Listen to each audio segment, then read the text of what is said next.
What's up, everybody? My name is DeCowDran Can, aka Iron Leaf Cabbages, and I was just nerding out on this nice video. And I was like, well, I should start stream. So we're gonna watch it, and then we're gonna jump over to Rogue Trader. You know? I think that'll work. I was discussing the Ultramarines thing that when it comes out, I will probably be streaming part of the week. But yeah, let's check it out. I'll restart it for you guys. So, Space Marine 2 comes out September 11th, yeah. And we're gonna blow up a building with a Thunderhawk gunship, right?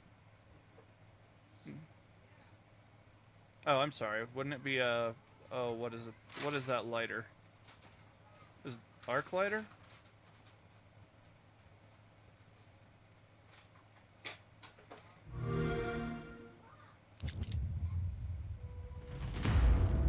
Oh, it's a... Oh, I remember what it is. It's an STC of something called a Boeing 747.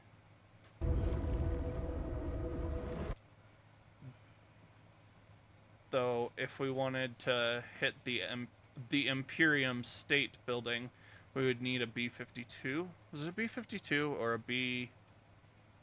A bomber hit the other, so it's not like the first time that happened.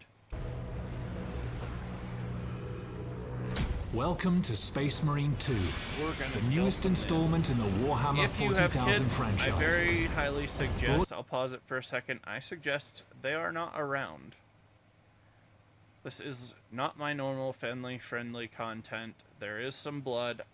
As I understand it, I should be able to turn it down on the game, but I'm not going to be able to in this. This is a static video. Just like I turned down the blood in the other, but it's still there. Just a heads up.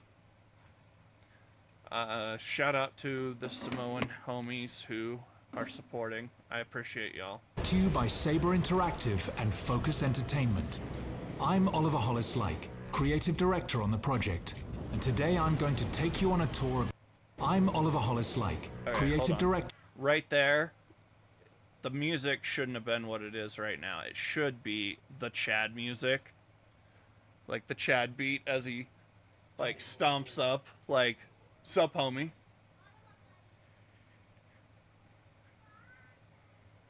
Nice biomass. Be a shame if somebody eviscerated it. On the project, and today I'm going to take you on a tour of the game's story, game modes, progression, and a whole lot more.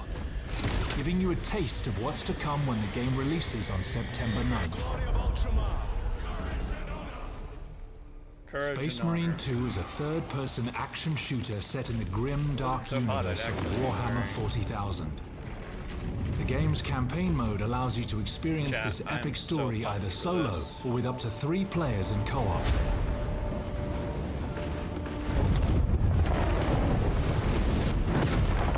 Space Marine... If Shun wasn't so lame, I would buy him a copy, but he doesn't play games like this. He's still awesome, though, while also being lame about that. But we all suck in one way or another. We're all awesome in one way or another. But it would be a lot cooler if he did. My wife's not going to play this, so it's like me. You know what? I will get Yaniz.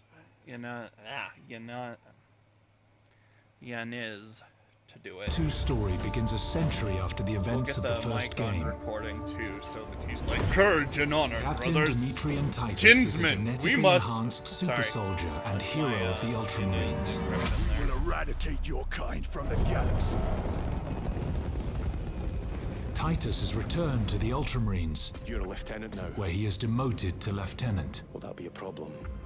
No, Captain. And forced to prove his loyalty in the heat of battle. Bro, I want to know why he got demoted. And also...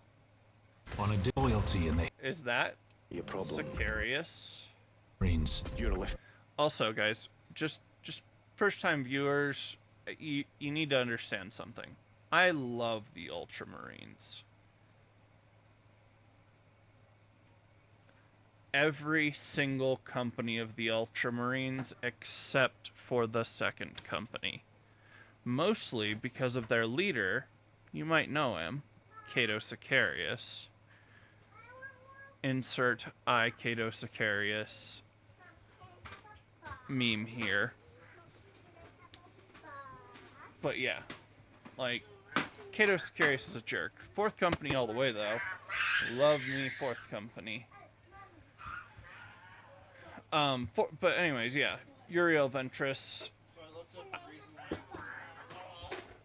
Don't tell me. I don't want to know. I want to find out in the story.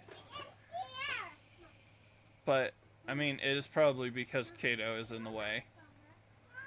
But, I mean, Cato is such an ambitious prig that when his captain dies, he looks at the other senior sergeant and goes, I wonder which one of us they'll choose to be captain. Like, he's a piece of crap. I hate him. Legitimately dislike Cato Sicarius with a fiery burning passion. He is being written better now, though. Like, he had to go through some severe trauma to be somewhat humanized and de-Mary sued.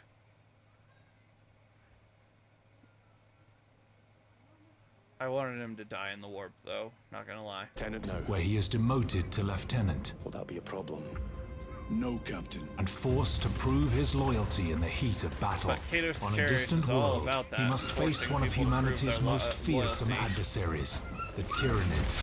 In one of the books, from the Ultramarines books, in one of them, Ventress comes back from a demon world, has been checked out by the Grey Knights, checked out by the Ultramarines chief chaplain, Cassius, had his head looked through by the head of the librarium, so psychers have dug through his brain to look like they're all just checking for taint. And then finally an interview with the chapter master as a final formality. And yeah, it's he gets out of that and is being welcomed back in, and Cato Sicarius walks up and is like, I know you may have gotten past all them, but I'll still watch you. Like, bro, what kind of authority are you to be able to even say that? Like, yeah, you're better. You're saying you're better than Tigurius? I'm gonna press X to doubt, homie. Tigurius is like the most powerful psyker. To have him root through your mind. But yeah, Cato Sicarius will see the problem long before anybody else. Get out of here. Also, Fourth Company is the most caring about civilians in general, in my opinion. As you take control of Titus and his fellow battle brothers, Chiron and Gadriel, you'll be thrown into the thick of a war of galactic proportions. What you doing, lady? Thanks to our unique swarm technology, allowing us to render hundreds of real enemies on screen at the same Dude, I am time. so pumped. You'll face seemingly waste endless grenades like waves that. of crawling, running, and swooping enemies as far as the eye can see. You must repel the Tyranid invasion and rid the system of the Xenos threat, battling in the claustrophobic jungles of Kadaku, the majestic planet-spanning metropolis of Avarax, and other epic locations. After each successful mission, you'll return to the Battle Barge, a space fortress serving as the Ultramarines' orbital headquarters. Here you can gather crucial intel by interacting with onboard personnel, review your next targets, and tailor your loadout to your upcoming mission. For the Emperor! Can I change my military to Whether you the prefer Fourth close Company's? combat or ranged warfare, the Ultramarines' wide range of equipment offers you an array of devastating weapons and unique special abilities. A balanced approach is certainly wise, since performing a brutal melee finisher replenishes your armor and keeps you in the fight for longer. Shred the enemies of humanity with the iconic chainsword, liquefy them with the melter rifle, or crush them with the Microwave mighty gun thunderhammer. How you vanquish the Tyranid invaders is entirely up to you. I want a power sword. Your duty is not yet done. Beyond the story campaign, sword you'll beats find chainsaw Operations every time. mode. Here, the focus is on cooperation and replayability. I hear it's supposed Play to be as a one lot of like, 6 classes with unique skills and abilities. Helldivers. Then develop and 40K. customize them to make them your own. Whether you prefer the Sniper's stealth cloak and long-range capabilities, the Vanguard's grapnel launcher, Not gonna lie, or the I'm liking the Bulwark's Vanguard, chapter banner the and storm Bulwark. shield combination, your Space Marine specialty, along with those of your squad mates, will be decisive Get on the them dust battlefield. boys. The more missions you play, the more you'll unlock cosmetics for your Space Marine. You'll also earn XP and armory data that you can spend in the Battle Barge's armory to unlock new class perks and improve your armament's performance. Eternal war demands eternal discipline. If you're into more competitive challenges, well then you're in for a treat. Enter the fray in our Eternal War mode, where you'll be able to pit yourselves against other players. 6 Space might be holding Marines an clash open lobby, against 6 of their just so you guys sworn know. Chaos adversaries in Potentially an arenas open lobby inspired by the on game's some rich settings. operations, maybe some co-op. Choose your preferred rule set, be it the intense Annihilation Deathmatch, strategic Seize Ground, or the exhilarating Capture and Control. Then engage in adrenaline-pumping matches that will test your skills against players from across the world. Each skirmish offers you the chance to earn more XP and add more weapons to your arsenal Oh, as I you also prove like your the valor on the battlefield. heavy-duty guy. That's all just a taste of what is to come. We can't wait for you to experience the I really passion hope I and can care be that a, our teams have poured into this dreadnought game. for a little bit. We've got more surprises in store for you, They to be hinted, revealed like, they've very got soon. it, and I'm really hoping I'll get to be it. In his name I will fight! For the Emperor!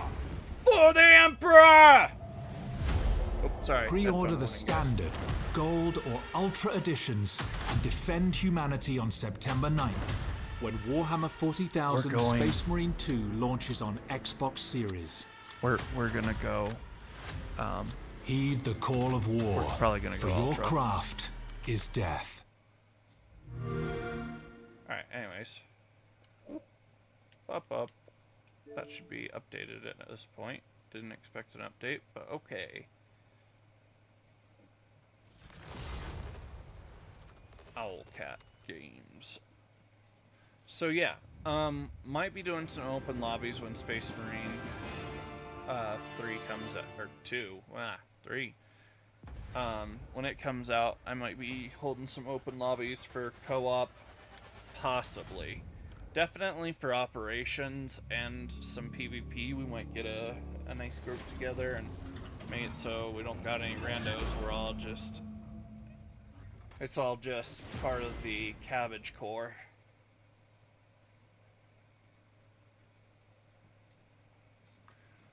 Are you ready to die for the cabbage? For cabbage, for the Emperor.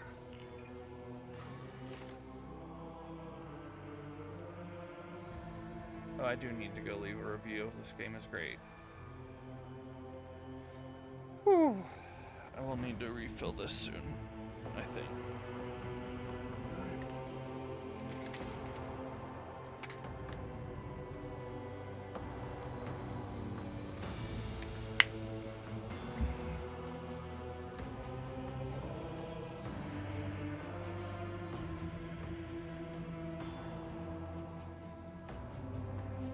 Onion. Onion. Sweet onion chicken teriyaki. $5 foot long. Sweet onion chicken teriyaki, $5 foot long.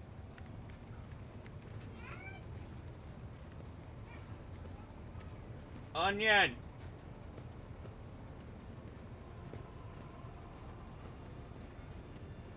What?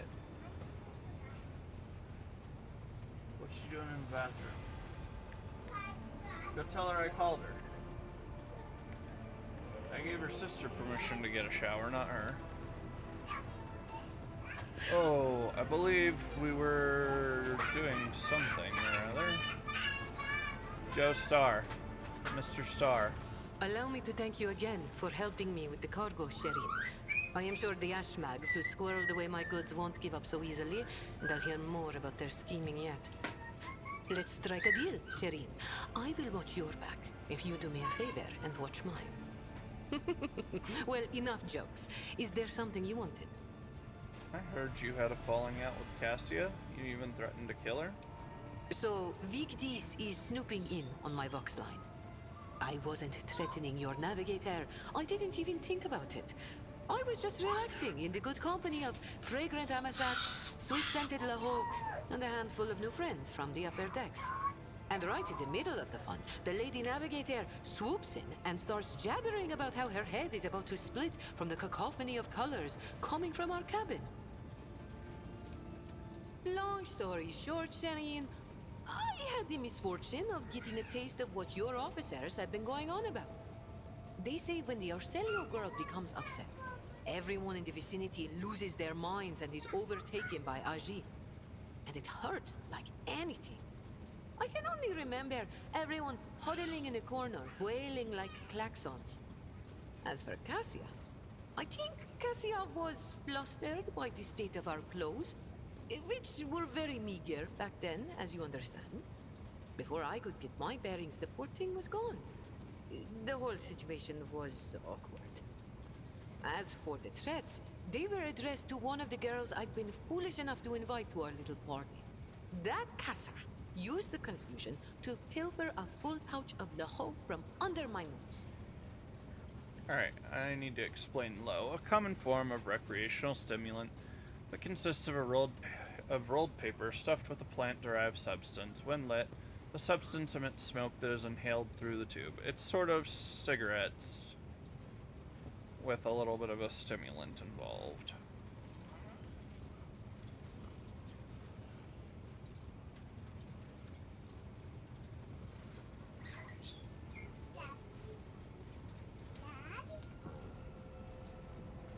What?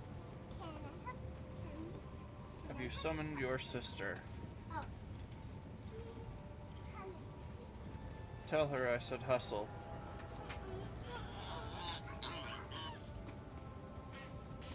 Did you know Theodore von Valencius, my predecessor? It is difficult not to be aware of the powers that be, especially ones like Lord Captain Theodora.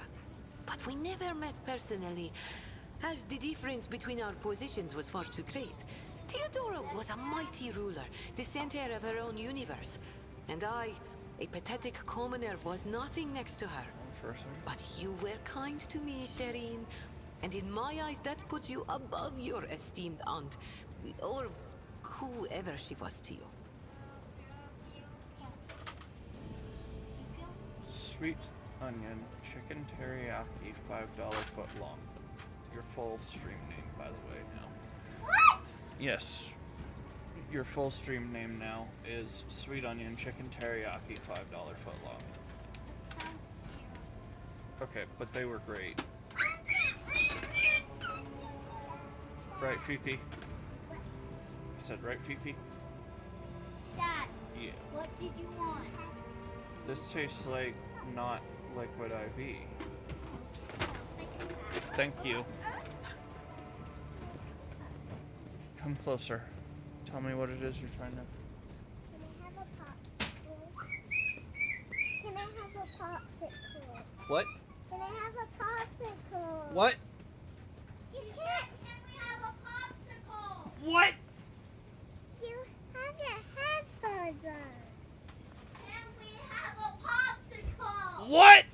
Can we have a What? popsicle? Can we have a popsicle? What? Dad, you have your headphones on so you can't What? hear anything. You have these on Yeah! so you can't hear anything. What? Dad! Dad! Dad! You have your What? headphones on so you at it. I can't pure Gus? What's pure Gus? I don't understand. You can't hear us because you have your headphones on. Do you want this? I can't pure Gus because I have my shred bones gone. Don't touch my headphones, you butt. I'm wearing them. Then how come you can't understand Fifi? Because You have to take a pee-pee? On stream? Really? You're gonna say stuff like that? Gross. no, Dad, you can't hear me because you have your headphones on. I can hear you, sweetheart. I'm just playing with you. Can I have a popsicle? What kind of popsicle? Well, we don't have any Otter Pops. The ones that Mom buys yesterday. Is dinner cleaned up? And is the plate for me set in the microwave for when I'm done streaming? No. Where's the plate for me? It can either be in the microwave or the fridge. Either one is okay. If you clean up dinner, then It's on in the fridge. then you can come ask me again and I will allow it. Alright.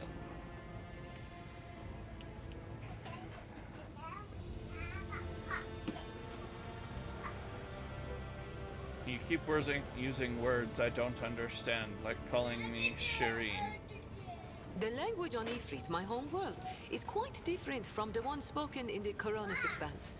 We bestow more than one meaning upon each word, allowing our wise men to fully express their sagacious thoughts and us lowly commoners our base passions and desires. Take Aji, for example. That is what I call every piece of scum and villain, because Aji means evil and foe and pathetic worm unworthy of consideration. Or take Ashmak. It means fool and little brother and blind man who stumbled and would fall into a pit without guidance. Shireen means friend and comrade and roommate in a battle formation, like we are. You don't look like a typical smuggler. No truer words have ever been said. I'm far more exciting than some small-time peddlers from Footfall. Allow me to introduce myself properly. I am Jai Amira Fatqin Tamiri Ash Ifrit, the 12th daughter of the Lord of Ifrit, a distant world at the fringes of the Imperium. Can we have a popsicle? You need to stop and giggle. No, can we have a popsicle? I don't want y'all running around here giggling. Why don't you listen, look, no giggling. Don't you even think about a little laugh or a giggle. If I so much as hear a little bit, 5,000 years dungeon. I see you smiling. You about to laugh? No. You, 5,000 years dungeon. You about to laugh? Got you! 5,000 years dungeon! But first, go ahead and have a popsicle, so you try not to giggle, right? The youngest child is destined to become a bargaining chip in the family's political games.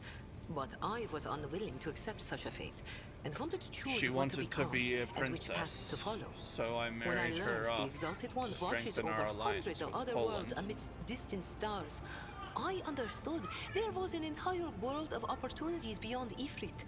All I had to do was break the familial bonds tying me down and escape the planet. Which I did a long time ago.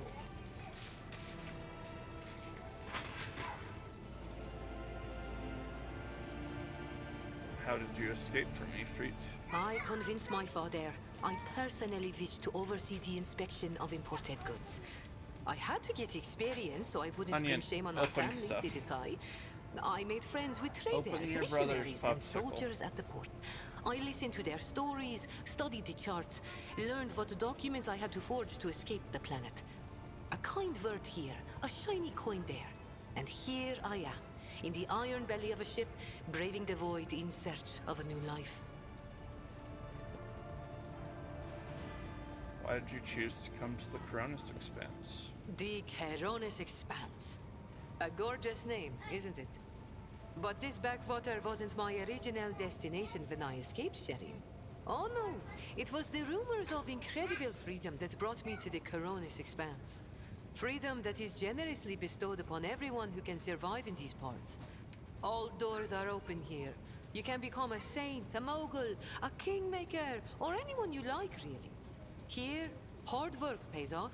Unless you're used to lying by the roadside and complaining instead of toiling for the good of your soul, glory, wallet, or whatever floats your boat. I'm used to working hard, and so I found my blessing.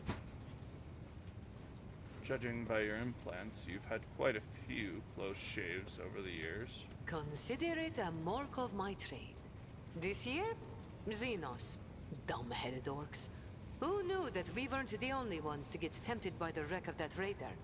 As for this treasure, I received it as a reward for a life that had been just a little too good. I was in a hurry to get to the Adeptus Amasacus after the Exalted One blessed me with immense wealth. I was 2 backstreets away from the den when a pathetic ashmag attacked me, envious of somebody else's fortune.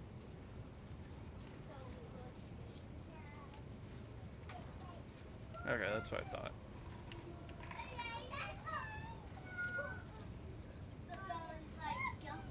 I learned my lesson and started taking the longer way around. Except I haven't had any big windfalls since. Thank you for sharing this. All relationships are based on mutual trust. That goes for business too.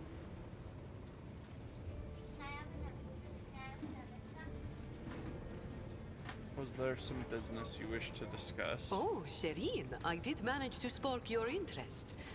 Allow me to invite you to a more private place. My words are meant for your ears alone. Oh, well, okay.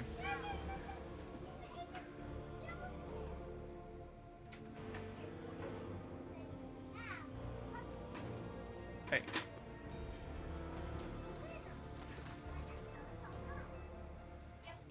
The flickering lights of dozens of candles plays across Jay's face, making her small smile appear even more mysterious.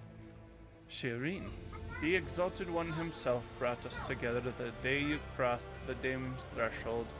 He led us to the cargo and gave his blessing for its return. Do you know what people on my world say when such a thing happens?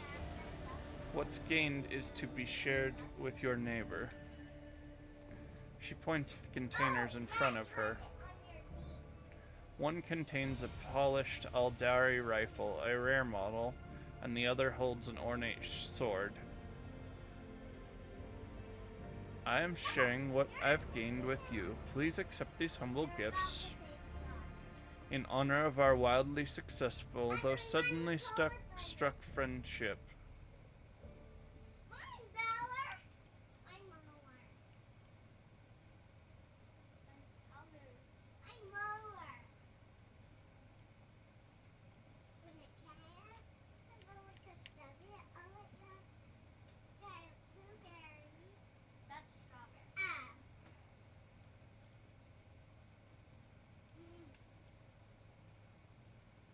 I want to be nice to her. Truly a wonderful gift. I accept it with gratitude. I knew you would appreciate the Xenos mastery of their craft. Blech. Jay beams at you, curling a lock of black hair around her augmented finger. After a brief pause, she awkwardly continues. So, the matter I wanted to discuss with you is related to my business. You know that I sell Xeno artifacts to interested Imperial subjects, and Imperial trinkets to Xenos. Business is going well, my network runs even without my participation, but when it comes to an expansion, well, is where I hit a wall. Rivals envious of my success. Falco, especially. I am certain the theft of the cargo was his doing. No. But I can never predict what that Ashmag will do next.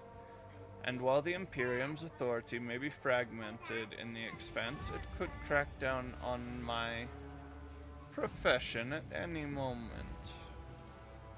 Hey, Dad, can we go outside?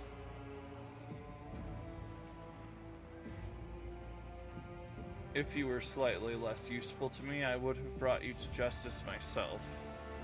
But you keep me around because you need my capabilities, Shireen, and I can offer you more. What?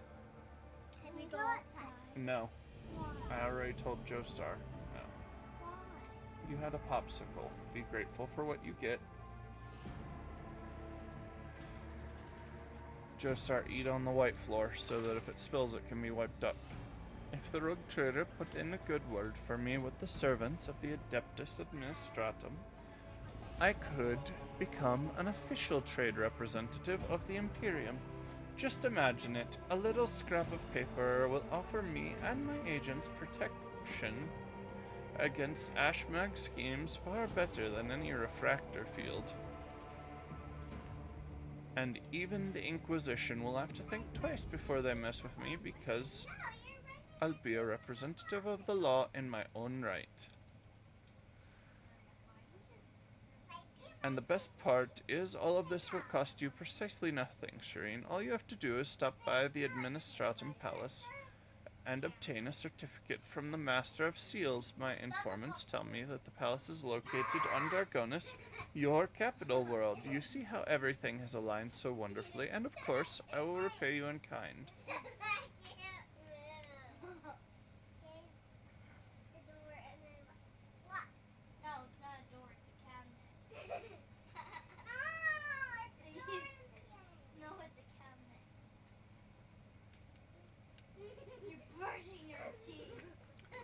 How does I benefit from you gaining official status?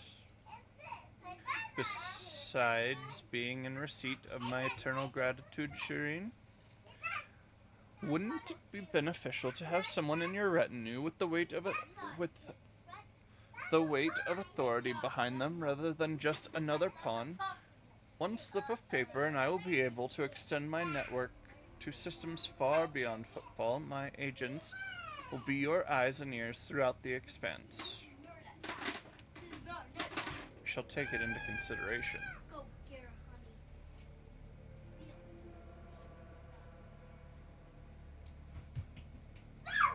Perhaps your thoughts will move in the right direction with a little encouragement from me, Shireen. You must have some faction in mind that you would like to establish relations with.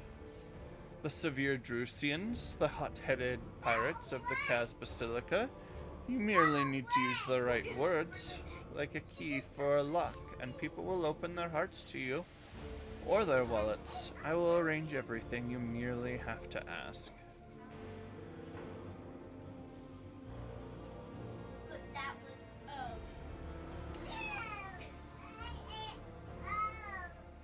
Drusians is sort of where I want to go.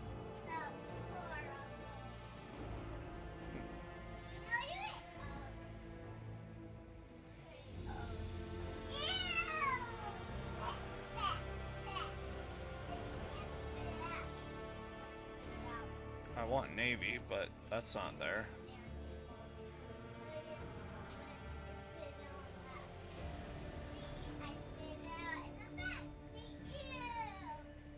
Not a problem, Shireen. I will have my people put in a good word for you in the right circles. And if you change your mind about my proposal, you can always find me nearby on the bridge. Just say the word and I'll come, Shireen.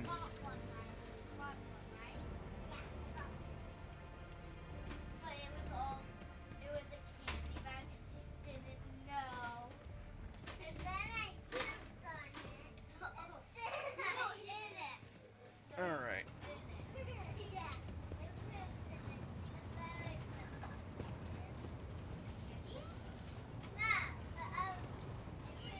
Oh.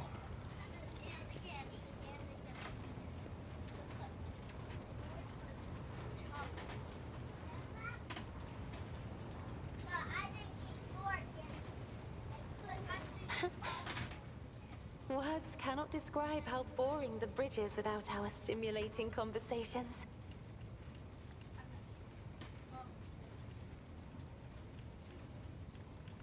I have heard rumors that you are not getting along well with the crew. Oof. Panic flushes in her ruby red eyes, and your heart starts beating a little faster while your hands go cold. Shh. Whisper. Not here. I'm begging you. Aren't noblemen supposed to discuss such things away from the servants?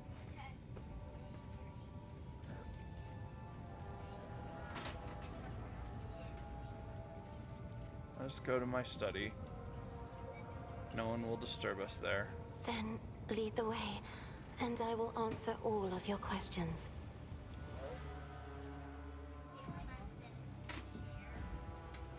Yeah, we're still gonna try and romance her.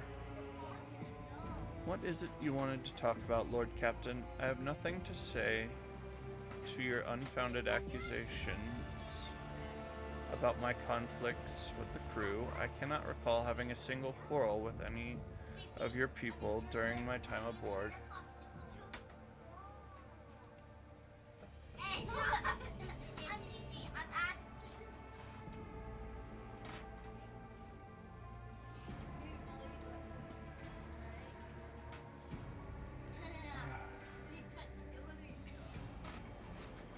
The messenger you rebuked butchered his own family and then killed himself. I haven't rebuked a single errand boy on this ship. Ah, I think I remember. A kind young man with a shy smile and skillful fingers with too much rotten ochre on his shoulders. I grew tired of the disgusting color and advised him to lighten his burden by casting the weight off his shoulders. He did not come the next day or ever again. You must have had quite the falling out with Jay if she's threatening to kill you. Cassia's ruby eyes become round and an unbidden flush suffuses her pale face with a rosy tint. We didn't. I didn't. That is our private business. The issue was between me and Lady J, Lord Captain. Please pay it no heed. We made our peace long ago. I will have you know, no one threatened me. Your information is incorrect.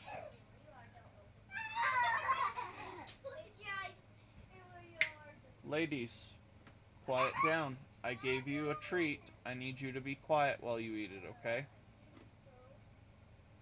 Did you hear me? Please. Thank you. I love you guys. I just need you to be quiet, okay? I understand.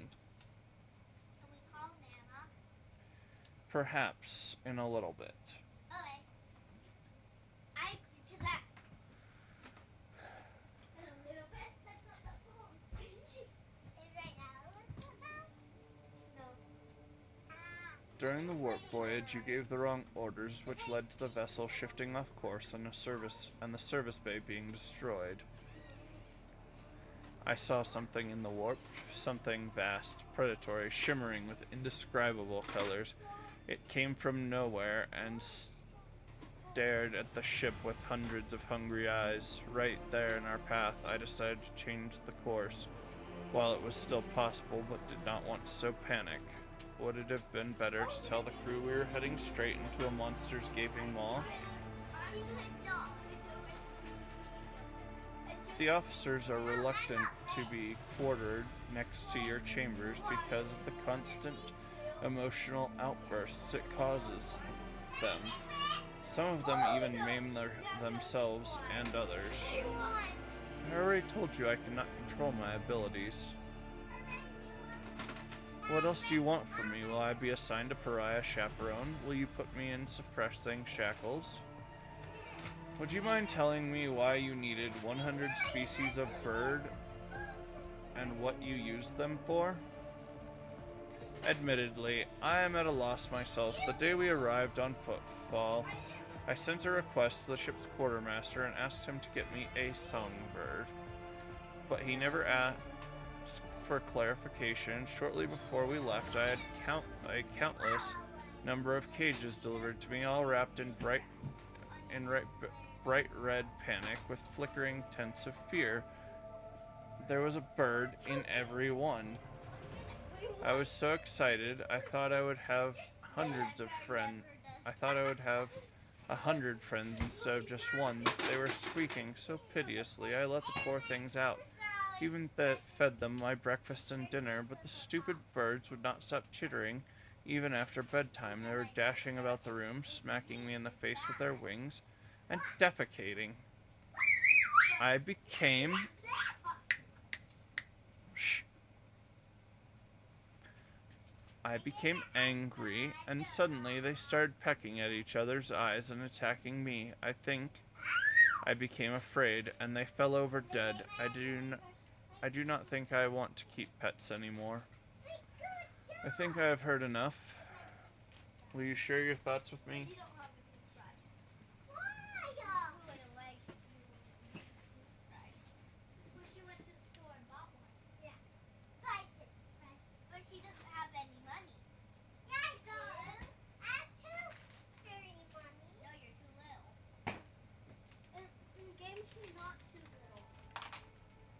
You are a kind soul, but have difficulty reaching out to people.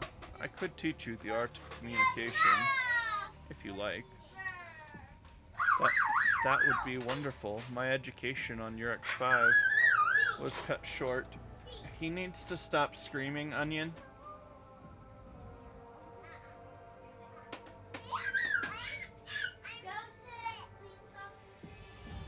Why don't you go play in your rooms for a bit?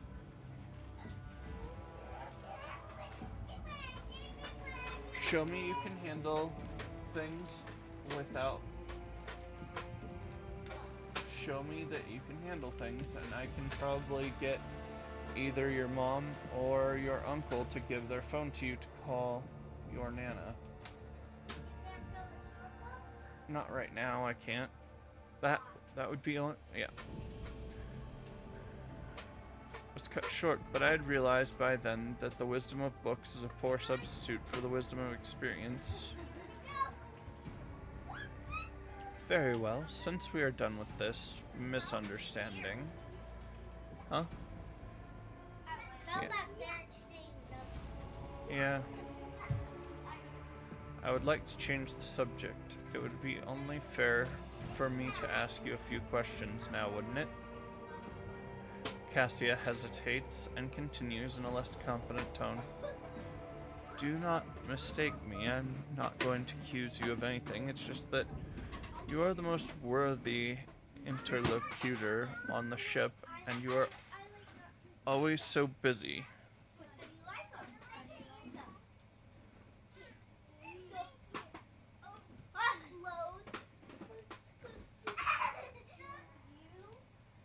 Just a second, guys.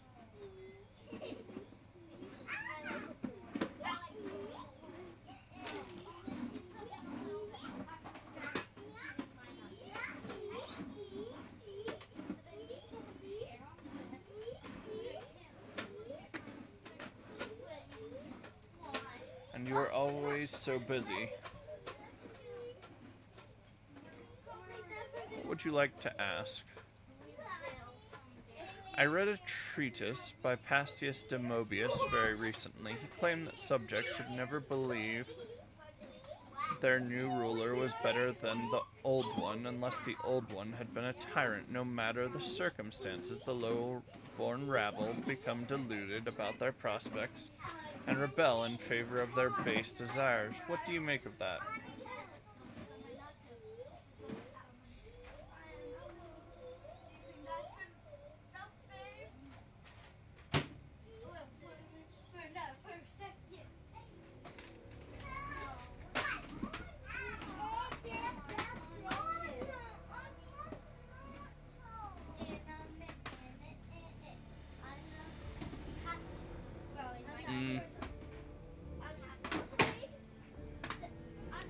Yeah, we gonna go that route. We're still trying to... Forgive my temerity, Lady Cassia. I was looking into your eyes and completely forgot your question. Lord Captain, I presume that you haven't yet read the book I recommend to you. Or perhaps you already have and are simply ridiculing me? Your heart grows hotter in your chest, you lose your breath, and warmth rushes to your cheeks. Cassia, her face flushed with color, cannot Joseph, do not scream. Thank you. Cannot bring herself to raise her snow-white eyelashes. Just this once, I shall forgive your absent-mindedness. Please do try to concentrate when I ask you this next question.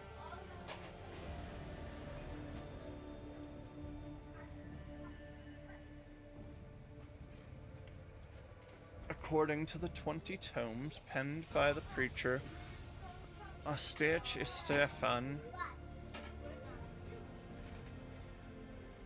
the Forgotten, mercy and cruelty go through the world hand in hand, but people flock only to one pan of the scales. Would you rather inspire fear in your followers or be magnanimous and choose awe?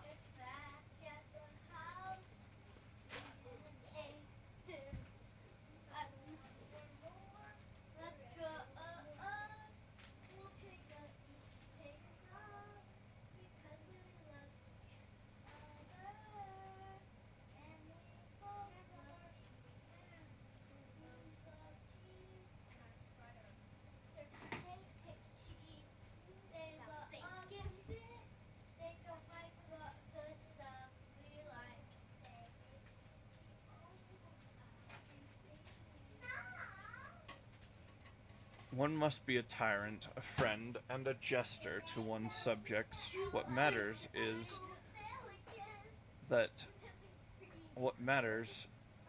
to clearly discern which role is required at a given moment. There is so much power in your words, power that makes me want to join you. I understand now why your subjects are eager to follow you.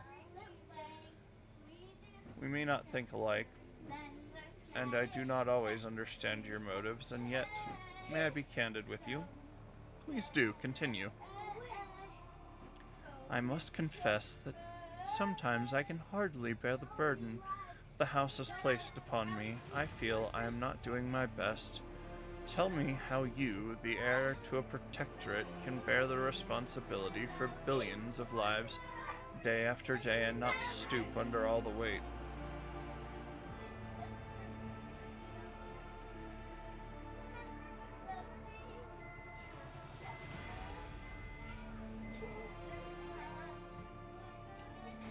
It is my duty, whether I like it or not.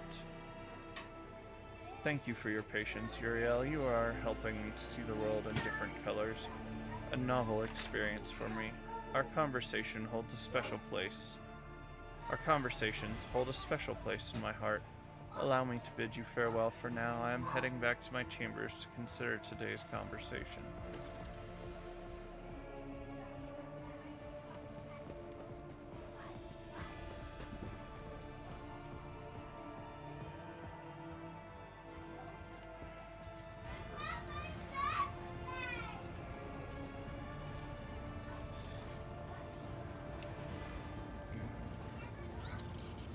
Lord Captain.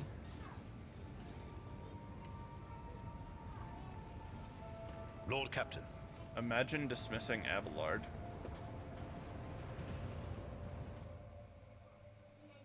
Abelard's my number one homie. Alright, where were we? I believe we were about to head to Dargonis. Looks like several hives.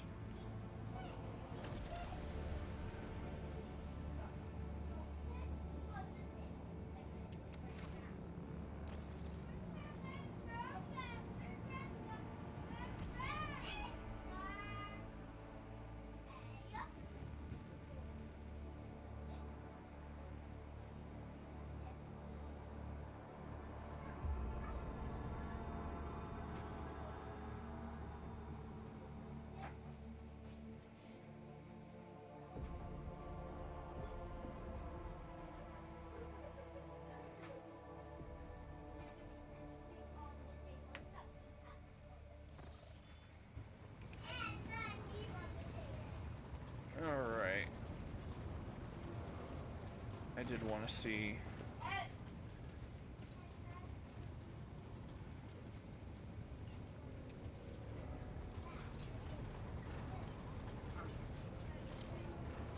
At level 1 with the Drusians.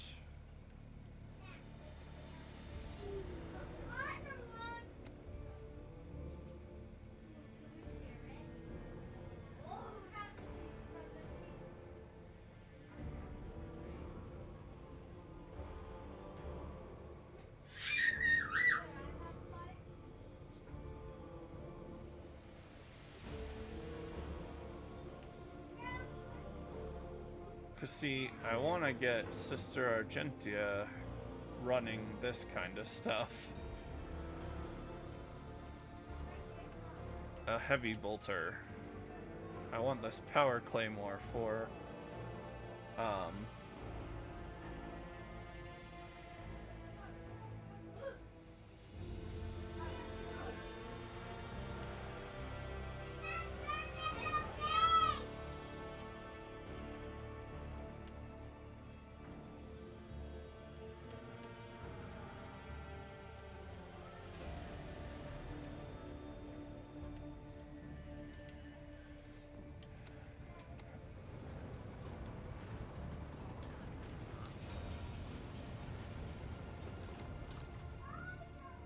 did I turn in all my trophies? Yep.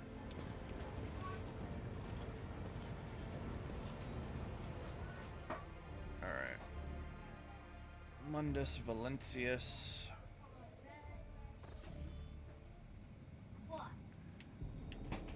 Alright, guys. Let us reclaim the capital. I believe Uriel well, has to come. Heinrich specifically asked to come. Argentia, yeah, the A team here. I do want to add Jay at some point, but she's another officer.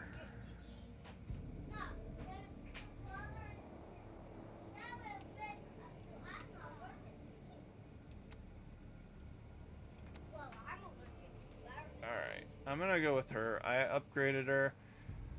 I'm hoping she uses Xenos weapons, and so I've equipped her with a few to see what I can do with her. I'm interested in the Eldar weaponry.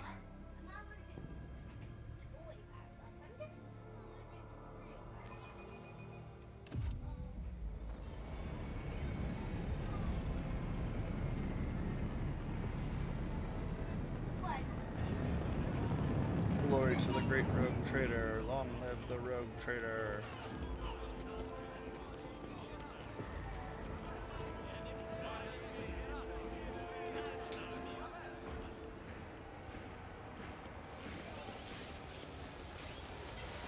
I'm having flashbacks to Eisenhorn.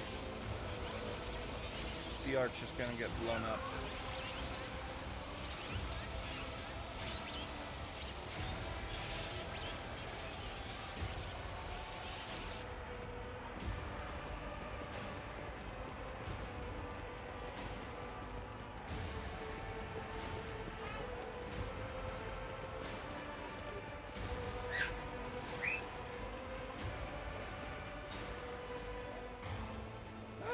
Another Wassarian. Clementia Wassarian. The Emperor protects... Oh wait. Woman? I think so. The Emperor protects. Welcome home, Lordship. A stately woman in a long full dress uniform makes a graceful curtsy. Her short graying hair does not obscure her stern features. I am Clementia Wassarian, Court Chancellor of the Von Valentius dynasty. On behalf of all of Dargonis, please accept my deepest condolences on the untimely passing of Theodora von Valentius. Her departure is a terrible blow to us all, but as one star expires, another always flares to life, and although still overcome with bitterness and grief, your subjects hope that you will become the trade dynasty's guiding light in these trying times. Clementia. Abelard offers a reserved nod. She nods in return. The lines on her brow soften ever so slightly. Achilles Scalander. The young man quickly brings a respirator to his burnt face and bows his head courteously. His raven black hair veils his burns and skull implants. I really hope he's not a bad guy. Don't make the burn victim a bad guy. I'm not a bad guy, am I?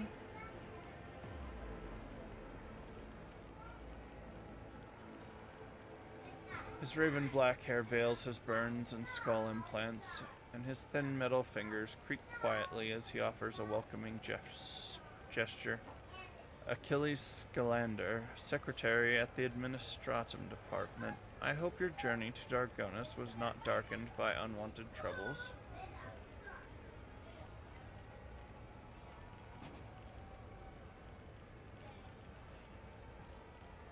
The Emperor protected us on our journey through the stars.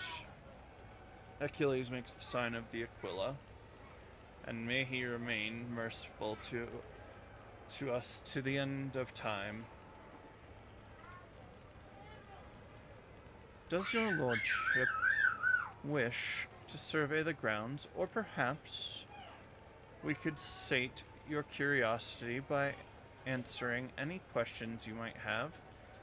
Governor Urban Drivestem has been notified of your arrival on Dragonus and will visit the palace shortly. The preparations for the official visit are well in hand, but your lordship still has plenty of time before the meeting.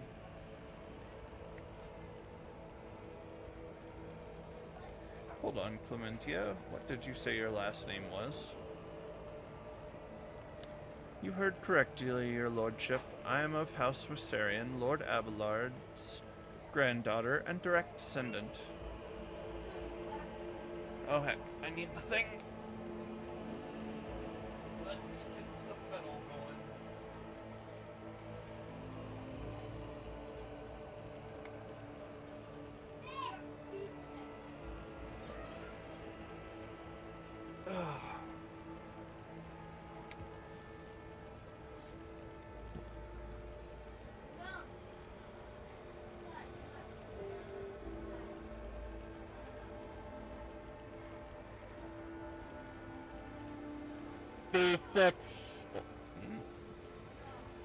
The succession of service is an effective good.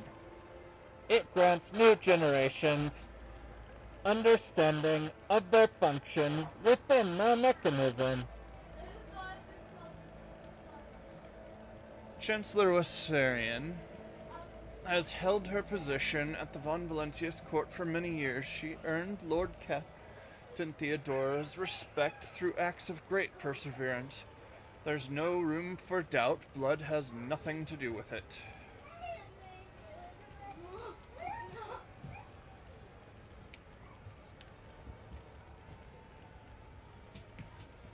The Emperor blesses those who strengthen humanity's domain through their deeds. You have reason to be proud of your progeny.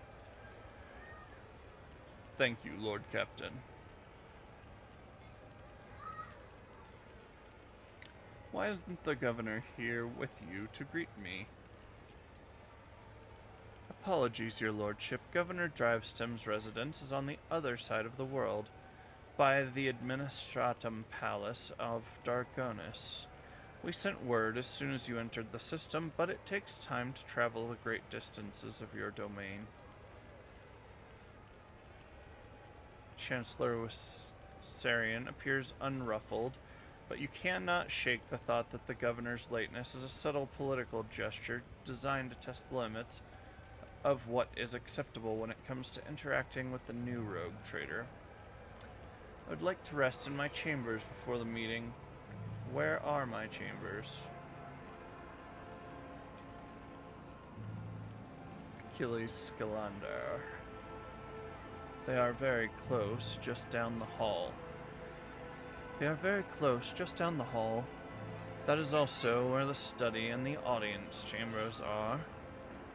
Achilles' face brightens with a pearly white smile, restoring some of his former good looks. Lady Theodora's study has remained locked since her last departure, but on account of your arrival, we've arranged for it to be tidied up. It is ready whenever you may need it. You are dismissed.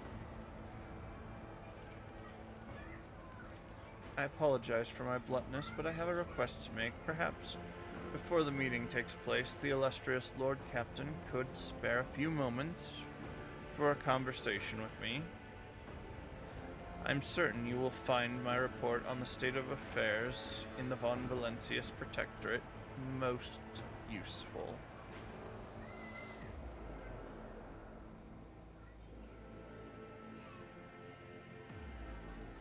I assume I will as well.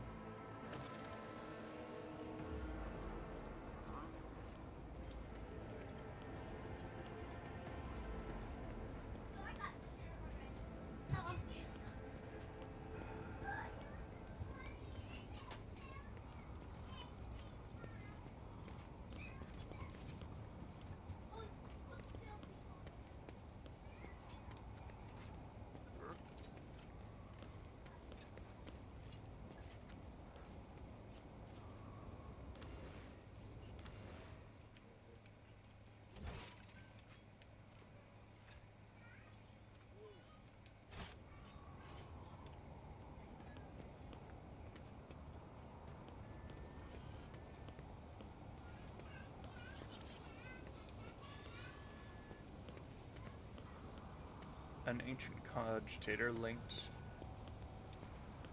to the palace systems networks.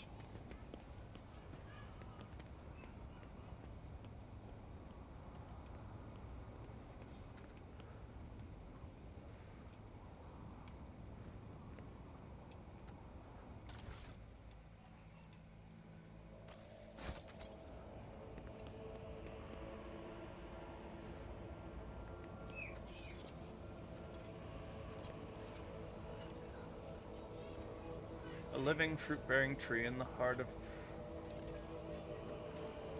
No. Ah. A living fruit-bearing tree in the heart of a hive world is a fantastical sight. They probably use a lot more water to tend this tree than the average Dargonian citizen can hope to receive in their daily ration.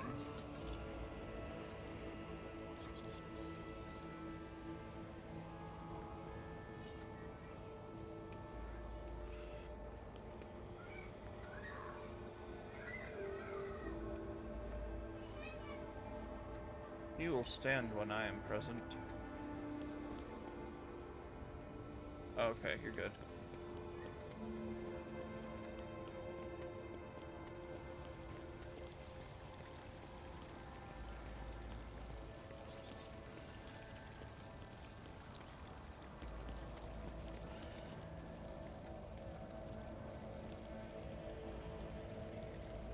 Alright, let's get this one out of the way since it's gonna make my throat a little raspy. I gotta bust out the spray.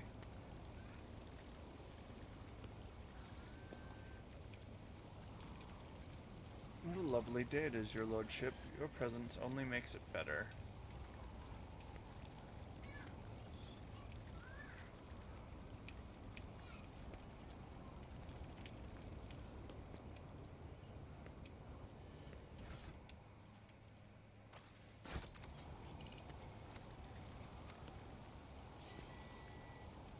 Oh, I can wait. Quick.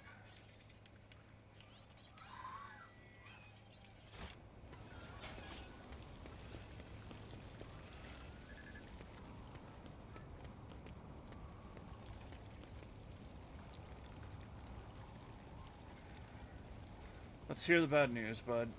May the Omnissiah bless the Von Valencius dynasty.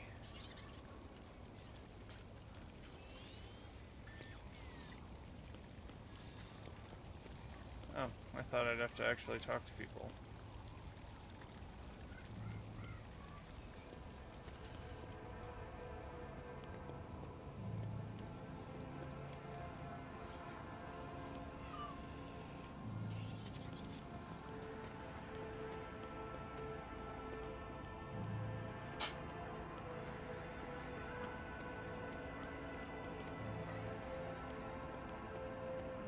similar finds all over the planet.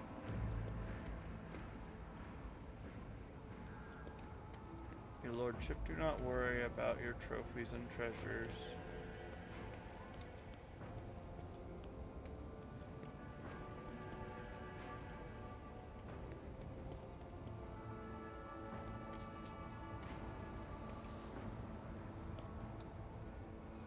The plaque lists names of each rogue trader to have led the von Valencius dynasty, dating back to the day the capital world was founded.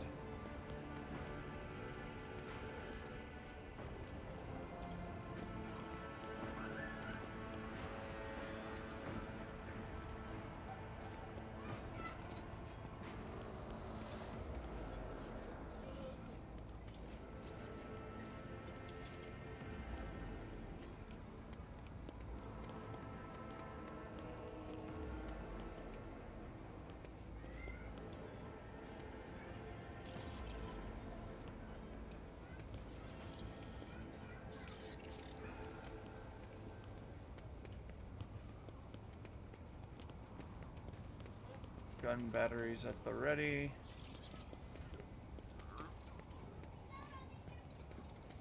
By your mercy and your blessing, we march into darkness, turning into dust. Oh, he's got a whole sermon. And at some point, I will find it and read it.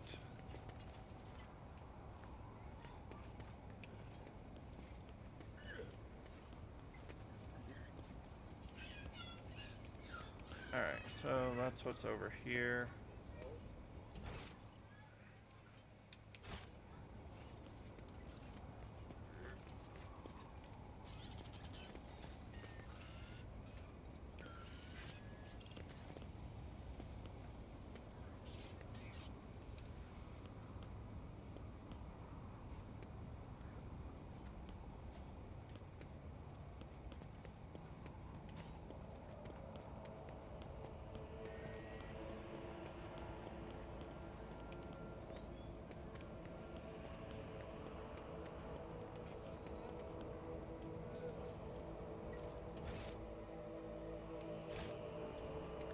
Am I missing? Oh, I am missing Argentia.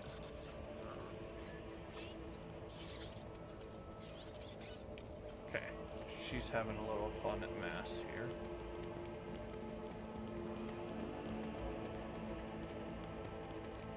I don't like the shady character, though, I will say that. I will go acknowledge, for RP purposes, the Janus delegation.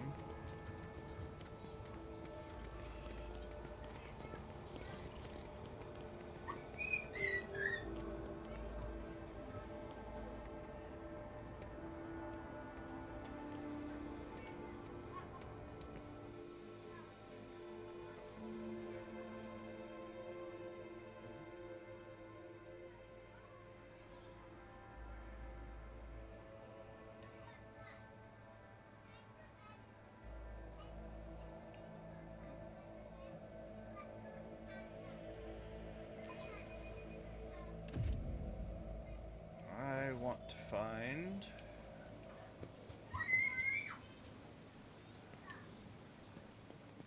my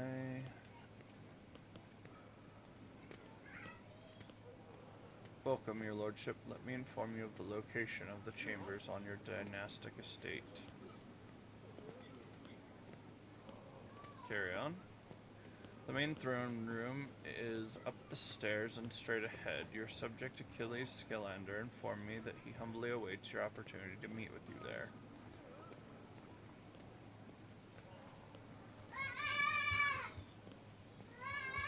Okay. If your lordship wishes to rest after your long journey, then your personal chambers are up the stairs and on the right.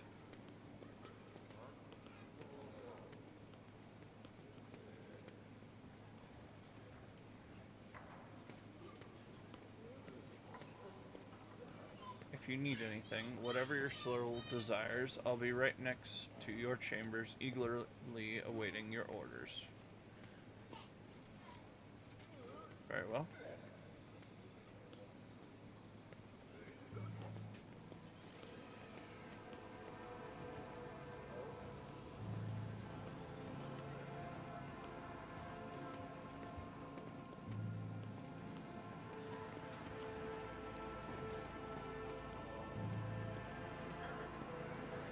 What do you think, Shun? Rest or talk to Skillander first?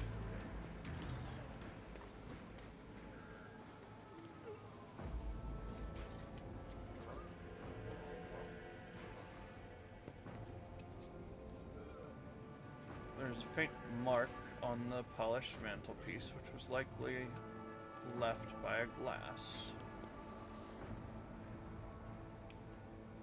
Not this las gun. The cogitator is producing rhythmic sounds, among which a faint ringing stands out.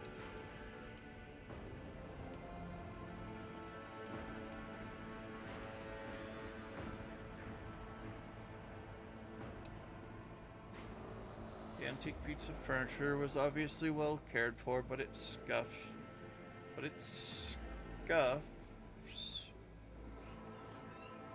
Its surface is still covered with a lot of scuffs, scratches, and stains, traces of the previous rogue traders who sat at this table.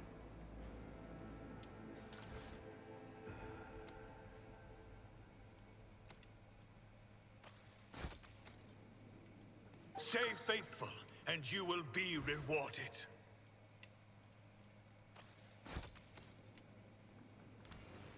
What was that sword?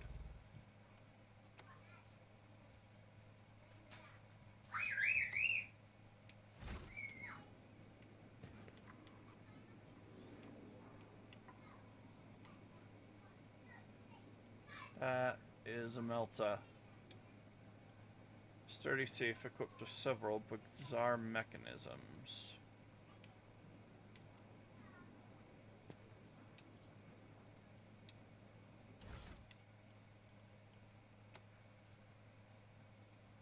Multi-Melta. 60% armor pin. Was I supposed to be able to just stand or walk in and grab that?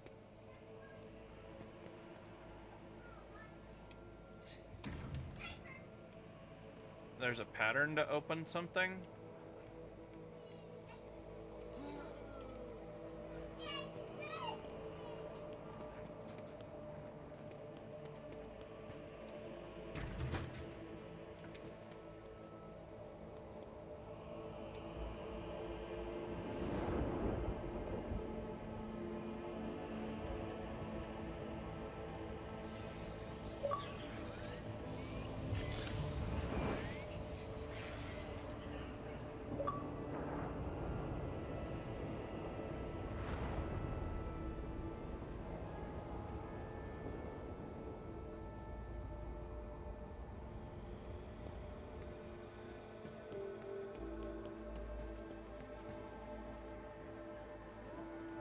I need to look closer.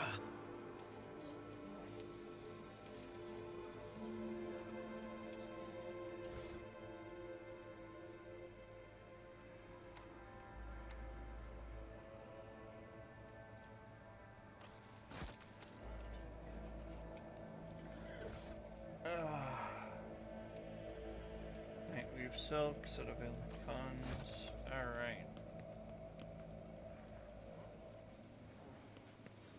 I mean, it would be really helpful if you could remember the pattern to open something in the palace.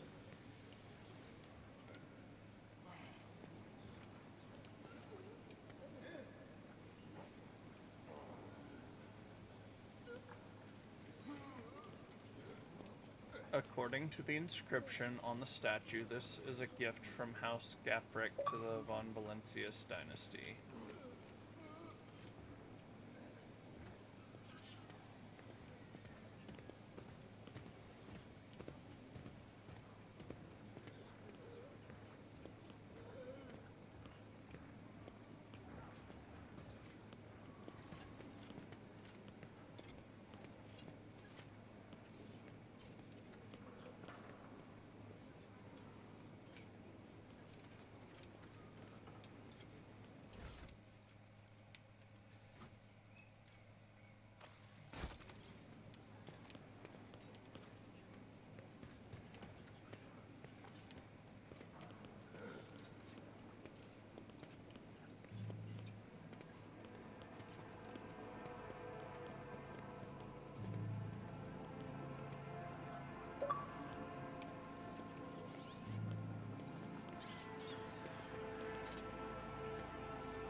just supposed to be waiting for me, right?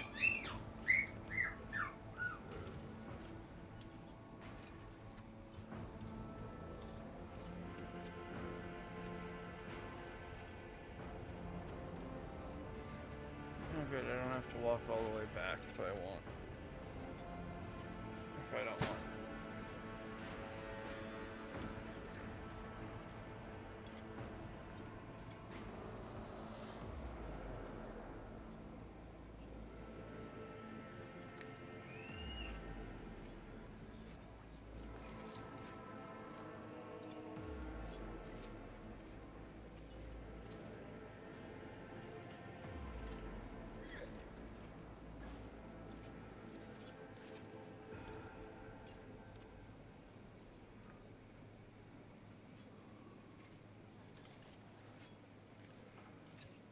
Alright.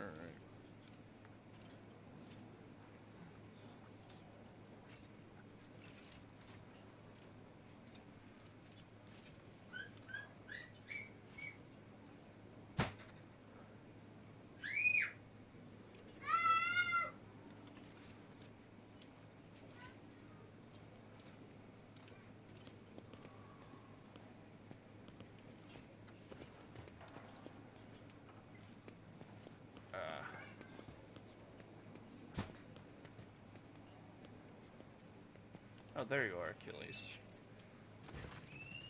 The slender figure, clad in robes made from expensive fabric, shudders from violent coughing.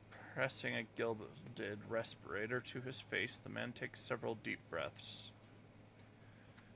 Achilles, it's been many moons. I hope your cousin is feeling well. Achilles covers his burnt lips, trying and failing to suppress a coughing fit. She is in good health. She sends her regards to you as well as her wishes for your swift return. Heinrichs frowns. For as long as the stars shine in the sky, my vigil continues. So it does.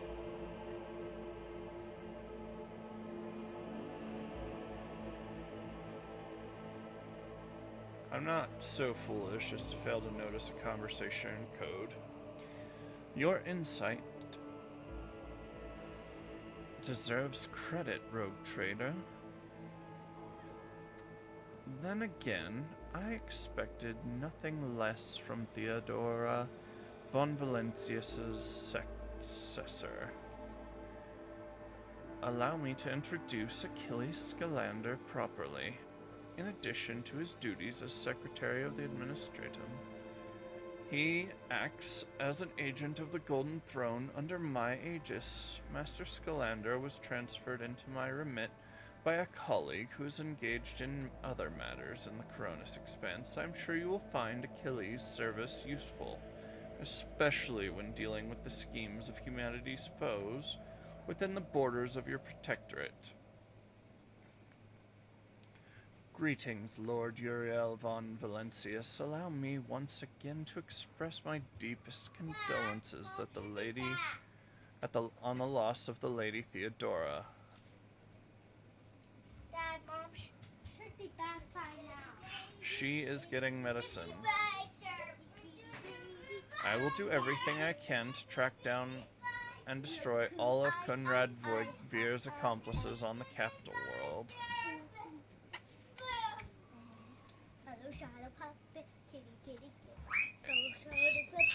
Shh. No scrim, please. Here, my dude. Joestar. You kitty shall be right Here. there. Joestar. Fee. Joestar, do you want to pick yours? There's no way out. Let Joestar go first. There's yours.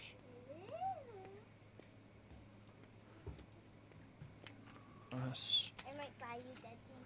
I know you are. The cat's here too. And that's for Here. mine. Speaking of which, we will be... Right back? No. Ow. Ah! Claws in me. Speaking of cats... Look, they have lots of help. Here. we will be having a interview tomorrow, so we'll be a little late to stream with Ninja Gato. You may know him from some of the raids I do.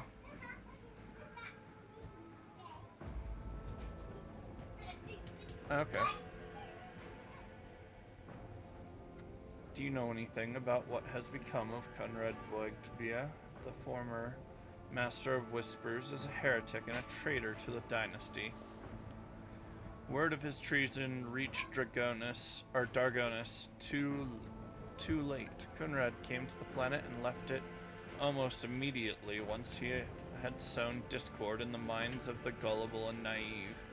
The worst of the rumors he started was that you were the one responsible for Lady Theodora's sudden demise.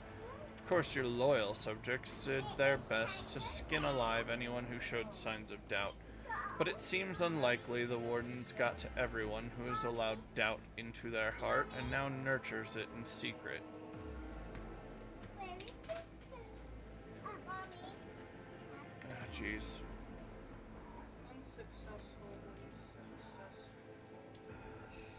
What? Did you acquire the thing? Sort of. Hold on.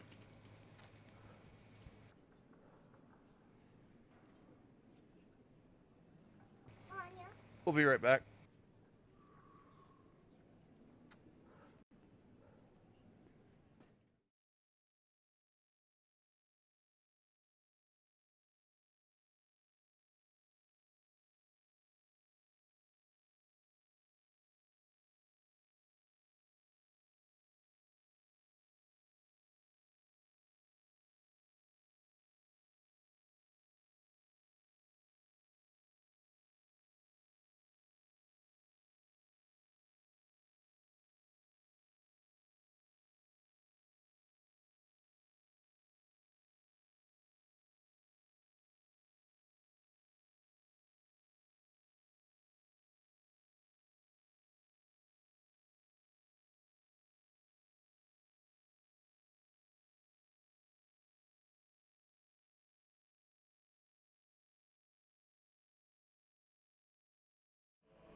I just didn't see you come in.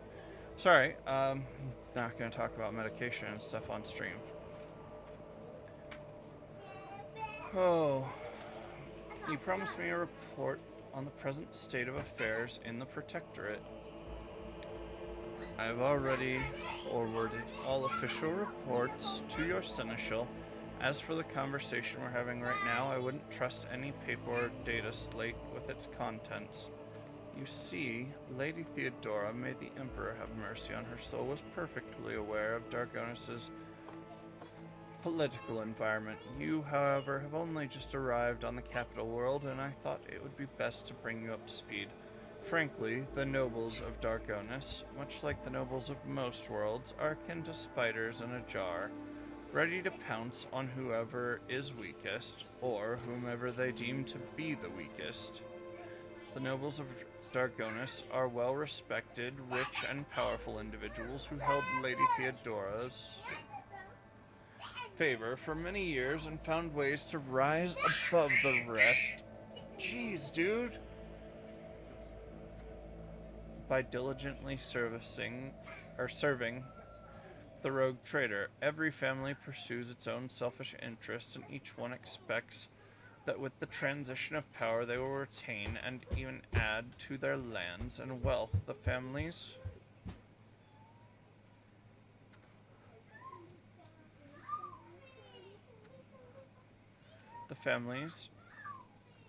let me see. The families I would recommend giving particular attention to are the drive stems, the gapricks, and the Sourbacks. I should also mention the Wassarians, not a noble house per se, but a family that was part of Theodora's inner circle, to the Blue Bloods' great displeasure. Tell me about the drive stems. The drive stems are an ancient governor house of Dargonus, predictably the greater wealth The greater the wealth of the von Valencius Protectorate, the fuller their coffers grew. Their reputation is flawless, except for one detail.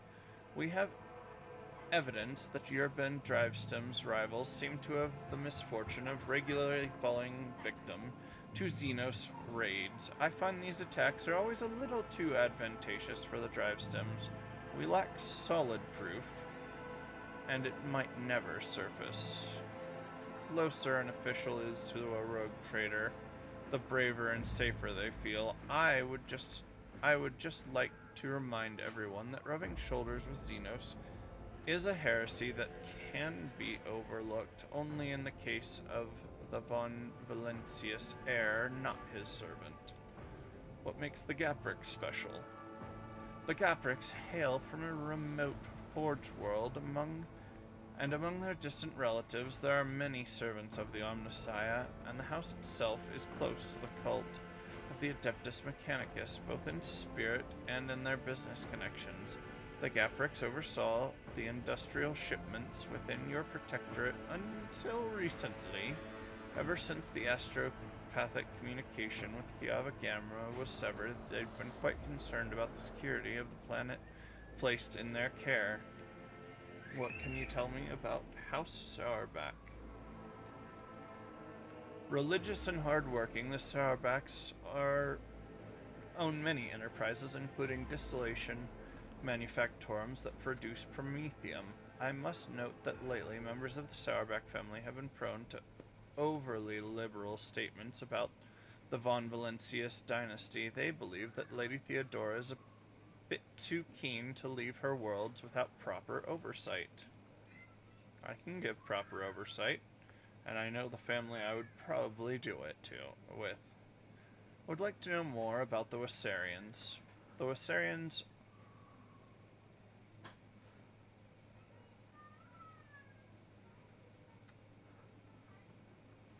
Wissarians are a line founded by Lady Theodora's seneschal, and as such are nominally considered nobility, at least from the standpoint of the Imperial Navy from which Lord Abelard hails. On Dargonis, however, their position is precarious. Firstly, they never were granted an official title,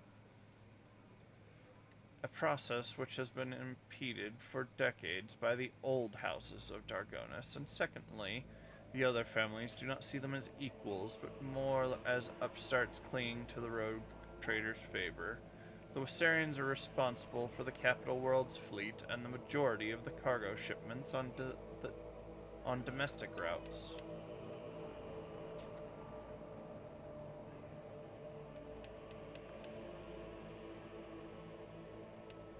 Enough about the nobles. Was there anything else you wanted to report? See, here's the thing. I don't know if I have them executed. I don't really want to execute them all, because I don't know if it'll affect the Wissarians. Enough about the nobles. Was there anything else you wanted to report? I am going to chastise the Drivestems for not being here. Enough about the nobles. Was there anything else you wanted to report? There was, your lordship. There was, your lordship, and this time it concerns the main reason for my presence on this planet, Xenos, and the threat they pose both to you and to humanity as a whole. The last few months have been difficult for the people who report to me. My eyes and ears scattered throughout the Coronis expanse. Warp disturbances, astropaths overcome with madness, ships disappearing in the immaterium. Many of my observers and contacts have gone dark or have been killed by some calamity or other. Still, I managed to establish communication with some key individuals who were able to warn me about incoming threats, including Xenos raids. Achilles looks you in the eye without blinking. It is within my power to supply you with intelligence on where and when the Xenos will strike next. I do not doubt Governor Drivestem will beg you for protection against the Xenos, and in this fight, the information from my contacts will serve you well. I beseech you, Uriel. If I ever report a threat looming over a ship or a planet, do not dismiss it. Sometimes it takes an intervention from the rogue trader and his mighty void ship to avert disaster.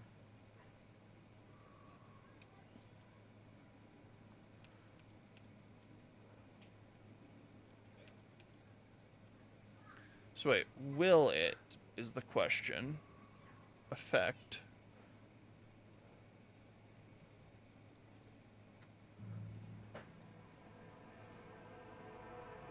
the Wasarians? What are your responsibilities? Officially, I'm Secretary of the World's Administratum Department. Less officially, I'm afraid I can't disclose that even to you. In short, I collect and investigate reports of heresy, taking root on upstanding planets of humanity. Above all else, I am concerned with the Xenos threat that hangs over the entire Coronis expanse, including your protectorate. Sadly, my mission was complicated by the recent warp disturbances. I'm still trying to re-establish contact with many of my agents. Tell me about Xenos. The residents of the local systems are no stranger to skirmishes with enemies of humanity.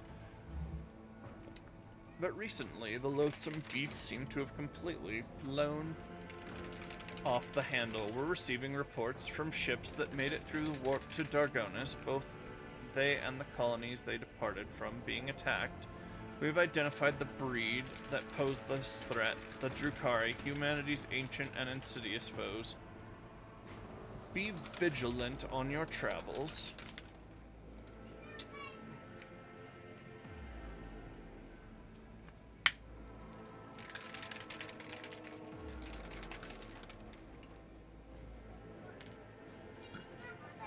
The Xenos will undoubtedly attack a rogue trader ship should they find these circumstances to be in their favor. What'd you do? You hit him? No, I didn't. I said, come on. And he's just ignoring me and ignoring me. What do you want to do, bub? Those are bathtub toys. Can you take them to the bathroom? He said they're fire packets. Huh? He said they're fire packets. So you set them on fire, throw them, and then you do boom. Firecrackers? No, but fire packets. So You're talking about firecrackers, kiddo.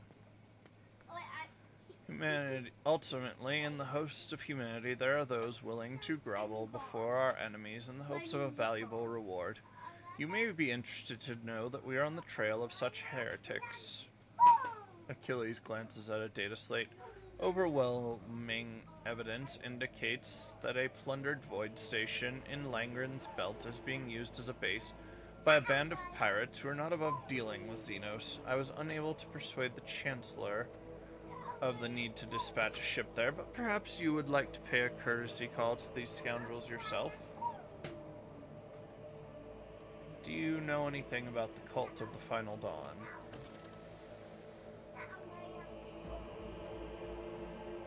My knowledge is deplorably limited, your lordship. My attention has been focused on tracking Xenos activity. I'm certain that Master Van Calix can tell you much more about those heretics than I can. About your unofficial work. Achilles' amber eyes flash with interest, yes.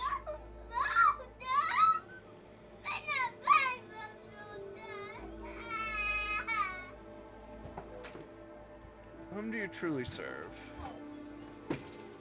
Achilles quickly glances at Heinrichs. And whom does the rogue trader serve? The Golden Throne? The Protectorate? Could it be that one stems from the other, and if so, is there any sense in discussing it?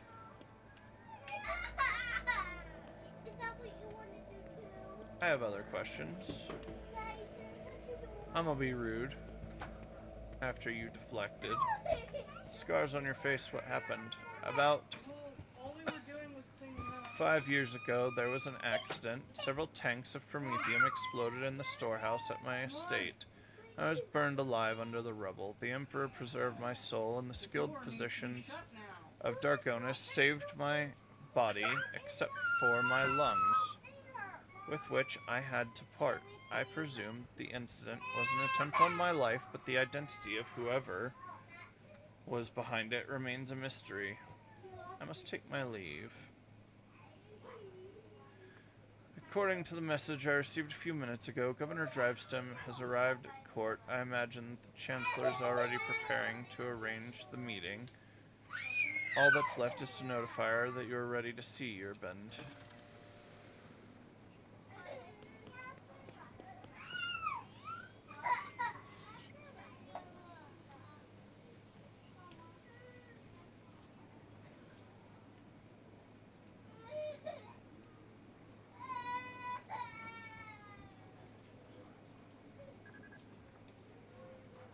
The Von Valencius dynasty throne, a visible symbol of the rogue trader's power, which now belongs to you.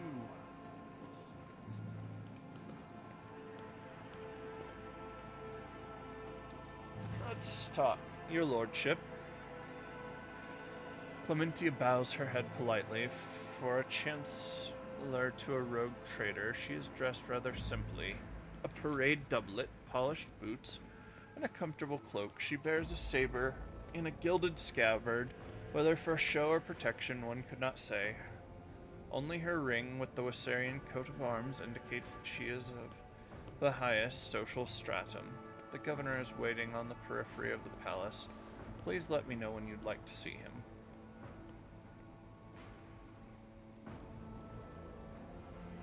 The sharp gaze, impeccably straight back, the composure. For a moment, you feel like you're looking at a younger version of Abelard himself, not his heir. Judging by the scars on the exposed parts of her body, Clementia saw a fair share of combat prior to assuming the position of Chancellor.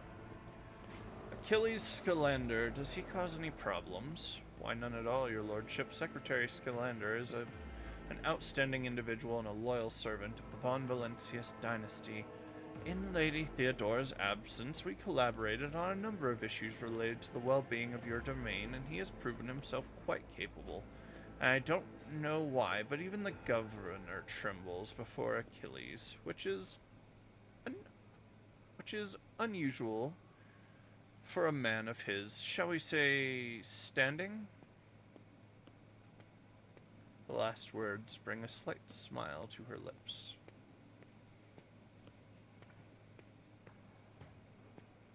What can you tell me about Dargonis? All deals and important decisions are made here in the capital. Many years ago, an ancestor of Lady Theodora signed an agreement with the Administratum which would allow for efficient management of the world and the neighboring systems. In accordance with the decree, a share of the planet's population was assigned to the Administratum and converted into servitor scribes. They now toil across the entire world. Dargonis is also the seat of several noble families who run all the major planets in the Protectorate. If I may express my not-so-humble opinion, they care very little about who exactly stands at the helm. Those piranhas think about their own profits just as much as they do about the prosperity of the Protectorate itself, if not more. And lastly, Dargonis has its own fleet, a luxury unavailable to the vast majority of other worlds in your realm. In addition to warships, the Protectorate also employs privateer ships, which are used to transport cargo between worlds.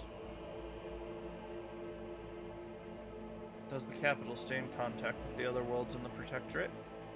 Unfortunately, not at this time, your lordship. After a few representatives of the Adeptus Astra Telepathica on Dargonis went into a frenzy, some of the Psychers were tragically pacified by their representative authorities. Since then, communication with neighboring systems has been unreliable at best. Thanks be to the Master of Mankind that you managed to find your way to the capital. If the noble houses are so volatile, what sense is there in keeping them? Over many centuries, an intricate hierarchy has formed within the ruling elite of Dargonis. The great houses do more than plunder your treasury. It is replenished, to a large degree, thanks to their administrative work and their lands. Naturally, you can rid anyone whom you consider surplus to requirements, but right now it could threaten the fragile stability that is currently holding the Protectorate together. Are there any issues I should be aware of? Apart from the disrupted communications, Dargonis was recently raided by enemies of humanity. However, the fleet, under the command of Captain Marthius Wassarian, triumphed over the accursed Xenos. If you ask for my opinion on the matter, we have the situation completely under control. You catch her avoiding your gaze for just a moment for the first time. It's obvious that Clementia is looking out for her house's good name. But despite the confidence in her tone, you can tell that she does not entirely believe her own words. Tell me about Governor Drivestem. Urban Drivestem is a well-respected man, not just on Dargonis, but throughout the Protectorate. For many centuries, his house has supported the capital's administratum and the logistics between the Von Valencia system. The Drivestem's efforts secured years of order and prosperity for Dargonis. What's more, Lady Theodora personally insisted Lord Urban specifically be made the next governor.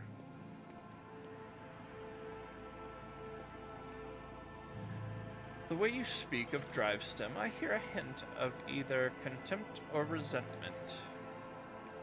No, I don't believe I feel either, your lordship. Clementia's steely eyes stare into the distance, her jaw clenching visibly. She speaks in a polite but clipped manner, clearly flustered by your insight. We have different views on how to run a world. We sometimes have discussions over the laws that are enacted, but we both work for the good of the Von Valencia's Protectorate. That much can be said without a doubt. Thank you for the report, Chancellor. What are your responsibilities as Chancellor? To put it simply, I am your trade representative. Any and all decrees, deals, official communication, and meetings are first reviewed by me, then forwarded to you, from you down the hierarchy.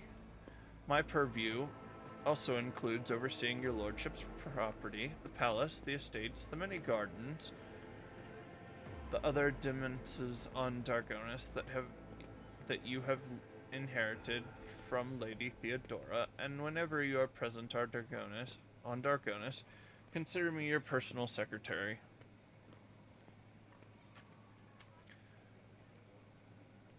The governor can wait a little longer. I still have matters to take care of. Certainly, your lordship. However, her thin lips twist slightly. I do not concern myself with the governor's feelings, but I must warn you, your action or inaction may be interpreted in a certain way.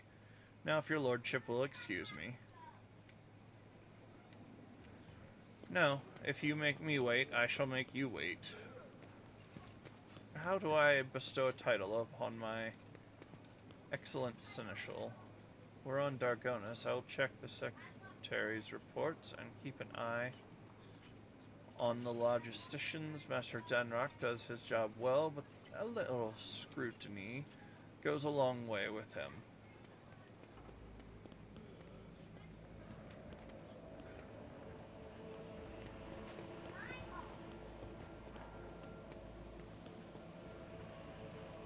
Why can't I go in all the doors?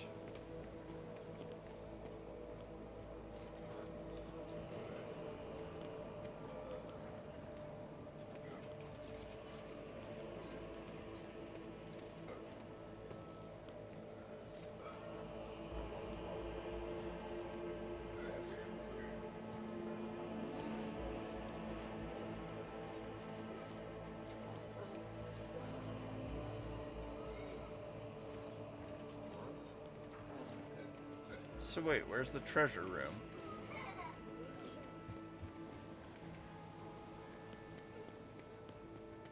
Or do I have to meet with the governor first?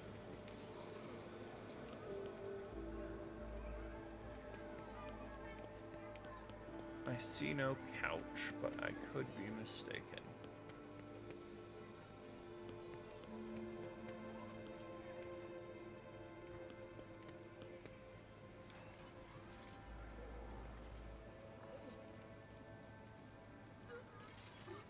The bed for the head of a rogue trader dynasty is befitting the status of its owner.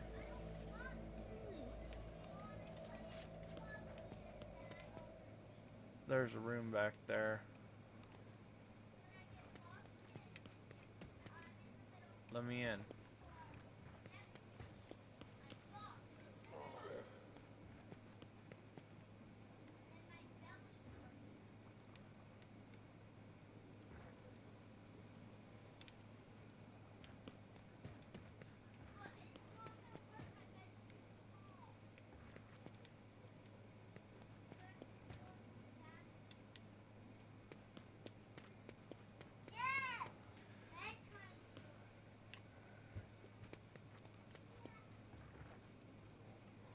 I want to go in. I guess I'll wait till later. Goods. I like goods.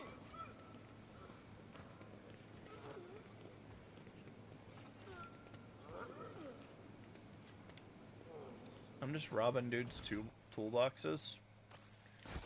I mean, I guess they are kind of my toolboxes to rob, so...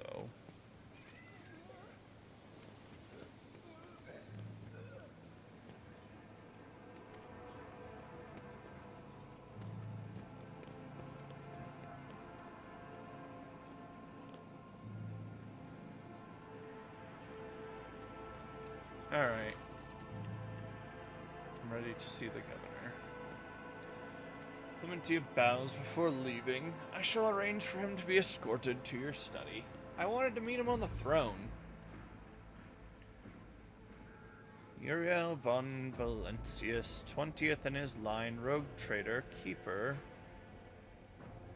of the Sacred Warrant, ruler of the Coronis Expanse, from the Kranach system to the 100 Dreams Crossroads, I bid you welcome. Urban Drivestream, governor of this great world, first and foremost, please accept my deepest condolences. It will be difficult to recover from the loss of a woman as great as Theodora von Valentius. It pains me to think she is no longer with us.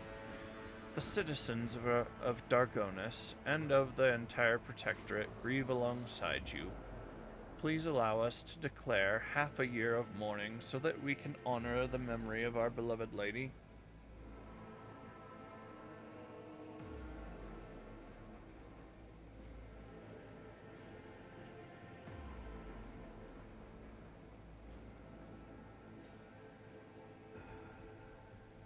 There is no need. I am the new ruler of the Protectorate. Let my subjects rejoice at my arrival instead. The bewilderment causes the wrinkles on Drivestem's glossy face to soften. Your lordships, these are centuries-old traditions, sacred customs and rules. Do not forget who it is you serve, Urban Drivestem. If it is the rogue trader's wish not to have a mourning ceremony, then so be it. Perhaps the parvenu installed by Lady Theodora cares not for the sacred traditions of our founding ancestors.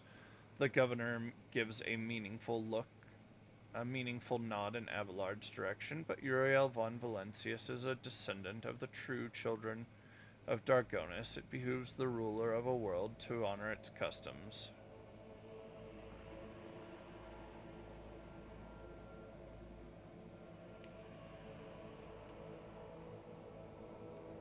I do honor traditions, Governor. Later, when things in the Protectorate settle down, we will declare a mourning period.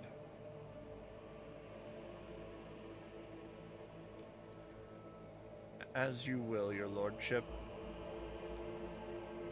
Esteemed Uriel, Lady Theodora was a strong leader. We ought to follow her example. Let us lean on our wisdom and persevere in spite of this tragedy together. And let us carry on where she no longer can by leading the Von Valentius Protectorate to even greater prosperity. Drivestem gives a look of admiration. It seems that he is quite aware of your fame, and this opportunity to curry favor with such an eminent figure is one he does not wish to miss.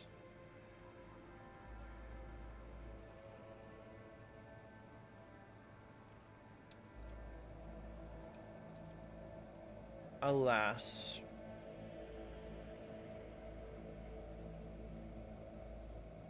it won't be an easy task to accomplish. Some time ago, the astropaths of Dargonis flew into a rage and they had to be subdued. Click, click, boom, is what it really means. We are gradually restoring our ability to speak with neighboring worlds, but the contacts are still weak and the routes are tangled and no longer lead to the systems that the captains expect them to, given that the vast majority of ships in the Dargonis Navy travel without relying on the services of navigators. Without your engagement, the well-being of the Von Valentius dynasty and billions of its subjects is presently at risk.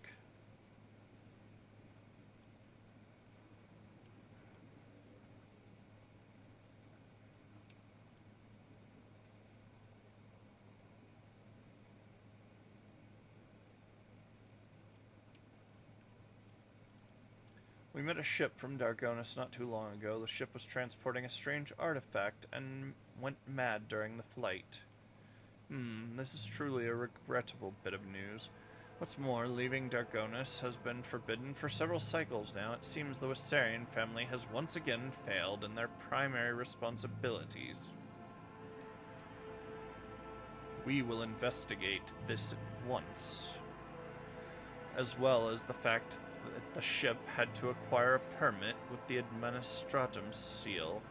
Does your nephew still serve at the Administratum Palace? The governor presses a number of buttons on the cogitator built into his bracer and looks up at you in surprise. I don't understand. The ship did indeed depart from orbit, but it did so, if you can believe it, on the rogue trader's authorization. That is why no one dared to impede its departure. Lord Captain, it would seem that Conrad somehow got his hands on a copy of your authorization, or perhaps even the original. A tool like that in the hands of a traitor does not bode well. Conrad Voigtveer, former Master of Whispers, is a heretic and a traitor. Has he shown his face on Dargonis? The governor pensively strokes the rings glittering on his fingers. Lord Voigtveer visited the capital some time ago, but he did not request a personal meeting. A heretic, you say? Now I see where all the whispering in the corridors has come from. I shall be frank with you, your lordship. Lady Theodora's sudden death was a blow to every one of us, and the absence of any sort of verifiable and complete information about her successor gives grounds for all manner of rumors and misinterpretations, especially if someone is deliberately inciting unrest and discontent. Naturally, none would dare challenge you by accusing you of something as sacrilegious as murdering the rogue traitor. However, Conrad Voigtveer was once a true boon to the Protectorate back in the day, and as such, some might heed his words.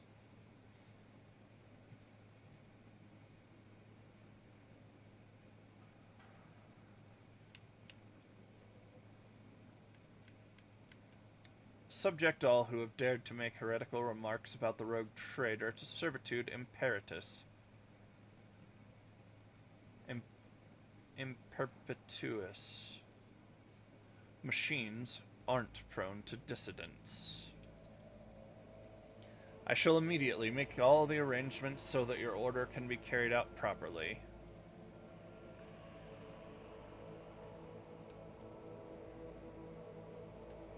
What exactly do the Dargonis nobility expect from me in light of the loss of routes and communication with other worlds? We are troubled.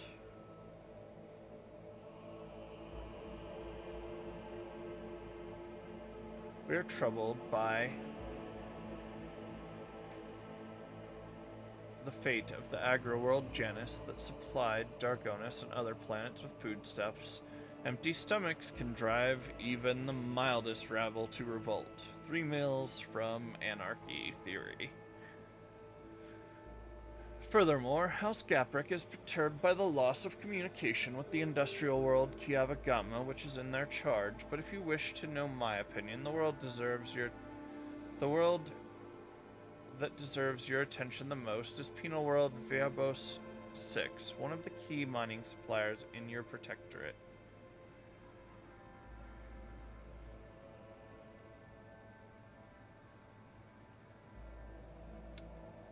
Such intriguing concern for the Viabos 6 outpost.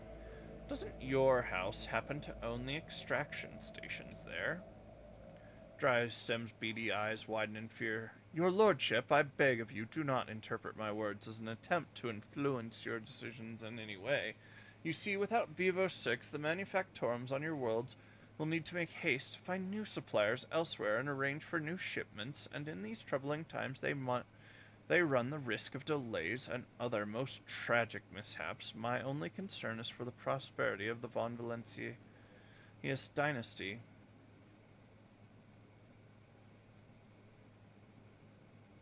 That does it for the planets and the trade routes. What else? Xenos, your lordship, I don't rightly know where to begin. He rubs the bridge of his nose wearily. Otherworldly beasts are not an uncommon sight in the Coronis expanse.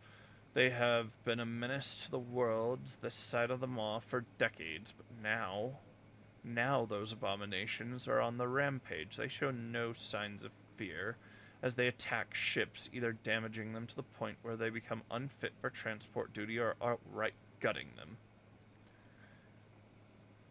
Only you have the power to stop this madness. We are in the process of restoring the astropathic choir of Dargonis.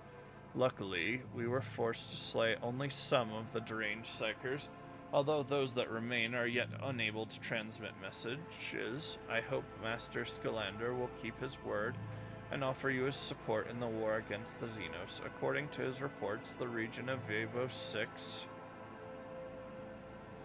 has been a particular concern in the last few cycles, which is all the more reason to discover the colony's fate as soon as possible.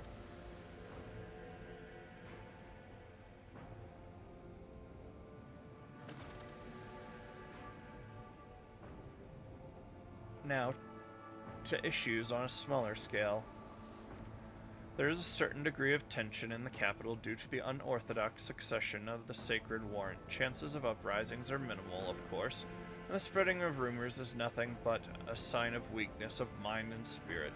Nonetheless, I have prepared a list of minor houses that have demonstrated unseemly discomposure at your succession. What is to be done with them?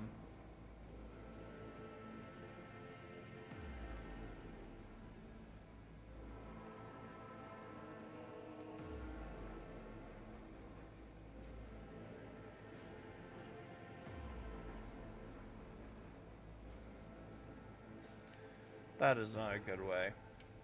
Eliminate the most prominent malcontents quietly, but do not threaten entire families. Hopefully these steps will be enough to keep the rest from causing any more trouble. Once your lordship's wrath descends upon the guilty, have no doubt there won't be a soul on Dargonis willing to share their fate. And one last thing, your lordship, your inauguration as bearer of the Sacred Warrant is but a matter of time. I would like to inquire about one crucial detail.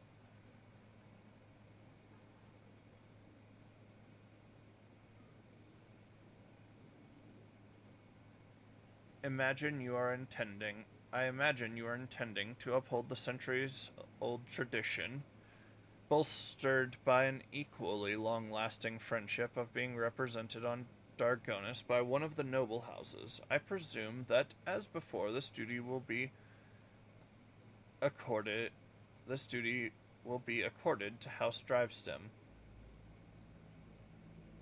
One moment. Which houses can represent me at the ceremony? Any of the noble houses located on Dargonis, the Drivestem family which I lead, the Gapric family with long ties to the Adeptus Mechanicus. The Sauerbachs are known for their piety and diligence in service.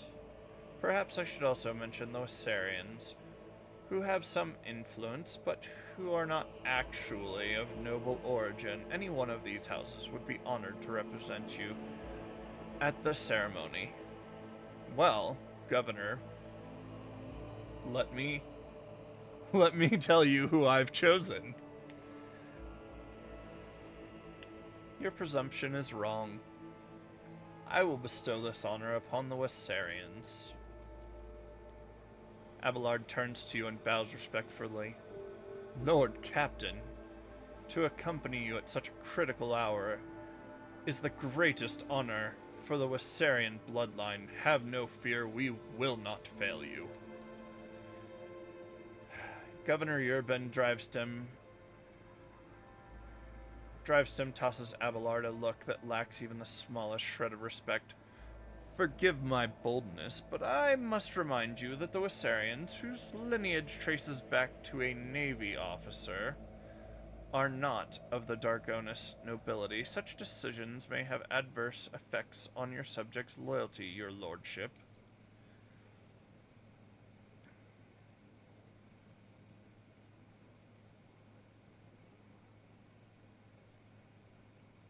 Drivestem's face breaks into a bitter smile. I shall immediately relay your commands, most gracious rogue trader. Thank you for your time. Tell me about yourself and House Drivestem. It would be my pleasure to enlighten you. My house is the oldest and most respected on Dargonis. My ancestors walked side by side with yours for many generations. As they cared for this world's welfare, our duty is to supervise the governing bodies within the systems subservient to you, and we are responsible for the Protectorate's logistics and economic stability. As for me personally, I am a humble servant of the Emperor and a loyal subject of the rogue trader. And, to my great pleasure, I had the honor of calling myself Lady Theodora's close friend. At Urban's last words, Abelard lets out a sound that could be interpreted as either a snort or a cough. Urban gives him a look, which Abelard meets with an expression of utter nonchalance. I would like to complete my inauguration as rogue trader as soon as possible. When is the ceremony? I'm afraid that until you deal with pressing issues, the ceremony will have to be postponed. Many trade routes are still unavailable. The central worlds of the Von Valentius Protectorate are going through a crisis, and the warp disturbances, if void observers are to be believed, will prevent important guests from reaching the capital. That will be all, I take it. Thank you for your time, Lordship. Since duty calls, I shall take my leave. May the Emperor's grace be with you.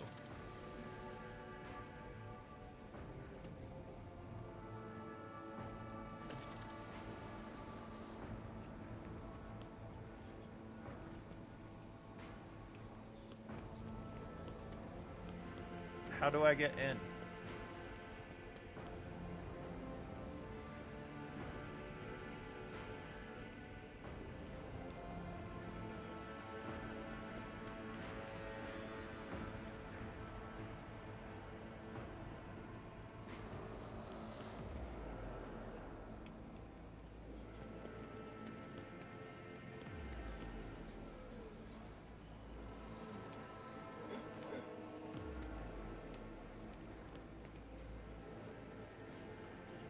Authors, many philosophers and theologians from Dargonis.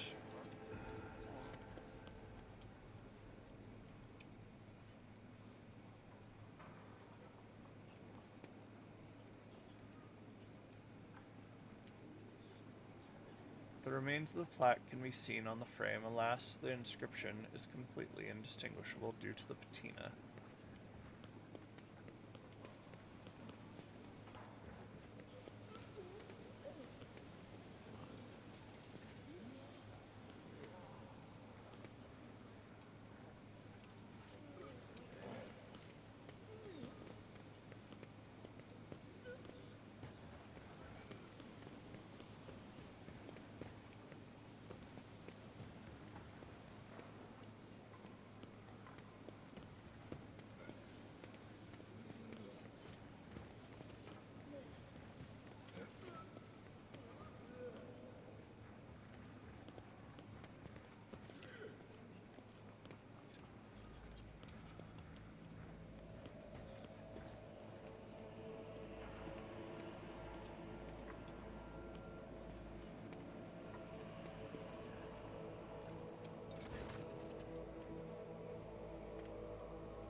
Now what?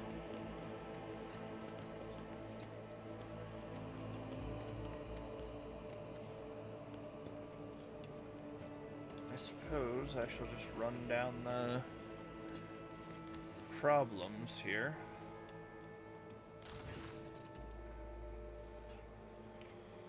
Lord Captain, there is a conflict between the followers of the Order of the Hammer and the refugees from the Winterscale Dynasty's domain. An argument broke out near the tomb of the ascetic Nicodemus Keefe, and the tomb was damaged in the fray. The pilgrims, revering Keefe's rival, Philoppenes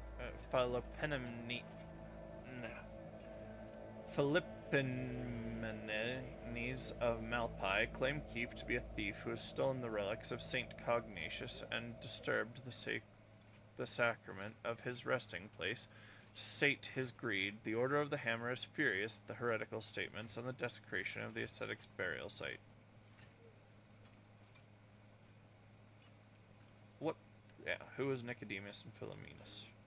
Saint Nicodemus Keefe is a missionary who arrived in the Expanse alongside the founders of the Order of the Hammer, offering them valuable guidance for colonizing Falstone. He converted many worlds to the Imperial Creed, but his most famous feat was in his search for the burial site of the legendary preacher Saint Cognacius, who conquered the Expanse thousands of years ago, leaving behind scores of relics. Keefe was able to track down some of those relics.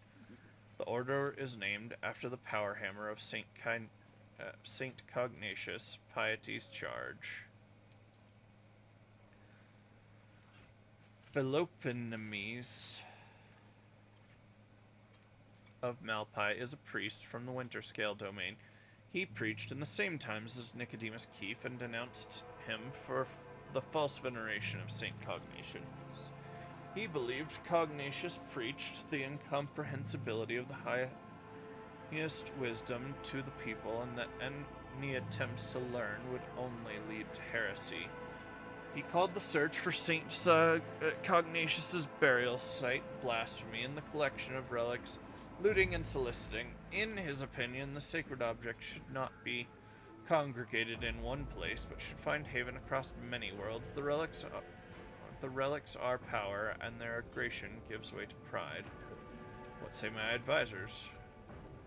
By coming to a foreign realm, the Malapians are demonstrating their insolence.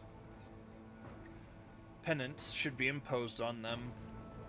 We send them on a pilgrimage to find relics of Saint Cognacius and to learn the ways of Saint Keefe. In this way, they would be of use for returning the lost relics. The Order of the Hammer would be satisfied with a just verdict.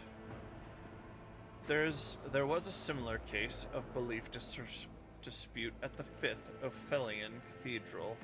The conflict between the two cults was resolved in sacred duel. 20 champions from each side came forward, both sides vowing to accept the victor's teachings. If they lost, I propose we invoke the cathedral's edict and settle the dispute in the same way. They believe that their faith is superior, then let them prove it. Subject them to a severe test of faith. If they survive it, they will have proven their steadfastness. Even if the Order of the Hammer does not accept their arguments, it would be easier for them to recognize the newcomer's right to interpret the way of Saint Cognacius if they prove it with their own blood and pain.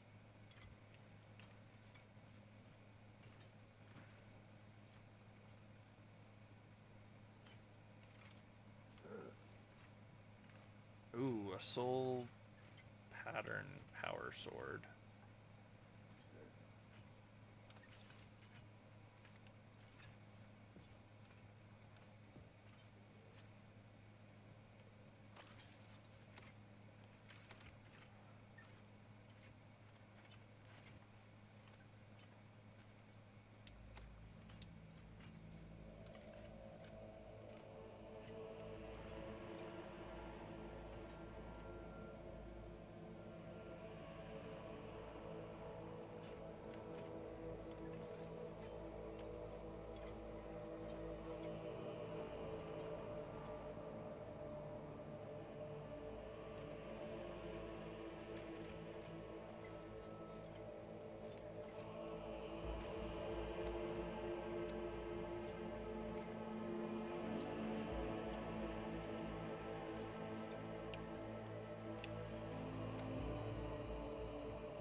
That's not a bad thing.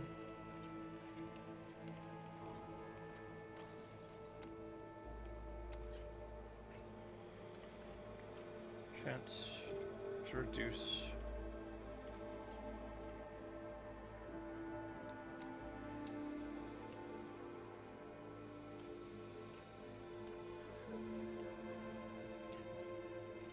I will arrange for the dueling grounds to be prepared in the monastery. 4 dozen fighters clash in a bitter struggle. The forces were an equal match, and thus the duel righteous. By the end, only the indomitable Hectorius, the priest of the Order of the Hammer, was left standing, and, honoring their vow, the Malpians bowed down to him and accepted the teachings of Saint Nicodemus. A profit factor.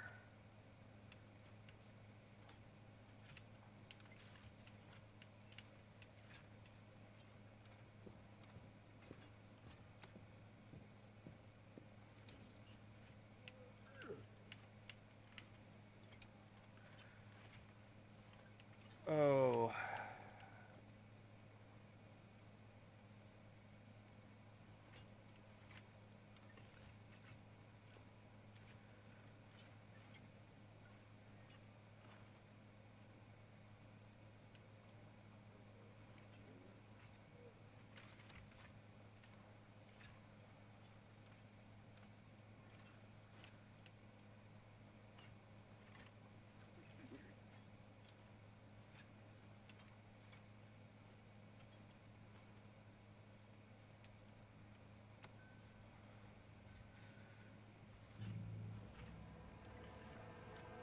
It's not bad.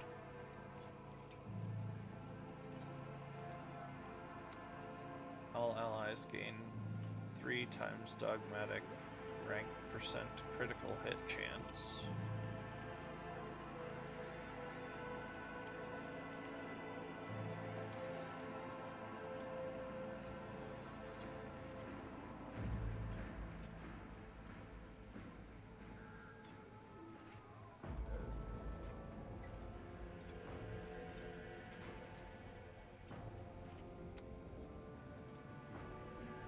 Colony and the speed of projects in the colony, increasing and decreasing them by 10% for each point of complacency.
Bonfires.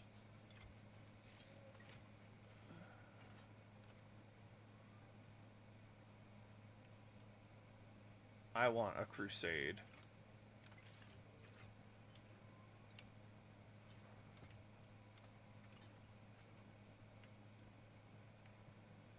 Or maybe shrine. Good tidings.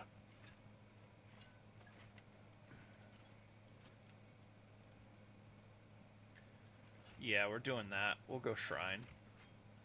That's the one that gives us the most everything.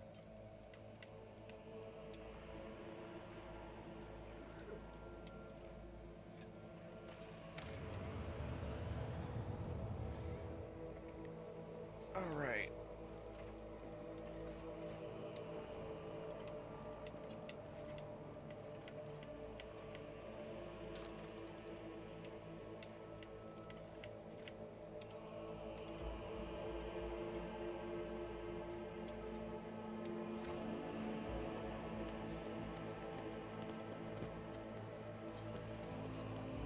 go, sweetheart.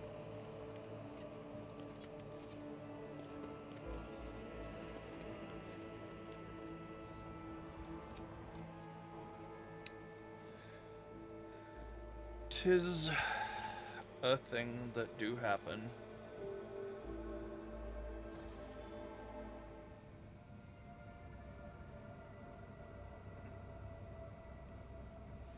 Terrible news from Dargonis, Lord Captain. The subsidiary hive city, Scipion 84-249,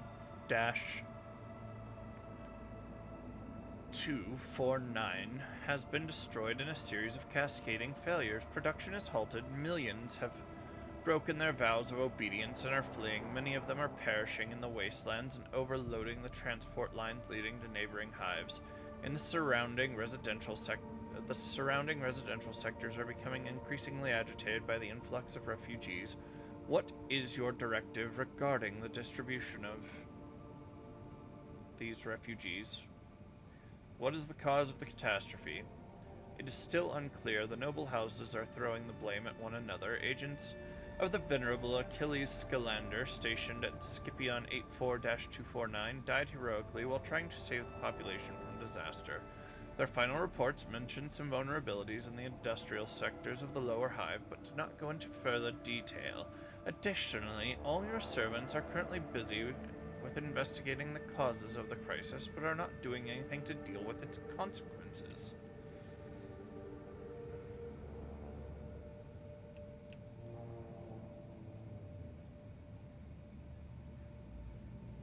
I kind of like that one, but what say my advisors? The death of Achilles' agents troubles me. It may not be a coincidence. Until the causes of the disaster can be concretely established, I would avoid letting the refugees into other hives. There may be saboteurs among them. I recommend setting up prohibitive cordons where the refugees can be contained in the wastelands between the hives. The Emperor bids us to face the often cruel strokes of fate with dignity.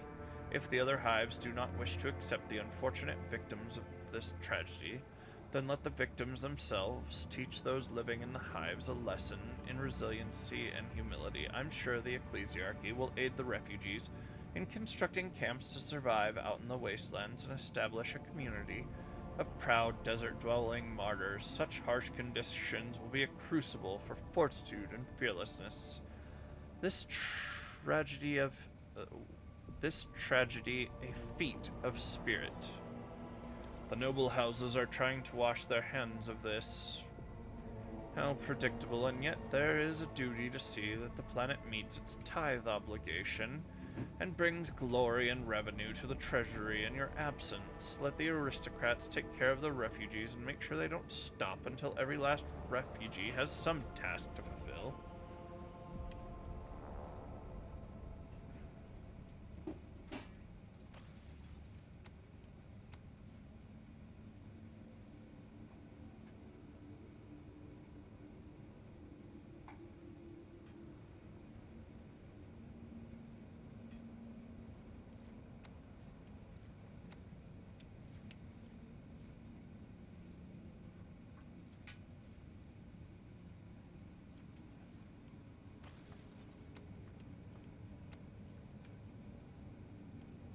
That's not bad at all.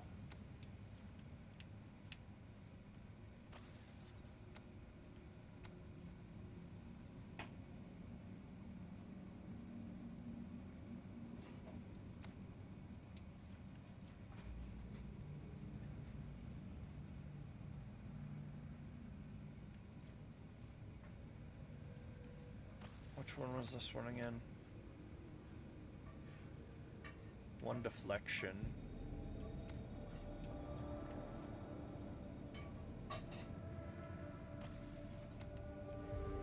And that's the decrease of... Yeah, okay. Argenta, see to it the ecclesiarchy would not ignore the laments of the poor. He who dares to remain deaf to the pleas of the destitute shall be branded a traitor of the faith. That was a little bit too pacey for a woman, sorry.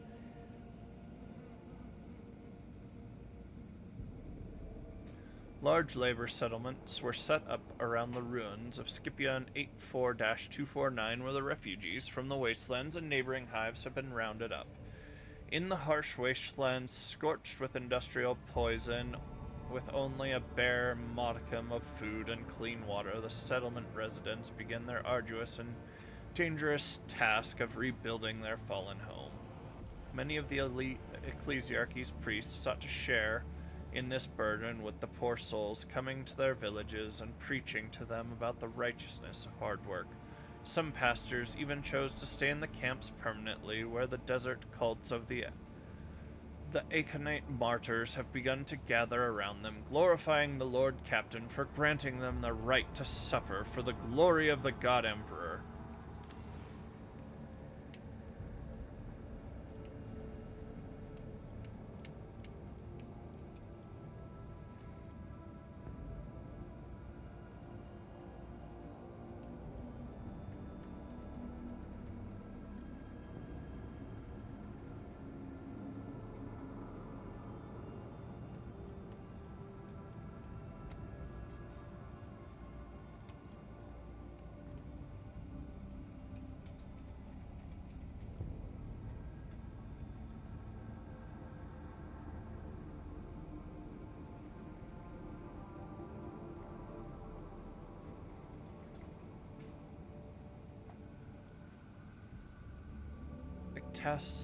Extasiums for the nobility.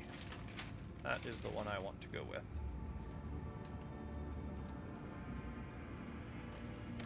Let it be so.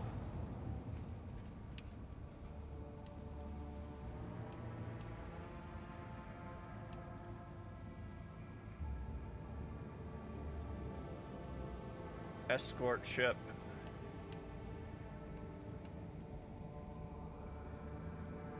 This is the one right there. Pirate's Bane. 50% is good, but also Rogue Cherry's 5 ship is escorted by an armed frigate. I get a sword class that follows me around. I get one there too, but I don't want to be that. And yeah.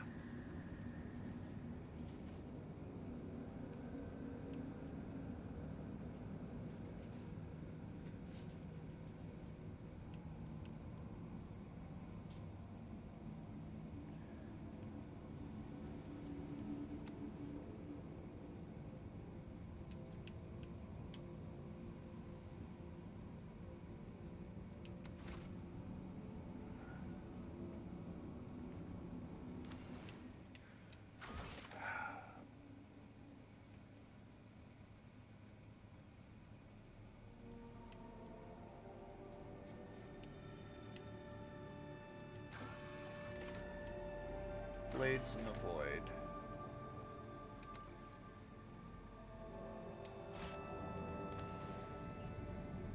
Let us forge our way there. There was a firefight! Sweetheart, hand me a handgun. It's supposed to be there was a firefight, and then you go bang, bang, bang, bang. Yeah, he discharges his pistol into the air after he says it.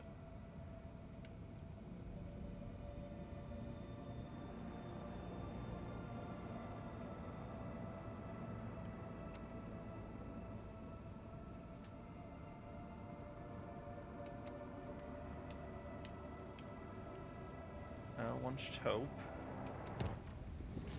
we can get here.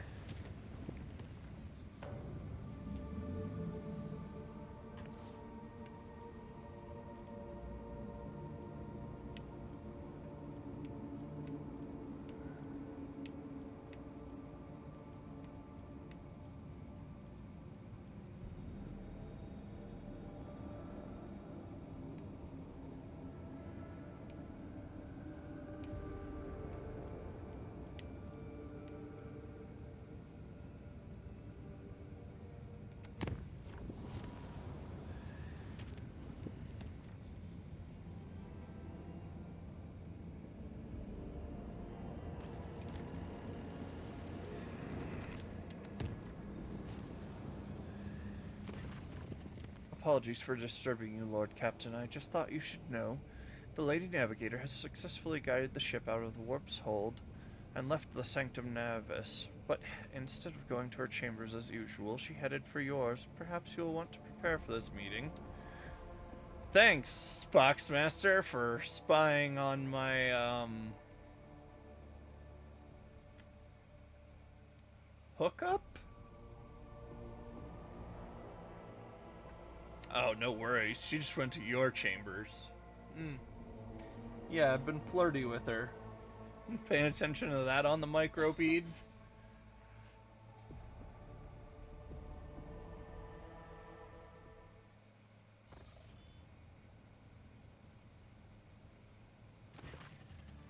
Greetings, Lord Captain. I meant to inform you that our journey through the warp went well. My navigator's gaze perceived the light of the Astronomicon. Beyond the tumultuous waves of the Sea of Souls, albeit with some difficulty, the crew and master helmsman conducted themselves adequately. My instructions during the jump helped them find their focus and guide the ship without any serious incidents.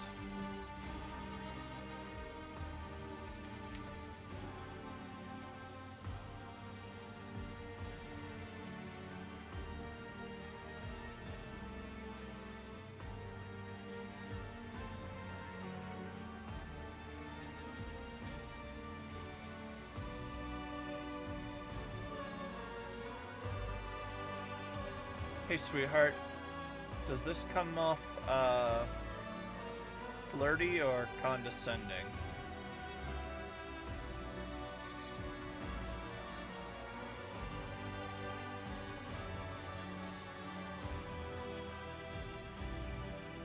She's talking about, as a navigator, getting out of the warp. It's like most of their job is navigating the warp, right? But the thing I was thinking of replying with is, thank you for the report, but I had already noticed for myself the ship was intact, unless, of course, the last few hours of my life have all been a cunning trick of the warp. Is it playful or condescending?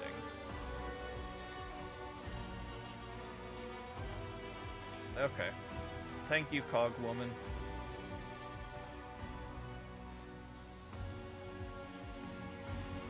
Have you sewn your red robe yet?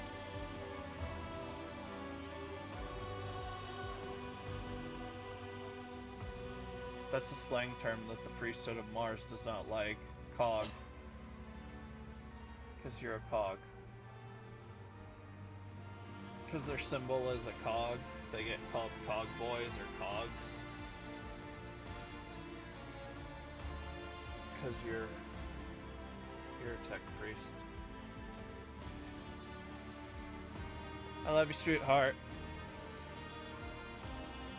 I never doubted your abilities as a navigator, Lady Cassia. My crew is fortunate to have you. Cassia's expression changes subtly, and she gives a reserved nod. It pleases me to hear this, Lord Captain. I am equally satisfied with your manner of command.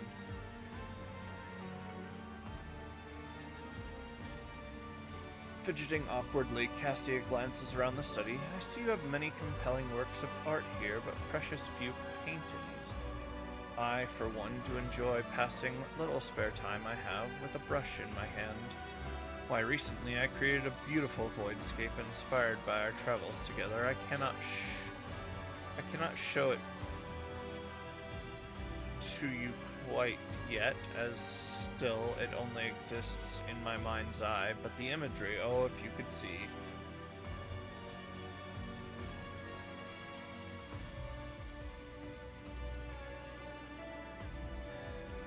My quarters do indeed sorely lack exquisite finery. Might I hope that your painting will soon adorn these walls? Cassia cocks her head in surprise. Do you truly wish that it would? But I must admit, I have never painted for anyone other than myself before. You will have to forgive me, Lord Captain, but I do not think that it is such a good idea. These chambers are in need of masterpieces, while I I merely paint for my own pleasure. Her furtive smile speaks louder than her polite refusal. One other thing I meant to tell you is that I am quite well read, and that my knowledge is not limited to the navigator's craft. I am versed in many other scholarly fields, such as the Centauri history of the Calixus sector, or Cassia shrugs awkwardly. Navigators are taught to familiarize themselves with the warp from childhood. Should you require my help, that is to say my counsel, my knowledge is extensive, so please do not hesitate to ask. She fiddles with a lock of her hair while still proudly holding her chin high and avoiding your gaze at the same time. The tousling the hair. We got this.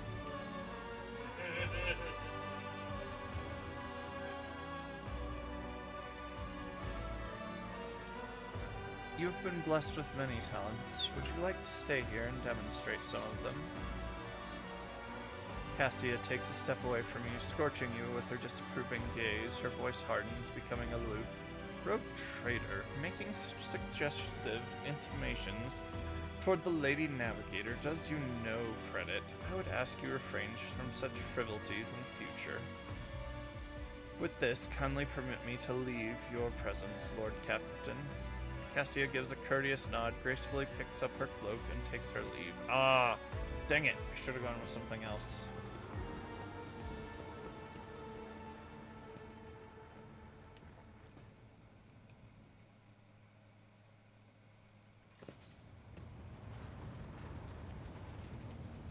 Wait, am I able to go talk to her? What's that guy they hired for Chappelle's show? The let me holler at you, let me holler at you, let me holler at you. She usually hangs out over here. Words cannot describe how boring the bridge is without our stimulating conversations. As the only voice of our family on this vessel, it is an honor. As long as your questions are courteous, I will answer every one of them. I take it House Orcelio has a rich history. Oh, yes. The navigators of the house came to the Coronis Expanse fairly recently, a mere 208 years ago. Before that, our ancestors expanded the borders of humankind's dominion for the glory of the Emperor, blazing trails to different corners of the galaxy. Just as a rogue trader stands at the head of a protectorate, a Novator heads a navigator house.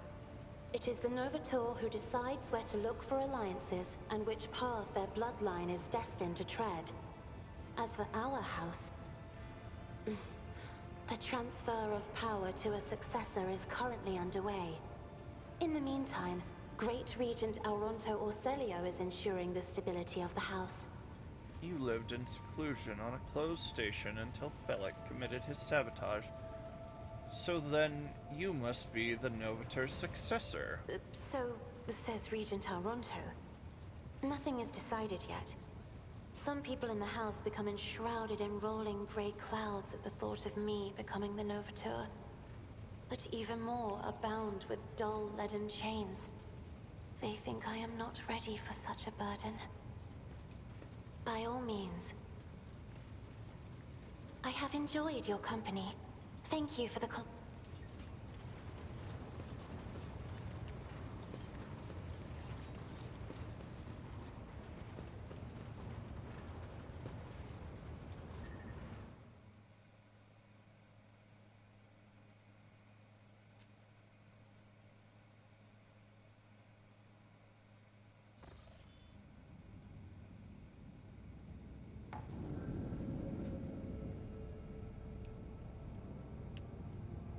Oh wait, hold on. Warp travel. Lord Captain, urgent report. We have received an astropathic message from Auronto Orcelio. The navigators are concerned about the fate of Cassia, who disappeared from Uruk 5. The Regent is requesting an update on the current status, and he has also inquired about the possibility of a personal meeting to negotiate and arrange the return of the Lady Navigator to her house. The psycho-emotional coding of the received message betrays acute concern, but it also contains something that the astropaths have failed to put in words. If you'll excuse my forthrightness, I feel it necessary to tell House Orselio the truth. Otherwise, a conflict with the Navis Nobilite is possible, which, given the current state of the Coronis Expanse, will only play into the hands of the enemies of the Imperium. How did they even learn? I wish I knew, Lord Captain. It is troubling indeed. Perhaps we have a spy on board, or Regent Oronto is bluffing. In either case, I believe we should respond. Navigators are extremely powerful and useful allies to have.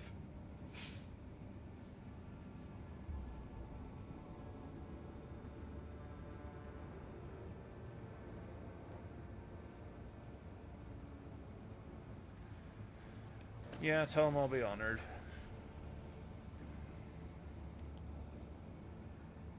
See to it, Captain. Yes, I'll see to it, Captain. The astropaths will transmit your consent. Representatives of House Orselio will be waiting for you on the capital world of Dargonis. Receiving members of the Navis Nobilite is always a delicate matter. Please make sure to discuss the details of this meeting with your Chancellor upon arrival.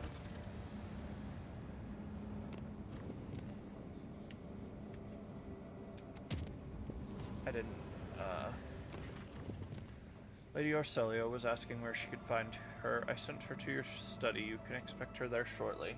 Another time. I'm just trying to scan systems, man. Also looking for a naval battle, because I want to shoot down Xenos.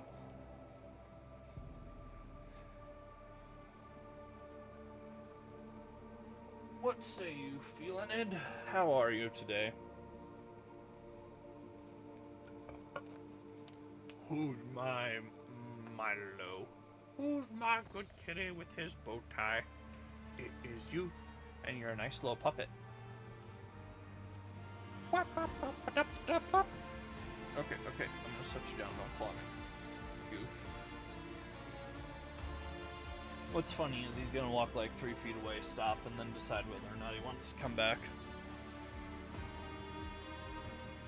Oh, I was wrong. It's about 4. Lord Captain, could you spare a moment to discuss a personal matter?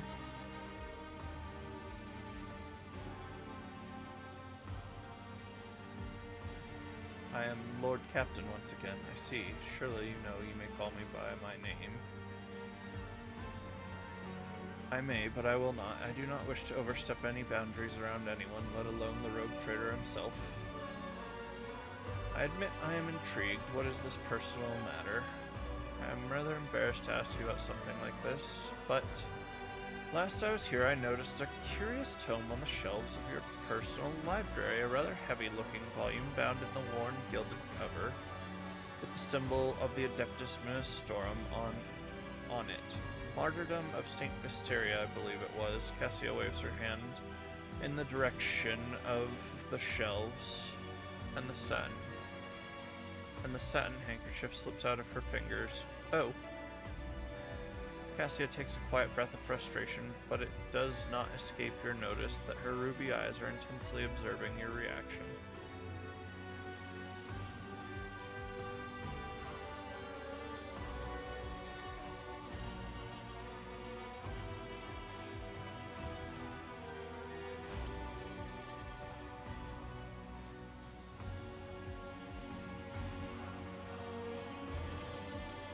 The soft fabric tickles your lips, and the subtle scent envelops you like a thin veil. Cassie accepts the handkerchief. The nod of gratitude, and for the first time gives you a look filled with warmth and affection. Thank you, Lord Captain. I believe I should return to my chambers now. What about the book? She graces you with a half-hidden smile and swiftly leaves the study. Perhaps I did not botch it as bad as I thought. here's the thing. There is a captain's personal cogitator on this, right? But I can't get it to come up. And I need to be able to. Because, like, the ancestry records are all the people who are 760 some odd pages, and I can't get it to go.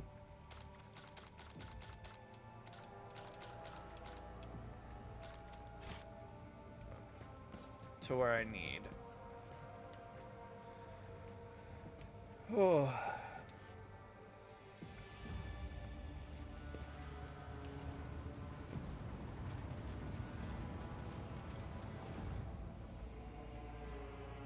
I'm trying to get an alliance secured with House Orselio,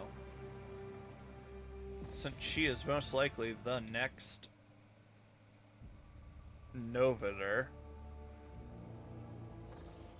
Given her that baby bump would secure an alliance. Shotgun wedding, of course, but in a manner of, don't throw me into the briar patch.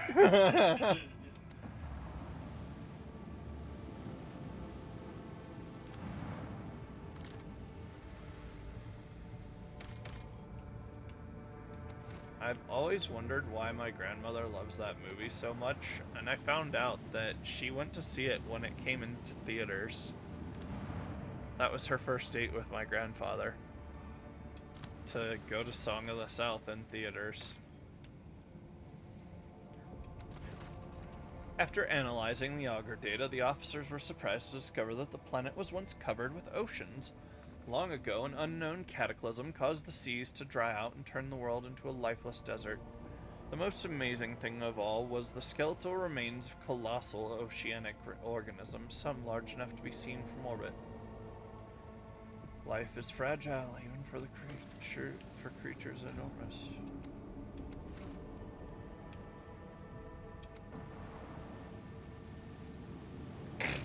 Ugh.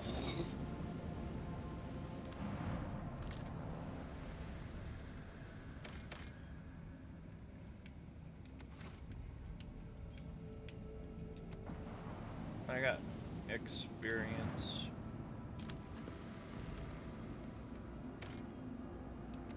Oh, wait. Burning world. I've seen a planet burn once before. Kasar Maga. Exterminatus was invoked. Incendiary clouds. Oh, incendiary cyclonic torpedoes were deployed. The world burned for several months until there was nothing but ash. Well, that's what cyclonic torpedoes do. Map of the Coronis Expanse.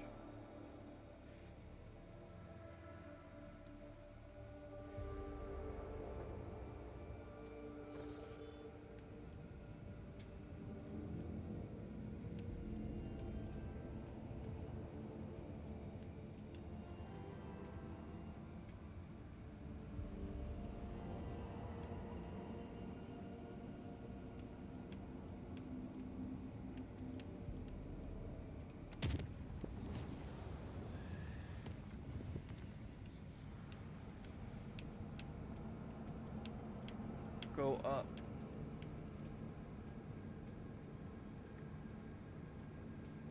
I'm gonna just chart the dang course if I can.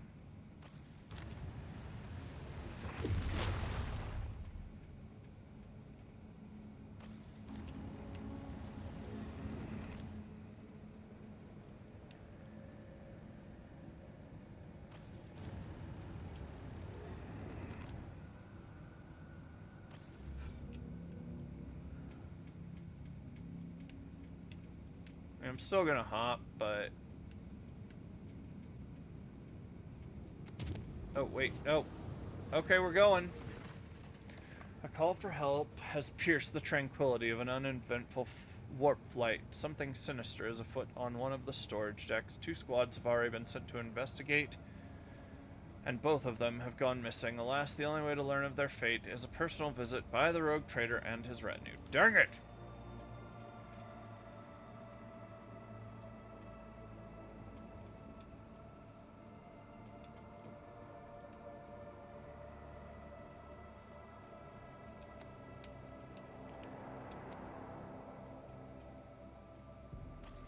Let's run that one.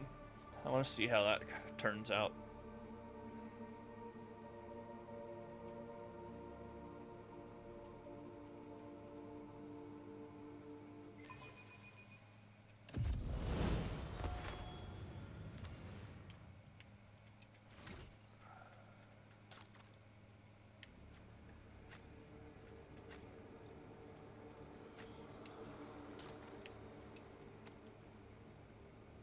Grants AP.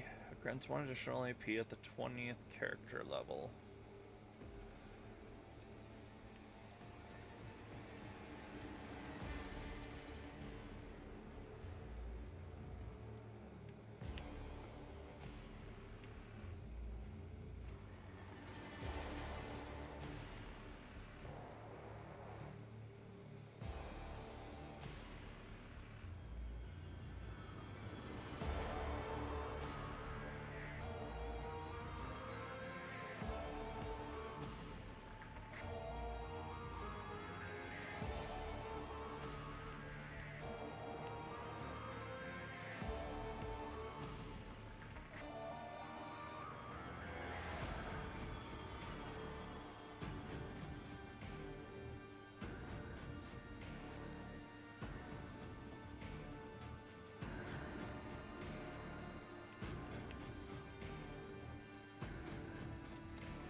Yep, we'll go with the willpower to up warp power.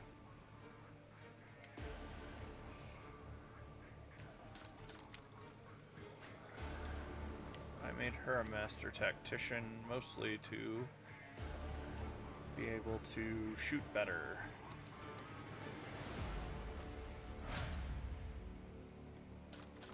Also, I think people sleep on officer. It's pretty solid. AP increase. Oh, what is your ballistic skill? Your weapon skill's pretty decent, but your ballistic skill could be a lot better.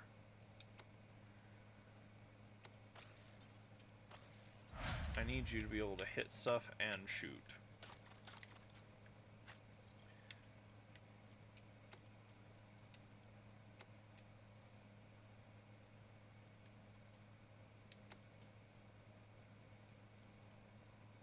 Okay, ballistic skill is 55. I can't do weapon skill. And she gets a talent. Melee, flame, and melta attacks against demons and psychers.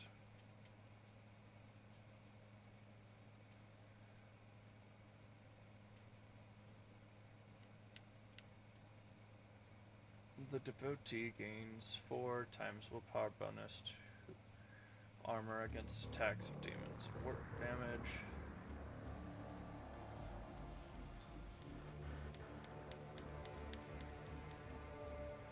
If you do not have the ability to carry into battle a... Alright, we're at...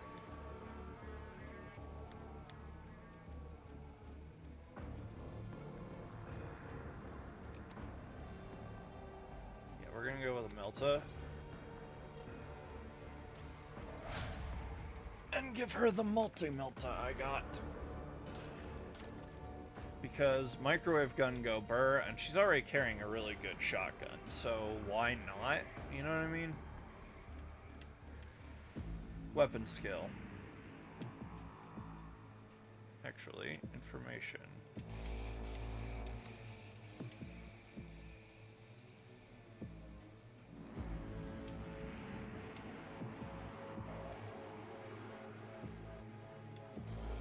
Fellowship is one of the things about it.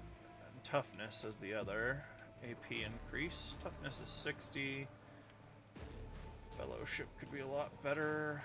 Weapon skill could be slightly better too. Strength is pretty high. Agility is kind of trash, but you know, so it goes. I'm gonna boost your fellowship though, man. It will increase your attack. Or your actual, like, being able to do stuff usefully.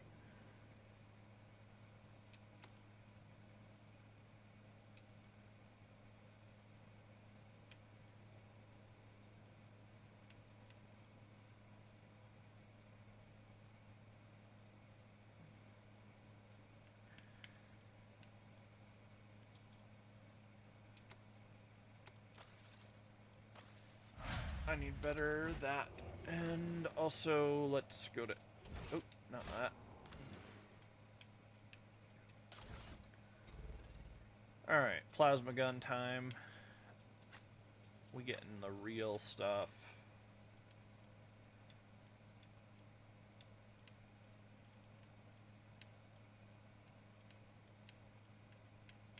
Wait, what?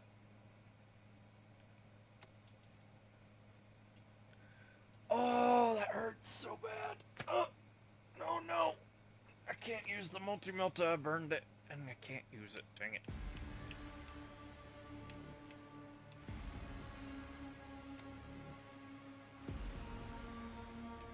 That combat shotgun.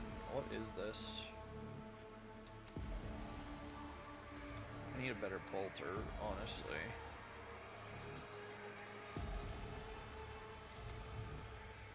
Like...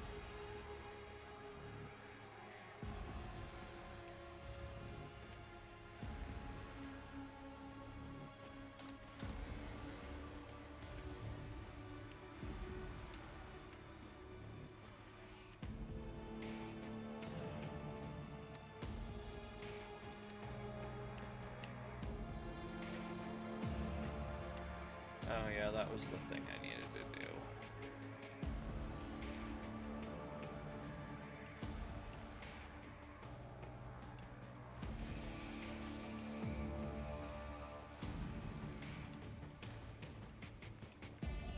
Flame. Blinding.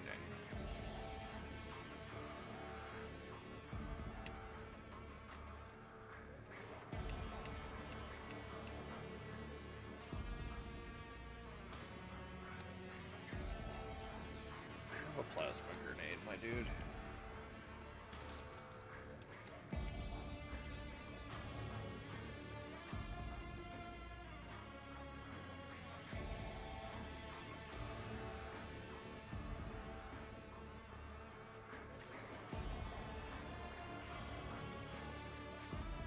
Some big needs right now are better bolter.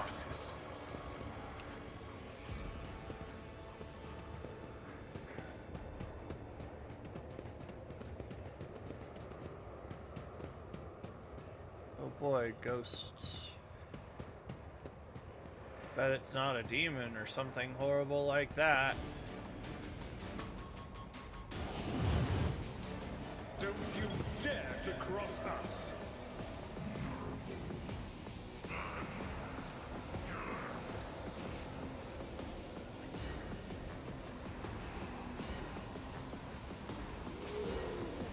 Oh boy, plague bearers.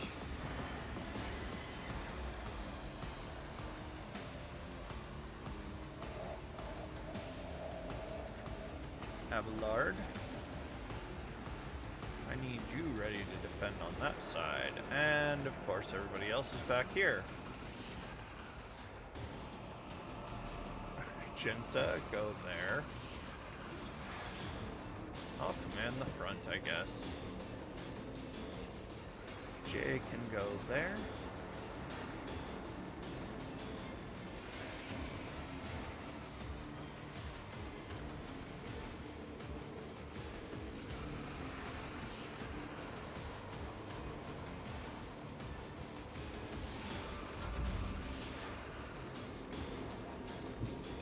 Be careful not to cross my gaze.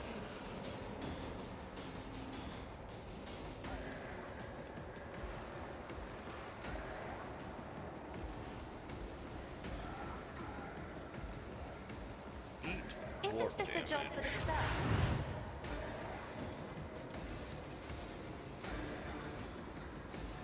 Me? If you insist, Lord Captain.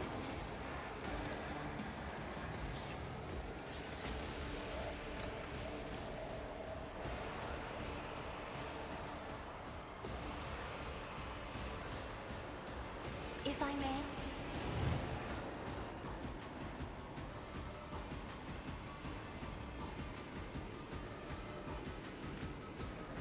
Am I just outside of it? Yep.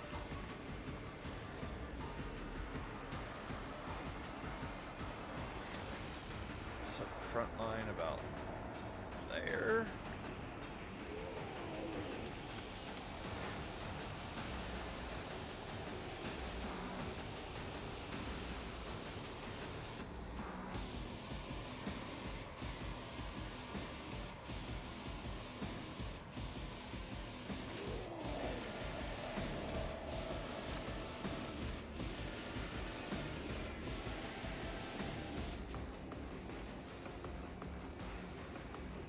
Me? If you insist, Lord Captain. Isn't this a job for the serfs? A little bit too hasty here. Oh, I did not want to be locked into My combat. armor is contempt. Just a minor setback.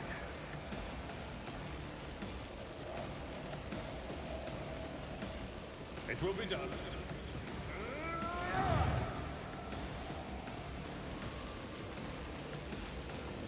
At your beck and call.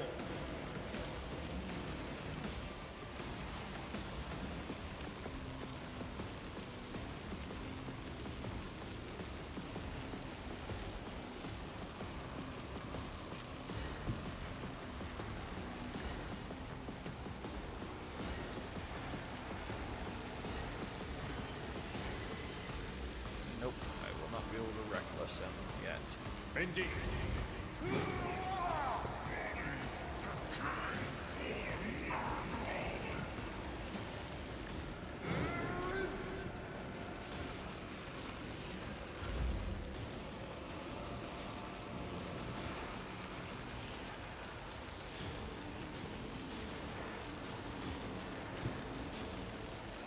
The enemies of the Emperor will be undone.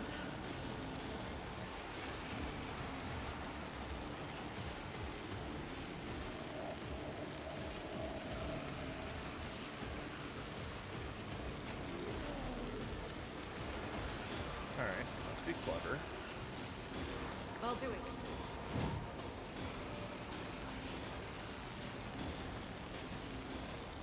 Faith without deeds is worthless. Get you right there where I want will you. bathe this battlefield in righteous fury. And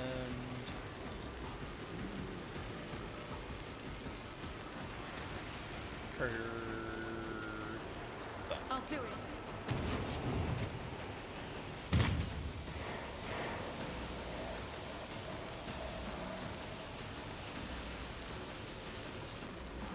Doubt is for the weak.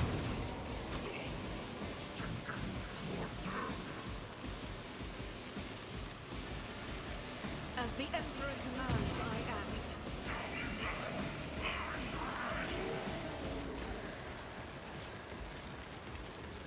Faith without deeds is worthless.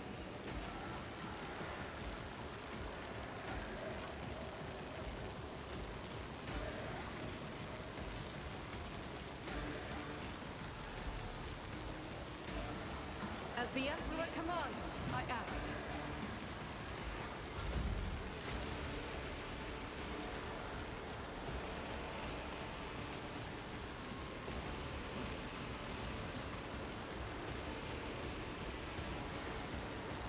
Oh, that's going to trigger Perils of the Warp. We're going to have to go in the regular way.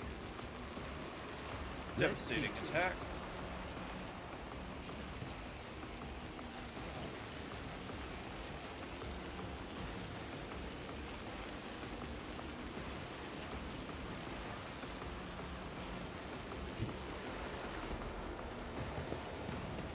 No, I want to be on a side angle so I don't get shot by people.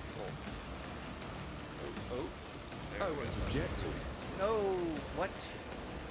Dang it. Now I get shot by my Let's see to it.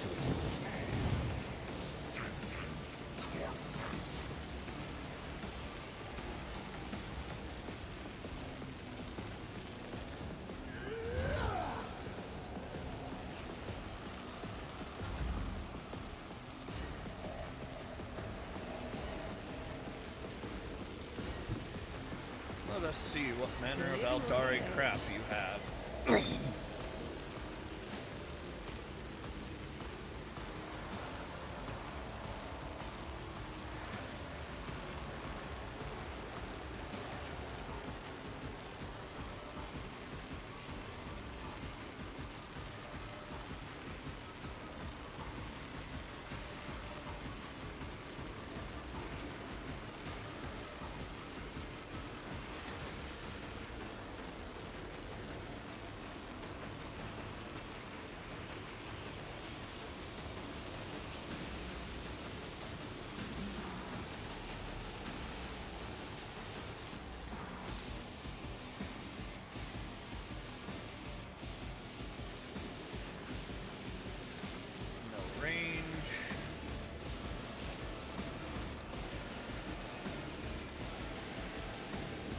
get too cocky.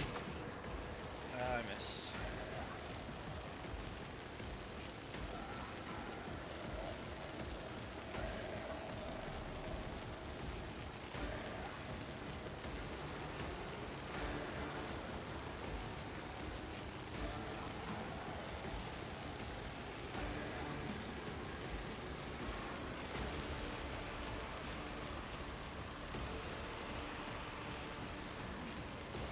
You were given voice again, huh?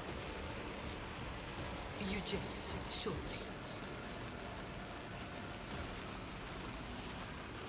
Am I getting paid for this?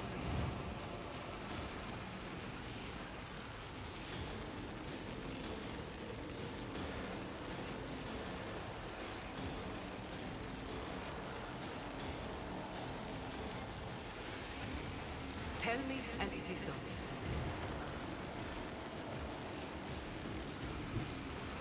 Wait. Nope. That's not what I want to do. I want to go there. Guided by faith.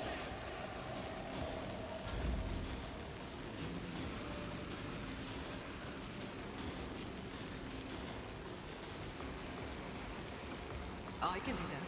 With the right incentive.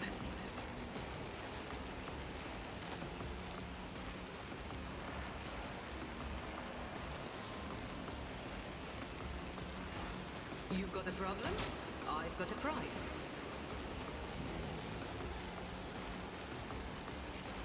I can do that with the right incentive. I shall enjoy everything with unshakable faith.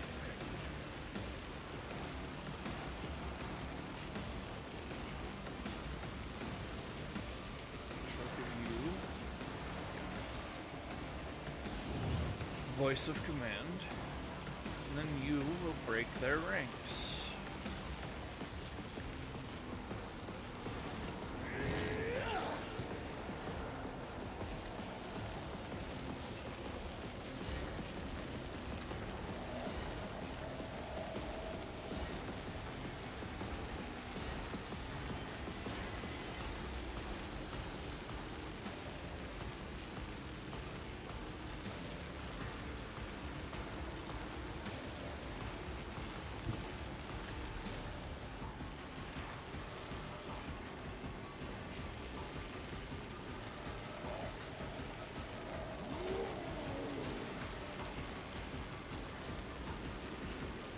Actions will Shall speak press that louder than advantage. words. And then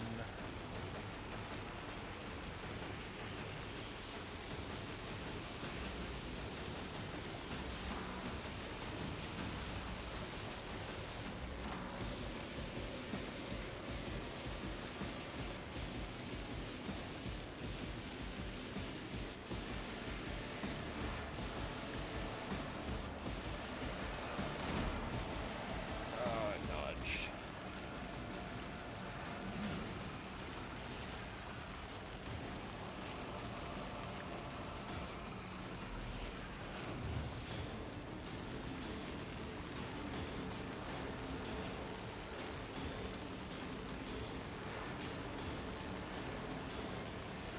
Rejoice in service.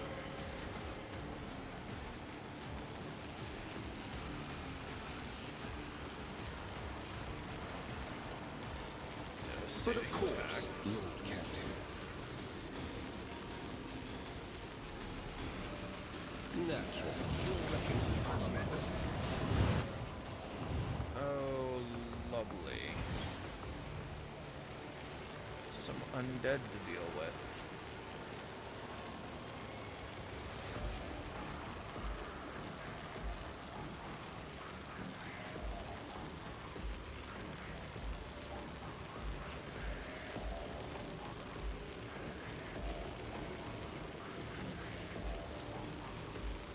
Oh, you're just out of range, or you would be so much toast.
I have a lord. And so it shall be done.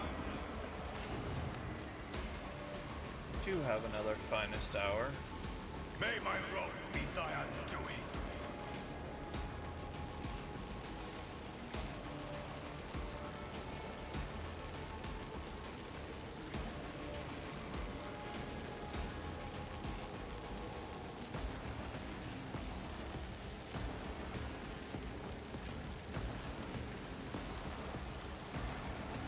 At your beck and call. Victory is...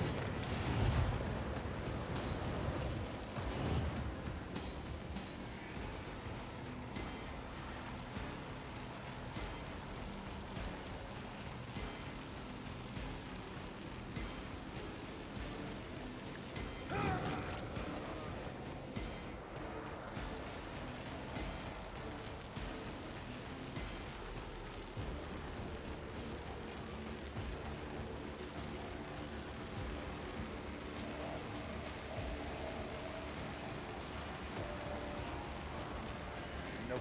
Would run straight through.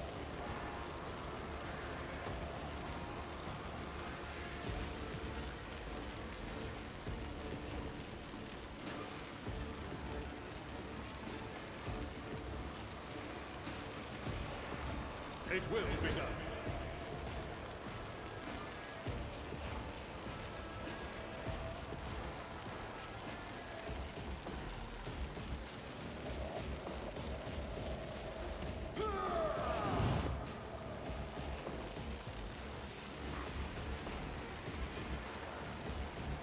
Indeed. It will be done.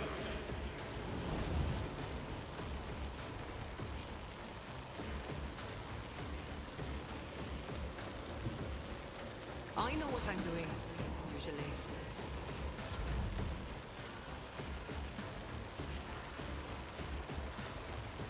Get you out of the way, Cassia. Battlefields are always drowned in scarlet. Well, I suppose, given the circumstances. At your beck and call. One fewer target.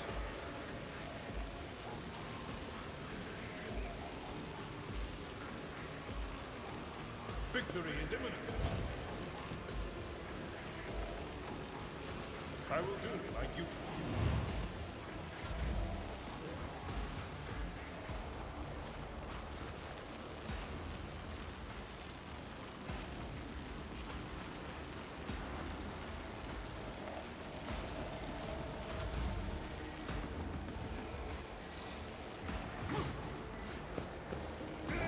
And that is why Took care of this one.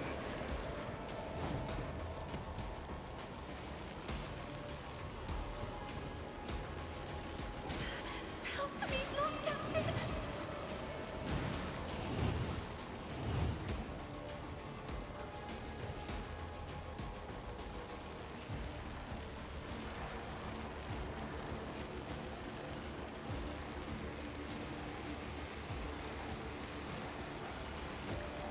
As duty demands.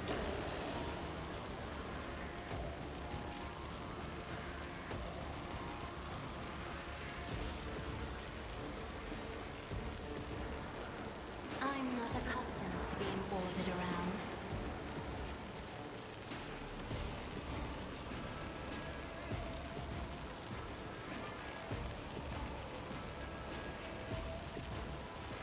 That is foolishness.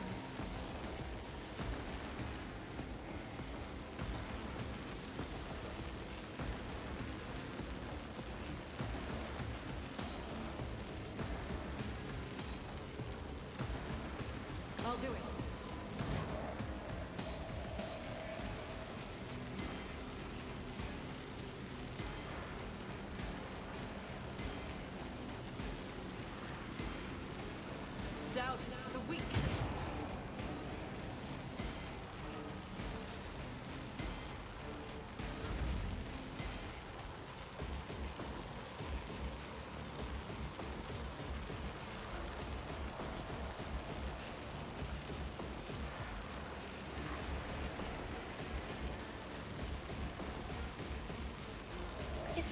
were possible.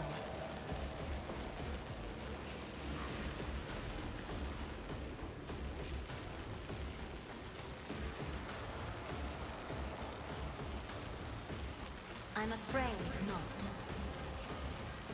Do not dare ask.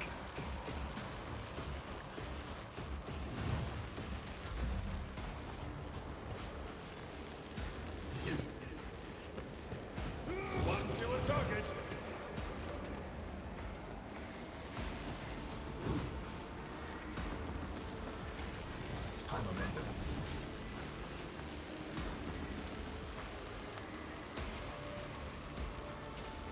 I say, what's there?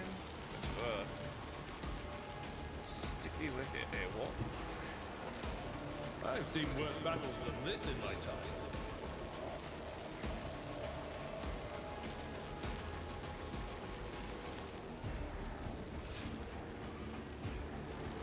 I'd rather not.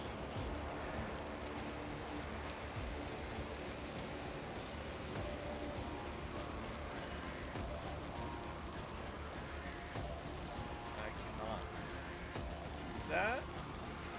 I mean,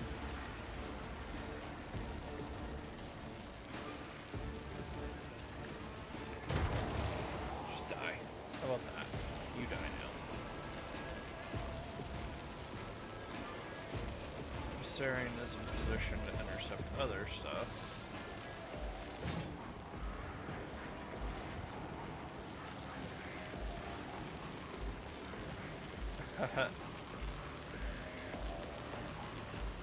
Shotgun go boom.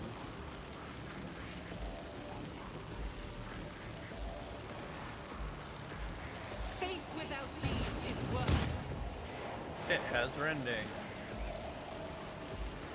Guess I'll just have to claim this bounty As right the here. Emperor commands, worship said prayer.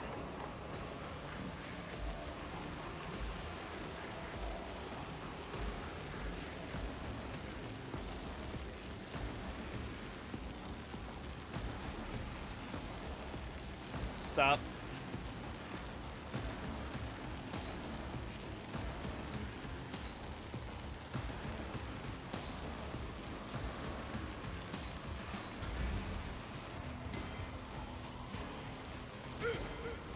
Scorn the pain.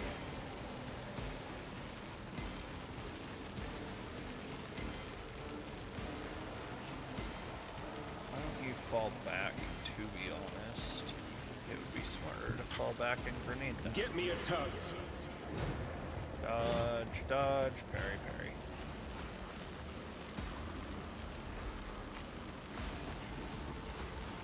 And then just frag grenade a lot of them. Get infected.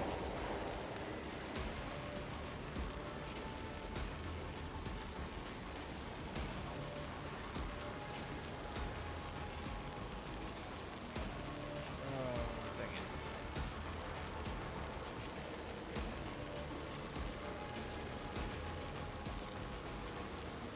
Let's see to it.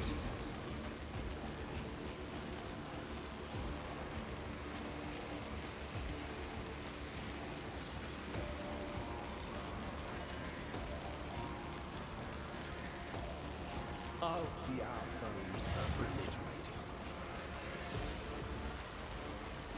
I won't object. The Emperor I thought it is would have on been our side. Viserion that finished this whole thing, but hey.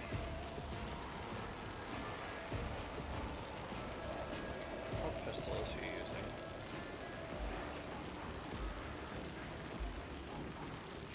Undead don't respond Let's see well to to that, it. if I remember correctly. Who is left? This git, right? Like, we just don't, man?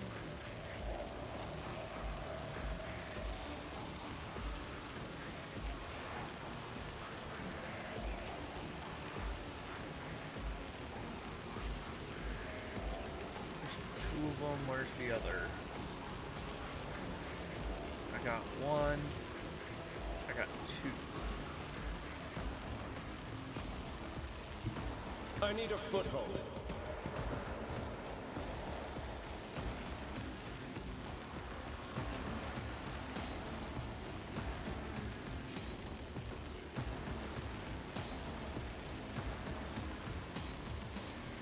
Naturally.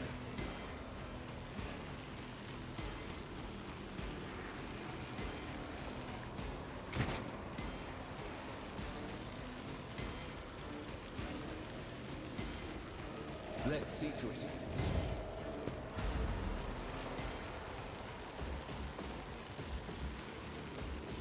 Bring them Eldari weapons to bear, lady. Watch my back.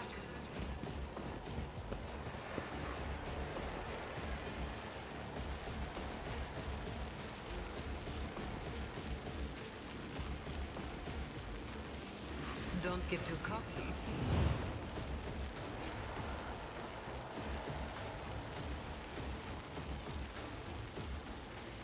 I can do that with the right incentive. Am I getting paid for this?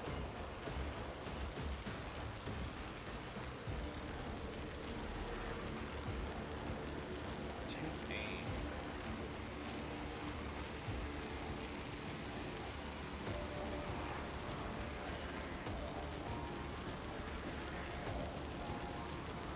Tell me, and it is done.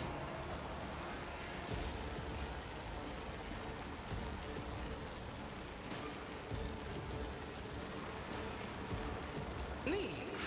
Never in 1,000 sectors. Why is it nobody has line How of sight about to me? none?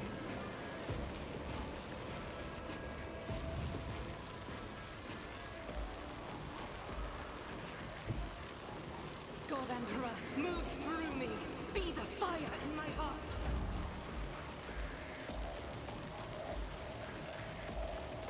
You jest, sure.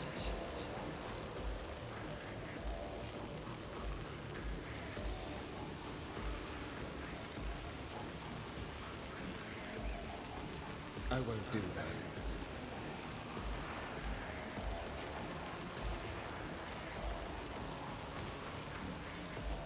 For the throne. I'm done with this one.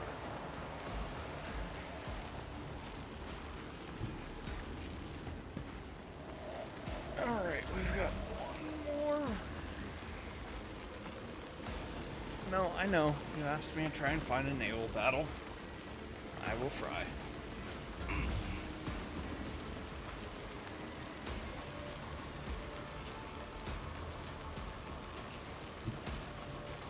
May the Divine's will be done.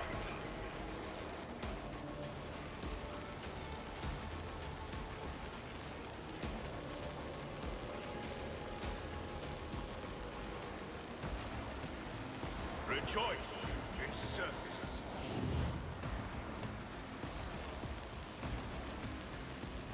I will not deter. I'm amended. Know your duty. The impure cannot escape What? their fate.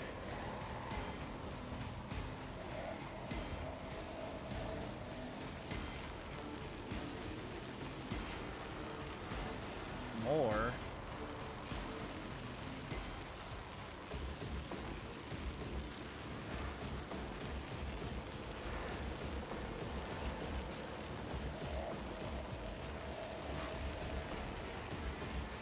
I'm gonna move Cassia to there and hope I've got enough movement. Coyote, can you grab me some batteries for my controller? Coyote, can you grab me some controller batteries?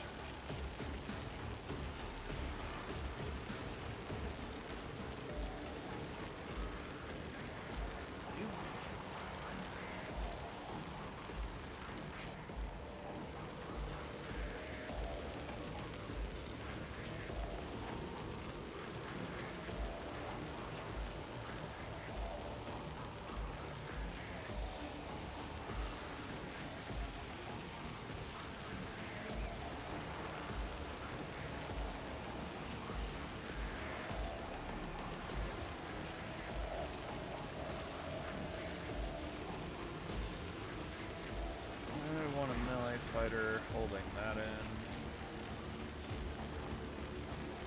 You're basically a gunner, so we'll put you in cover right there.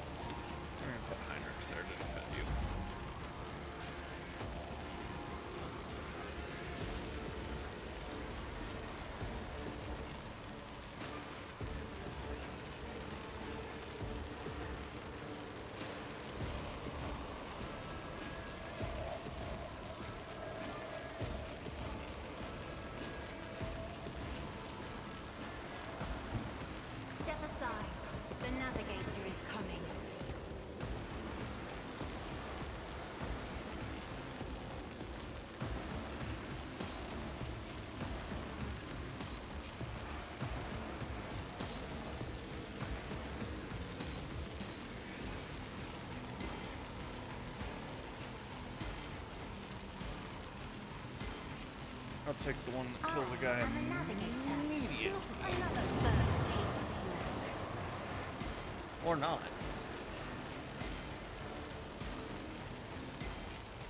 If I may.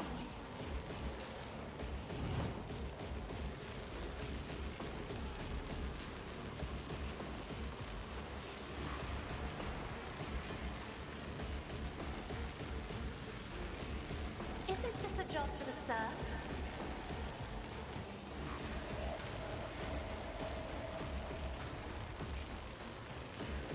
Don't get too cocky. Going somewhere?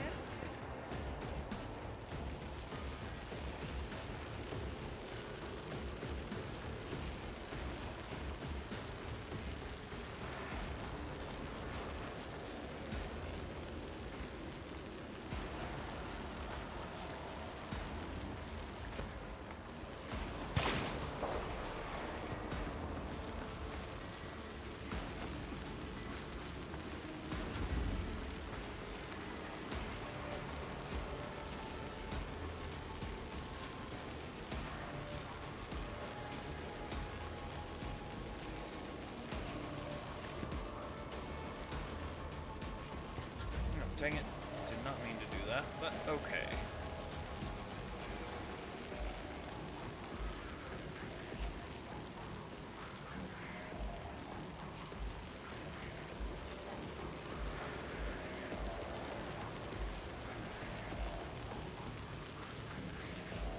I'll do it.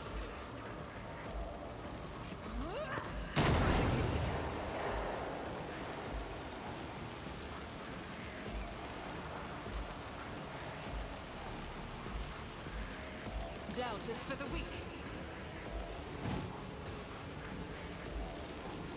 As the Emperor commands, I act. Each strike is a prayer.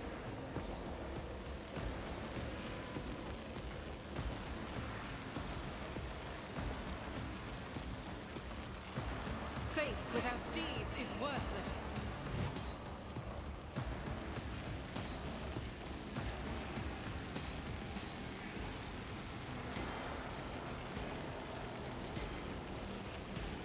As the Emperor commands, I act.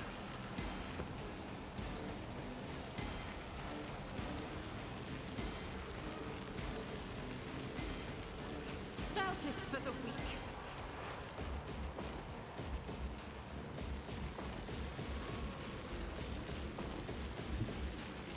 The enemies of the Emperor will be undone.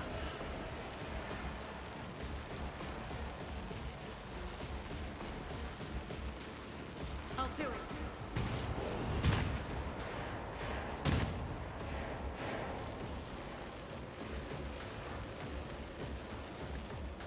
None can escape the Emperor's judgment.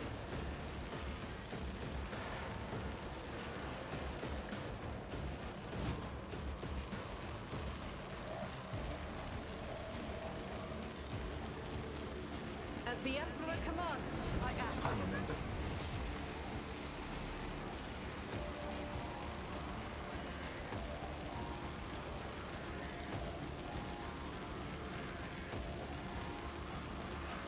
Alright.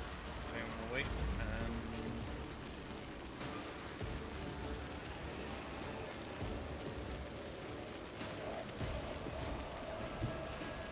Everyone, step aside.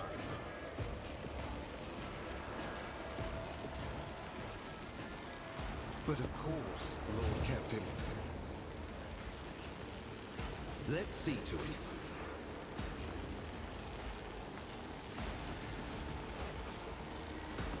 I won't object to it.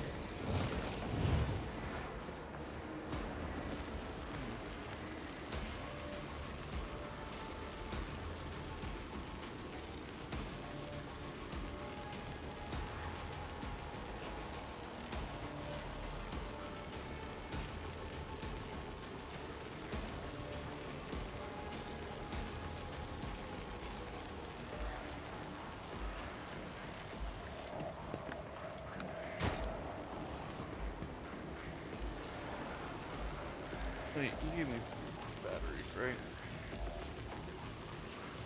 There it is. Dropped it for a second.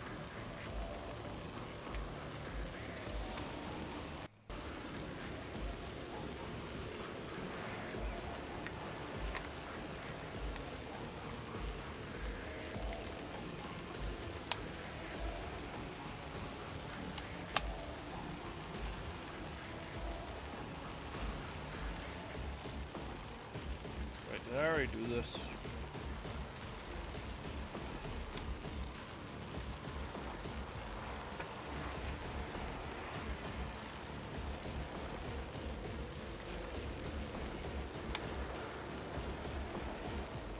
I don't know if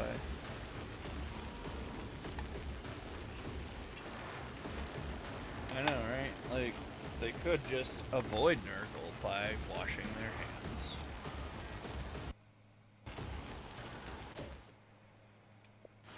So those batteries are not working properly, Coyote.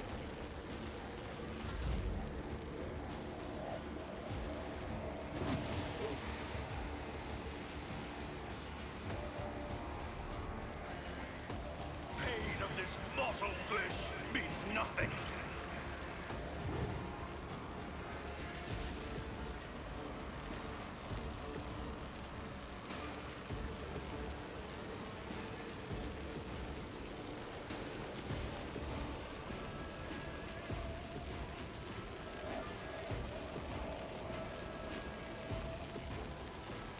Actions will speak louder than words. And so shall it be done.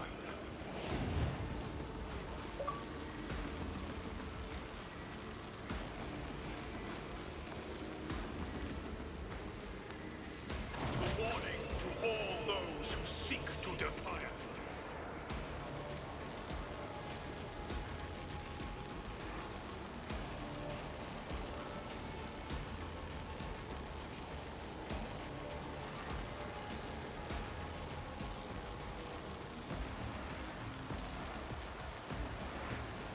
Rejoice in service. Hey, my digital weapon finally did something.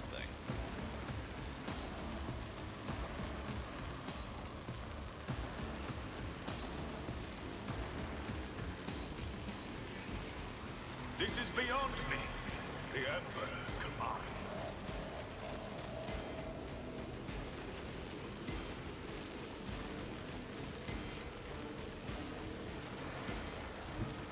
I have read tomes of military tactics. Me?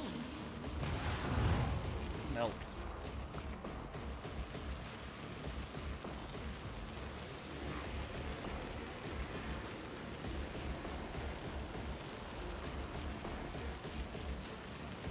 Isn't this a job for the serfs?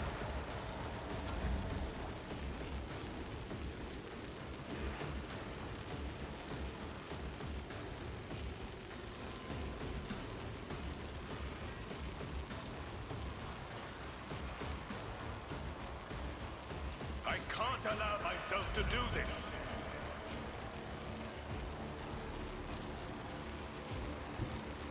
This battlefield air is good for my lungs. Alright, Jay, do you do anything can do useful? that. Whoa. I feel like I want a medal. you're not that good. Jay. Toxic needles on you do crap to them. Maybe at a bunker would press the advantage, but I didn't, so meh. I could still. Just switch over to this. Am I getting paid for? Oh, heck! That was a spicy meatball right there. When it hits, it hits.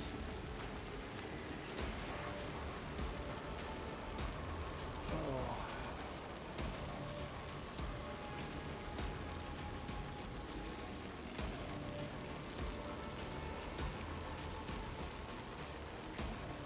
I can do that with the right incentive.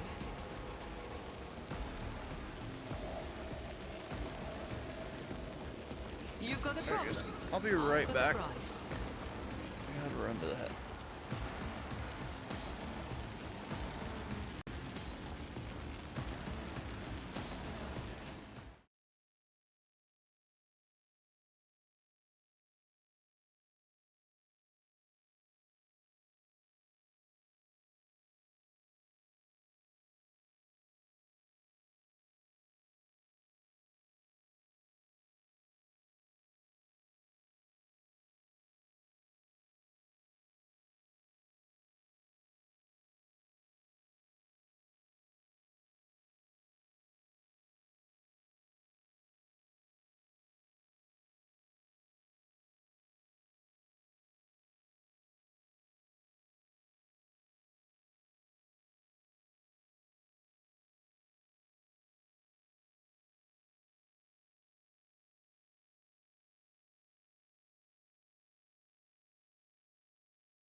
Man, getting up and moving around, like, I can hear all the ice in my vest right now.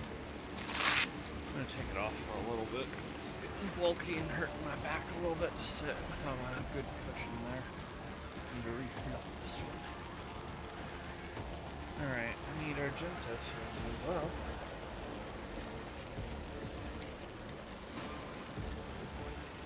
Actually, I never moved right there.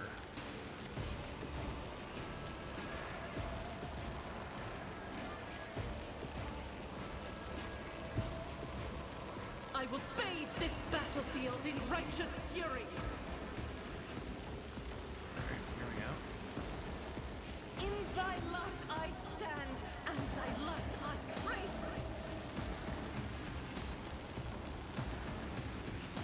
I'll do it. Each strike is a prayer.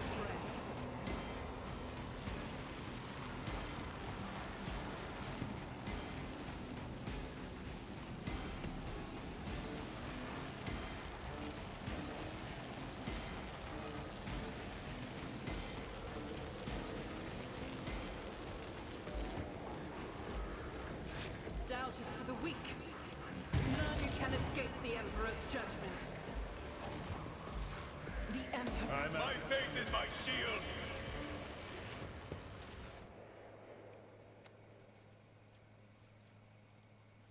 Chain sword, some knives. Donde está? The yellowed pages of this tattered pamphlet give off the sickly sweet smell of rot. The universe is drenched in foul blood and rampant profligacy. Disgrace, immorality, and lies permeate the air around every world. Agony, suffering, and pain thrive within us. Submit, repent, and accept your fate. To live and die in vileness and villainy. The omnipresent sickness pierces the void that stretches between suns and worlds. Oh, it's a pamphlet on. Let us walk this path to the end.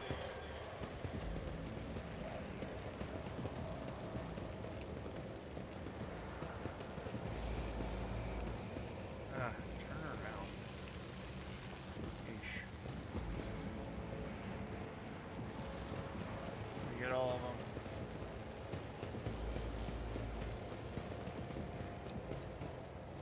A little bit annoying with the, but wait, there's more.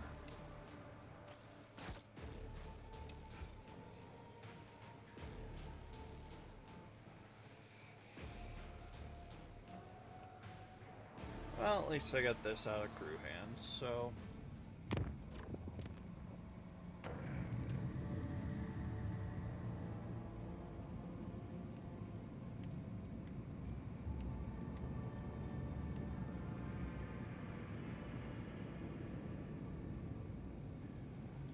Reduce route difficulty.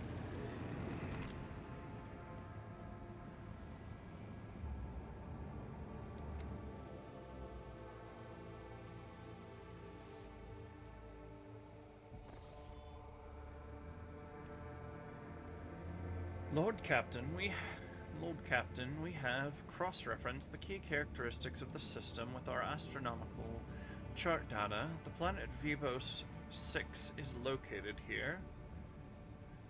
The problem is, the augurs detect an unusual change in the atmosphere.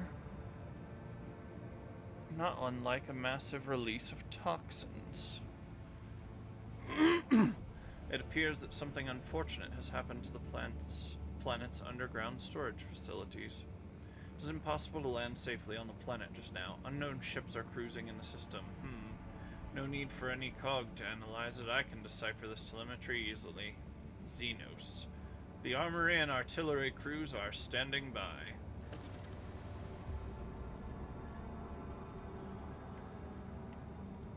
Alright, we entered over there.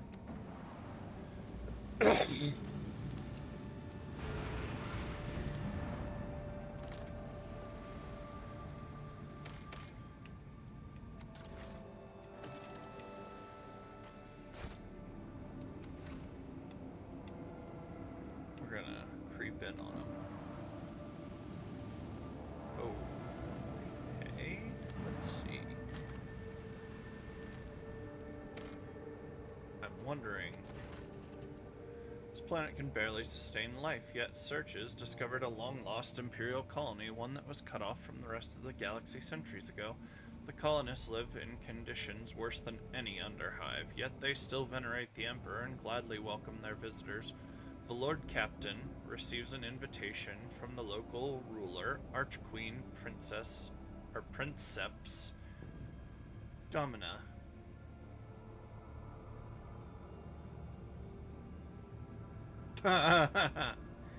Take over the colony. 1 shuttle and 2 rifles should be enough.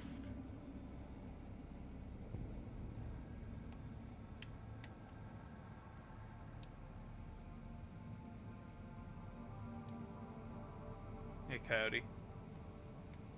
Coyote. Senor.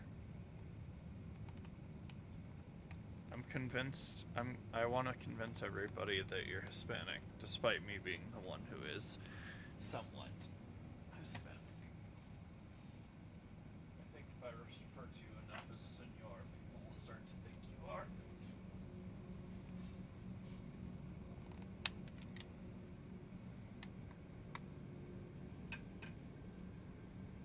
I knew a Mexican guy worked at a, I knew a Mexican guy who worked at a,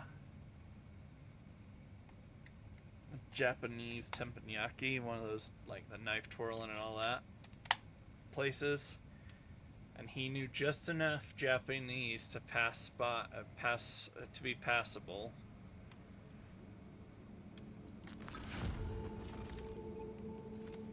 People.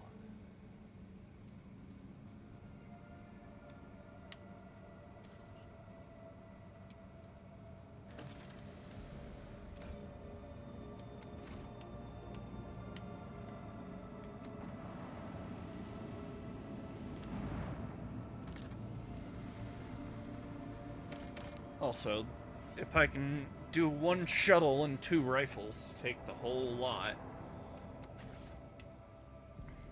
then if the Drukhari find out,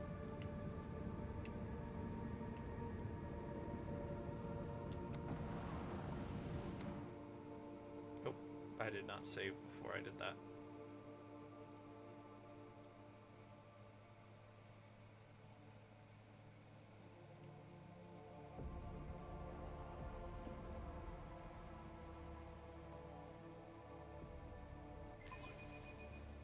I stand ready to serve you and the Imperium, Lord Captain.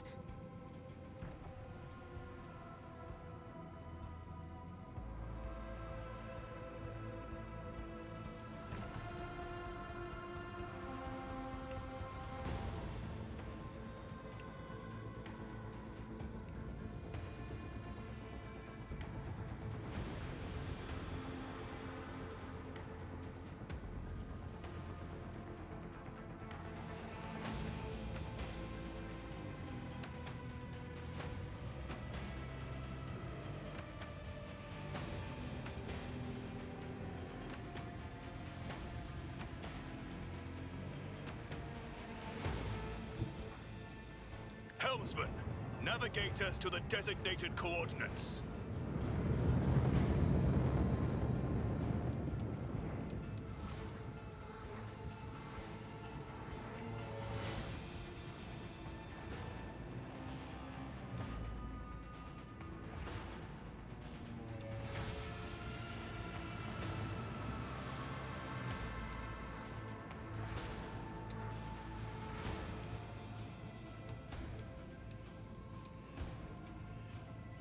Dang it, I miscalculated.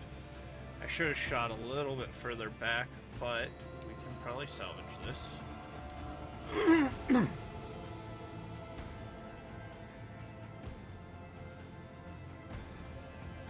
Send our enemies to the void.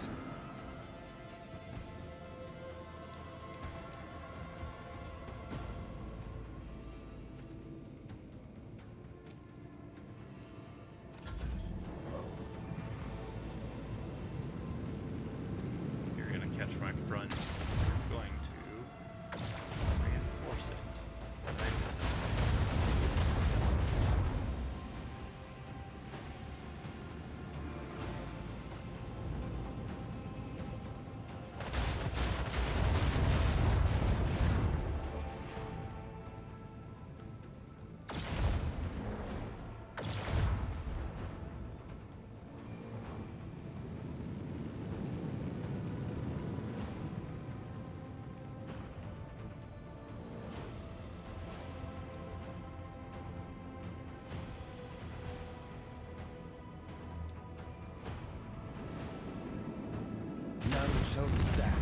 the Imperium's fury.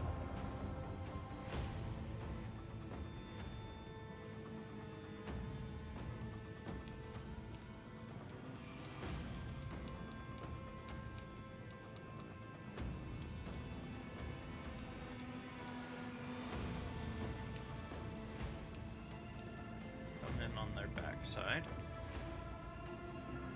Or right there will work too. Bring all weapons to bear. We have a destination to reach.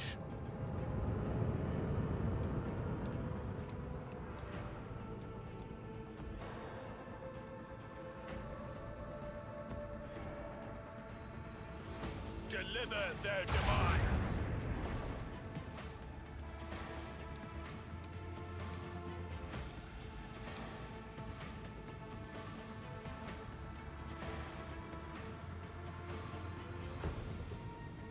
Unleash a barrage of destruction!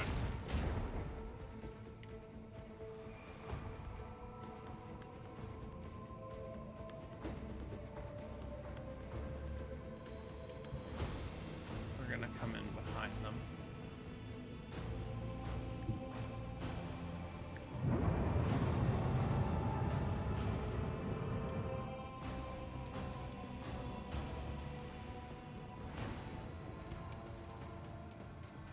Sorry.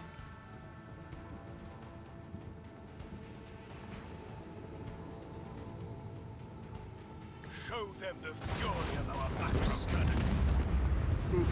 I have missed this feeling.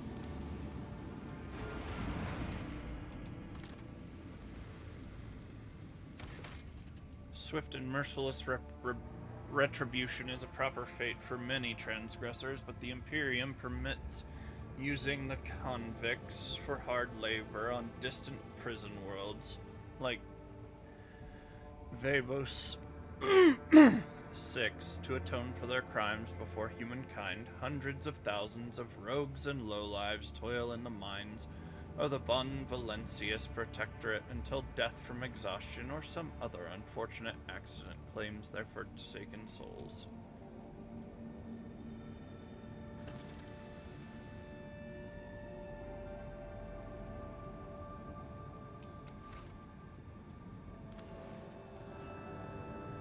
So, real quick, if we go in here, are we looking at a...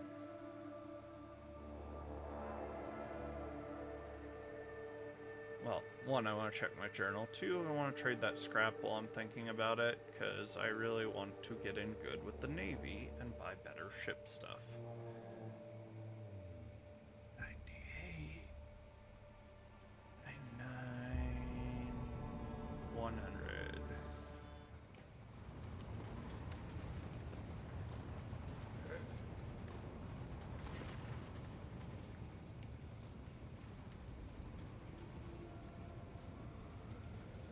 Alright.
think it's funny that the Mechanicus doesn't want their own stuff.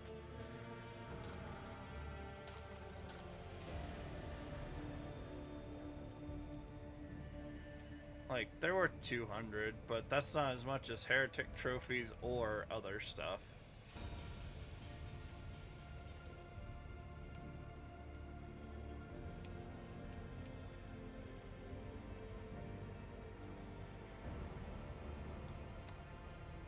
Two, three.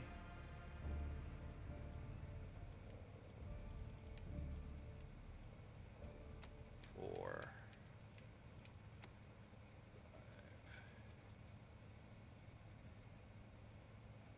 Is my mathing properly?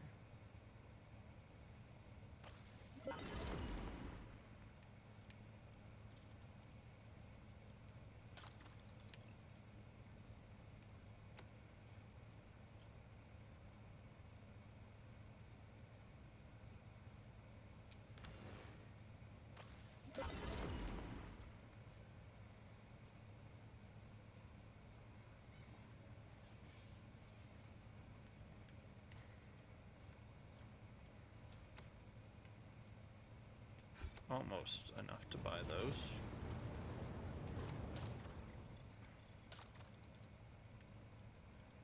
Hide the untradeable.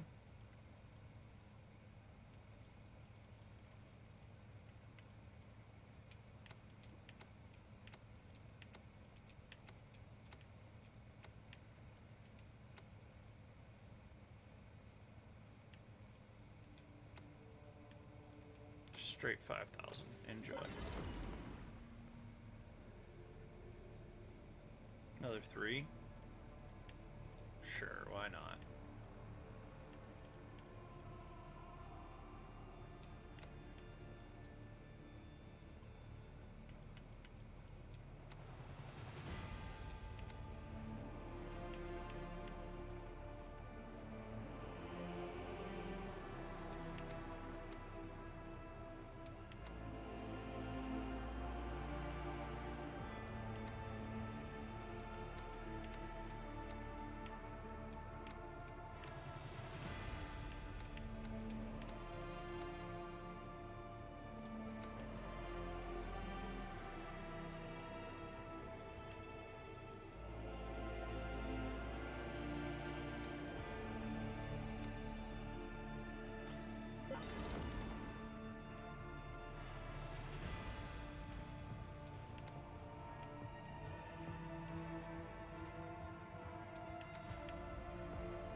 I shall take it.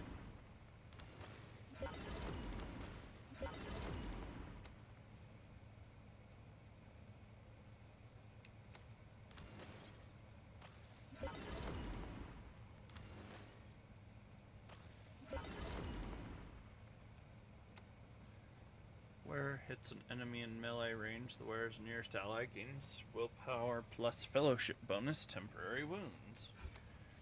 Oh, dang it. I'm too poor.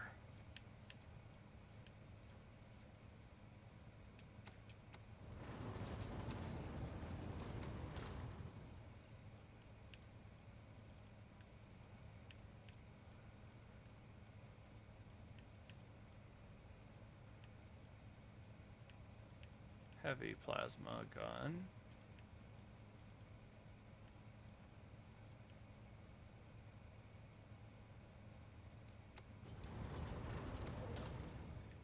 What do you want? Heretic trophies. What do you got? You got them commissar boots, and I'm a big fan of those.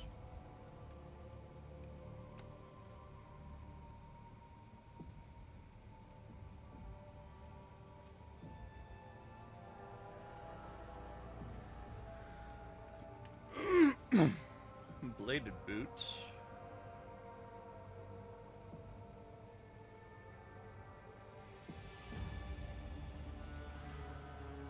I want that bolter though. That is worth doing some business. Unless someone else has a good bolter.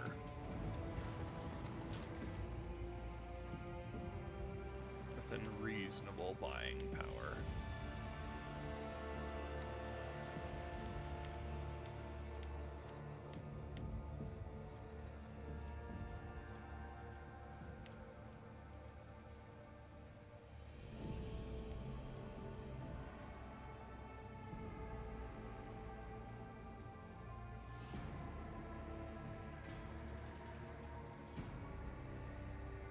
Ooh, shiny.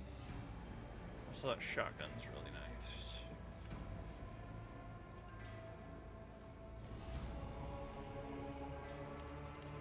And I do get a discount from y'all. That being said, can I afford? No, I am still too poor.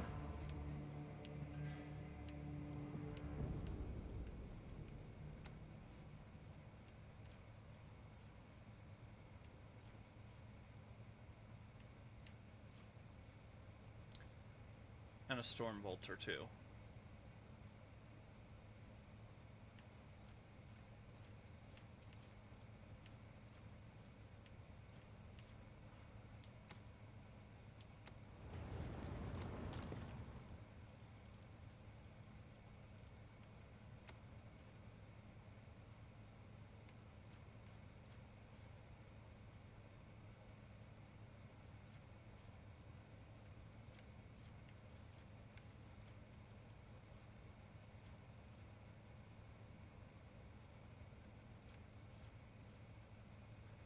Also, power axe is nice.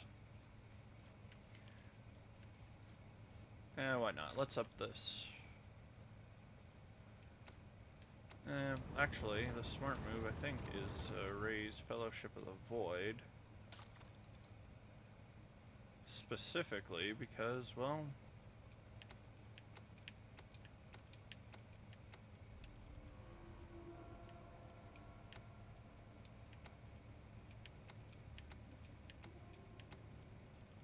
I can do a lot of quests for Mechanicus and other stuff, and I think giving them worlds might do it. I'm not sure, but...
I'm buying it, but I'm not using it just yet.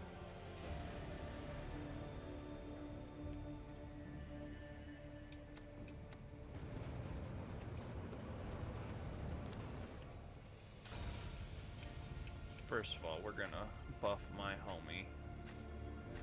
My Seneschal. Abelard, get rid of your old Claymore. It was trash, but I got you something truly good.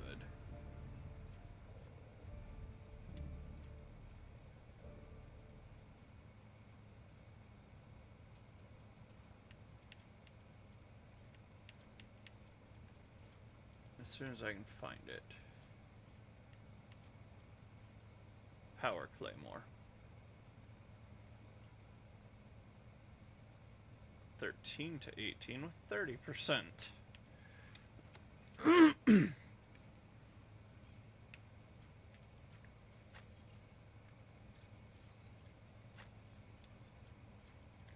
have been wondering, if he's a sanctified psyker, can he then use this?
It's not listing it, it's all cargo now.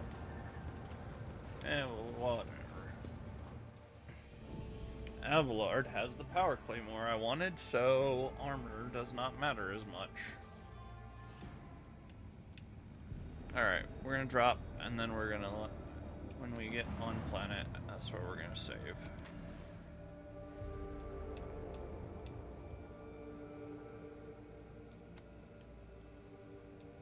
Jay, until I know how your weapons work, I can't use you. Hey!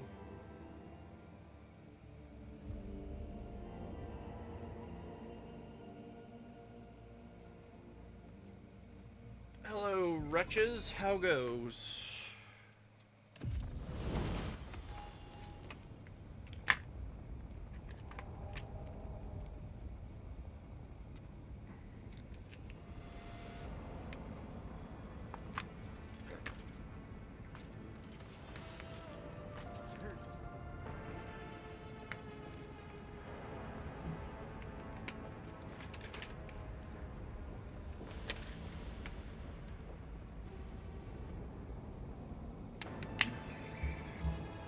Yeah, okay, I'll level him on screen. Am I that predictable?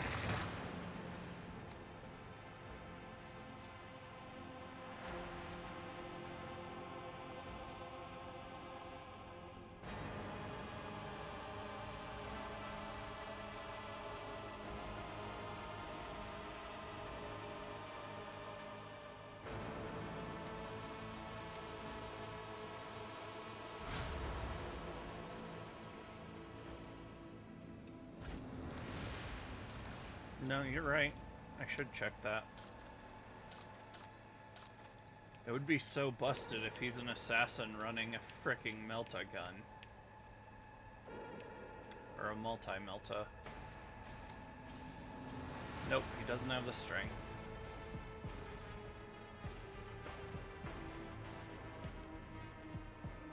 Rate of fire is 8, though, on this. This is where you trigger Argentia's thing.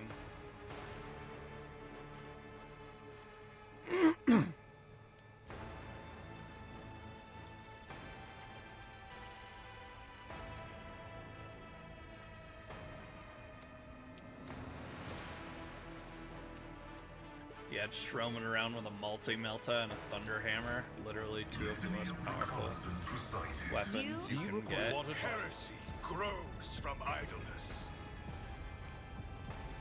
Leopold 6 always was a penal world. But this, even the miscreants of this place do not deserve such a fate. I believe many of them do, but not at the hands of Xenos. Yeah, we'll poke around for a couple minutes. The man's body is frozen in an unnatural pose. The corpse's fingers are crooked and its teeth are bared in a ghastly grimace.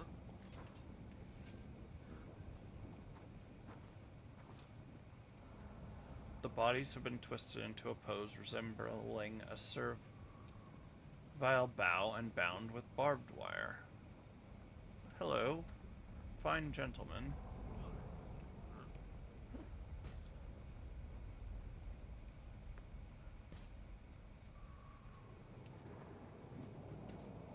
Oh. Oh. I know precisely what's going on here. My lore Imperium is higher than my characters. The broken, slashed, and gutted bodies is covered with the shreds of a planetary warden uniform. We shall reclaim what is rightfully The ours. caustic ooze gives off a sickening vapor that eats the lining of your nose and mouth and making your eyes water. Man clawed at his throat right before he died. Hey, prison goods. What do we got? Yeah.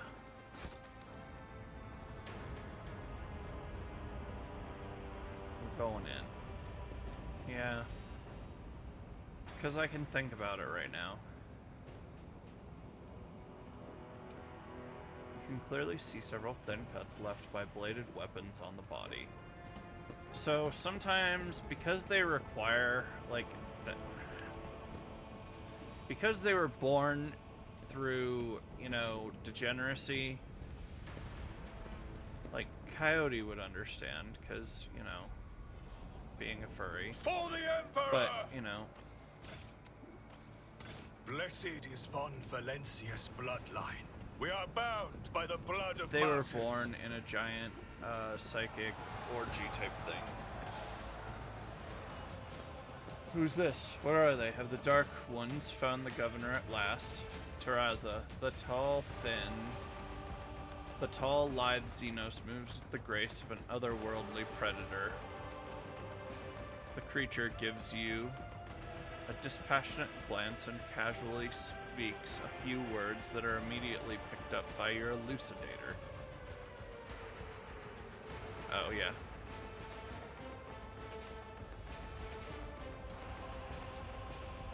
Candace Aelith, what is this? Has one of the sisters found an amusing trinket in the ruins and saved it as a special treat for the Archon? The Xenos takes a quick look over her shoulder toward the platform where a few more silhouettes in tar black armor can be seen.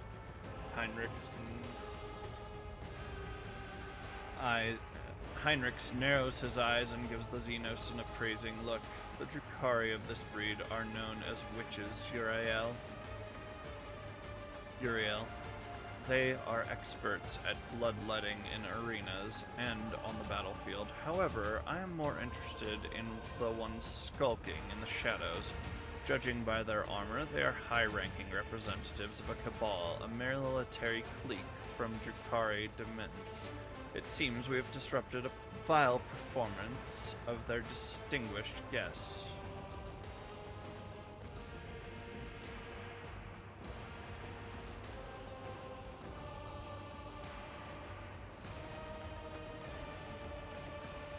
By whose leave are you playing Lord on my world? The Xenos' eyes light up with interest. The monkey understands my speech? Where did you come by a device that can translate our language? Are you trying to impress me by appearing useful?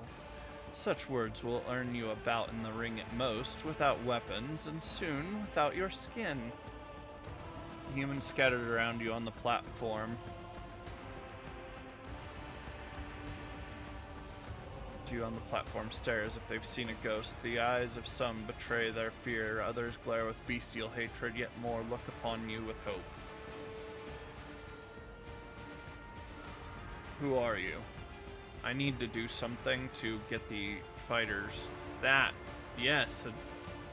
My name is known to everyone on this planet, monkey. I am Tazara, the Deliverer, Tazara the Benevolent, the one who grants respite from the choking grasp of this world.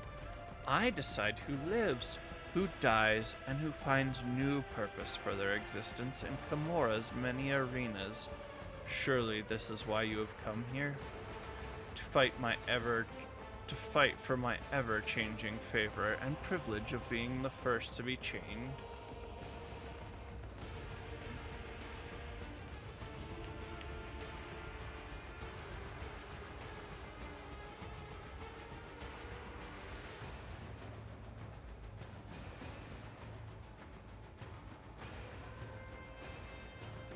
How could you stoop to this, killing one another for the amusement of the enemies of humanity? A hulking brute who can barely stand coughs up blood and wipes his lips. What was I supposed to do? Lie down and die? The only ones who survive the arena, the Xenos take them away. I saw humans boarding shuttles with my own eyes. They're going to take us away from here, you hear? Get the Pascal voice. This is a false statement.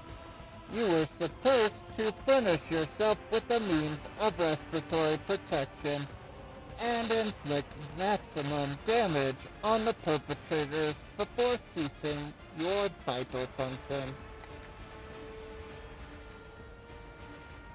Yeah, who gives a crap about convicts? The lanky buggers may keep me on a leash, but at least I'll be alive, not cuffing up my lungs. How cruel you are to your unfortunate kin. These monkey have worked hard to entertain their elite audience. Each of them fights with a strength born of desperation, seeking to earn their place in my box of toys. There's always room for more. My toys do break so very easily.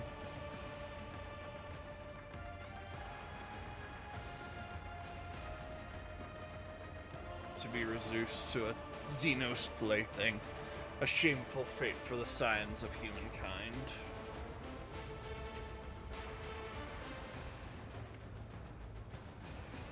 I presume the toxic atmosphere is your doing.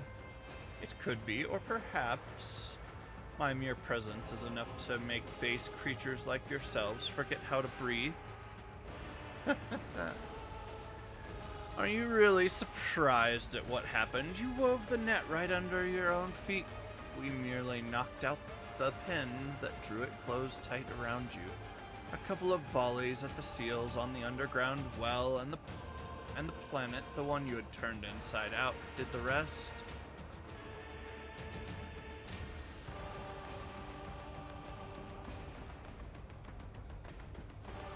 I hereby declare you a Category 3 blasphemer for tampering with the sacred production cycle of this world's extractions.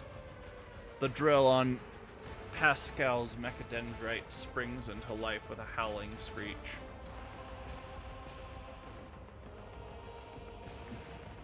And your brethren finished what the planet had started. Oh, they strive to please me and my entourage. How they slaughtered and tortured their own kin for mine and my sister's delight. How they decorated this little arena with still living monkey. Did you think all that you see before you is the work of our hands? Think again. I am a rogue traitor, the Emperor's anointed, guardian of humanity, and your doom, Xenos scum. Oh, what passion, what naive arrogance, when all this turns into boundless despair and clinging terror. My guests and I will savor such an exquisite pleasure. I would play with you myself, Monkey, but then the performance would be brief, and we don't want to upset my guests, now do we? From the dusk behind Tazara comes a cry. The distance between you and the Xenos is too great for the elucidator to interpret the words, but the tone alone speaks of irritation and impatience. Looks like the spectators grew bored when the performance hit a snag.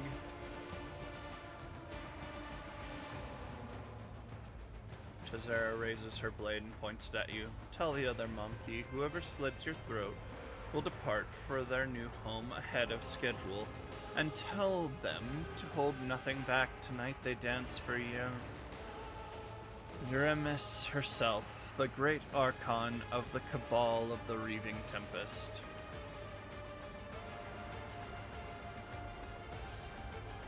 I'm dogmatic. I also have dogmatic followers. Dying to entertain the Xenos is a path to eternal shame, and condemnation of the souls touched by the Emperor's undying glory. Let us join our blades. We will destroy those who sought to kill you. Exhausted and defeated faces trade worried glances. The hulking brute next to you hesitates, then spits and breaks into a grin. We're gonna die anyway. Might as well do it without the heretic's brand. Slay the beasts. Tazara emits a furious scream and takes a step back, signaling to her companions. The holy Xenocide is its own reward. What was that whimper, Shun. monkey? Permission to carry on. I want to purge the Xenos.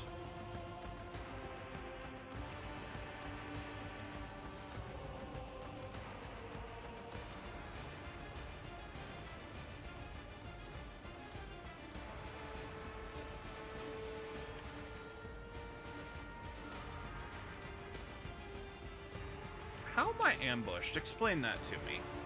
I sat here and knew what was going on.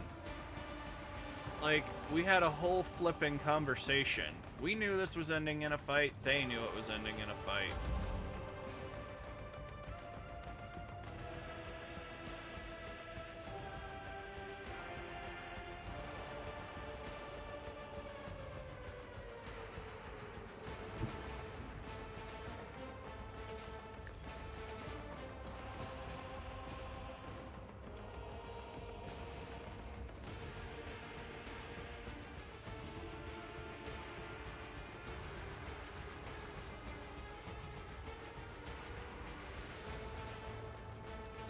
If I may,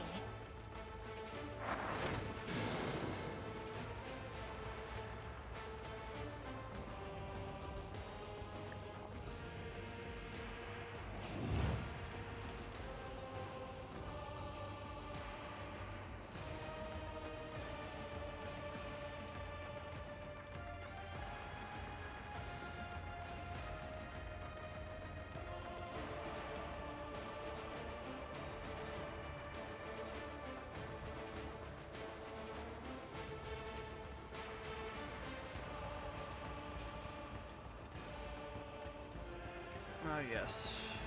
Xenos cowards. I'll take the one where I can hit two. The damage adds up better. I'm not accustomed to being ordered around. Do it.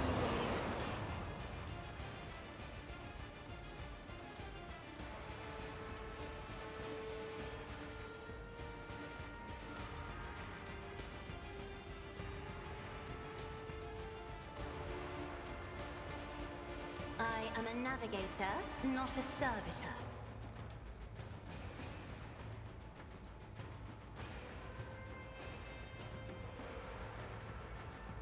Isn't this a job for the serfs?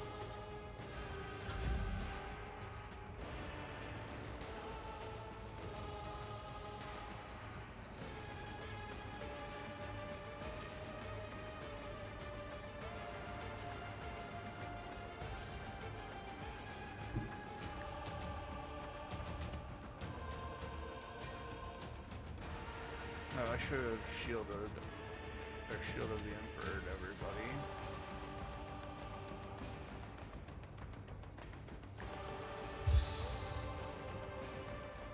A word of the Emperor,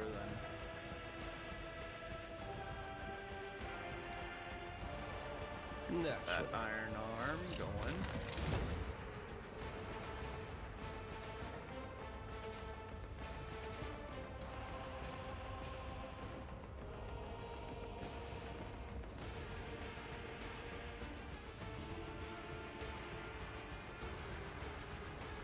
But of course, Lord Captain.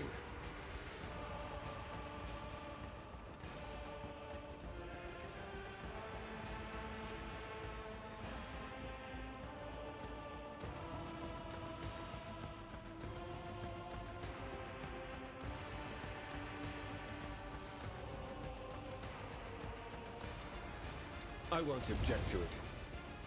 Oh, I took off the boots that made charge sheet.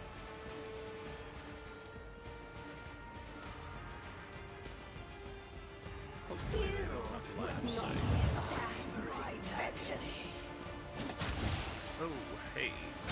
Let's get to it. Your skill is lacking.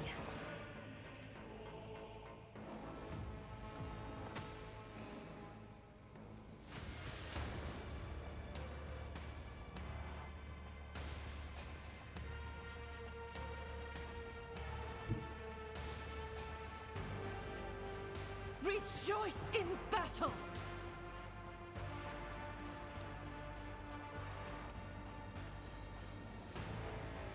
You're As the prey? Emperor commands, I act.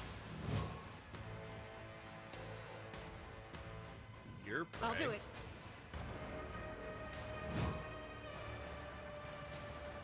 Now we're gonna run the gun. As the Emperor commands, I act. Guided by faith.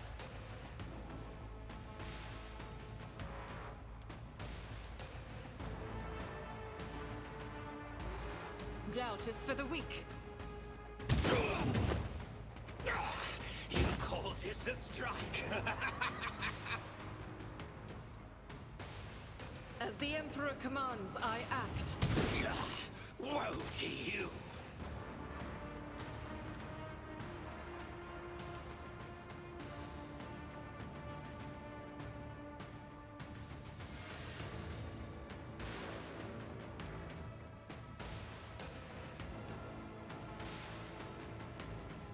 Faith without deeds is worthless.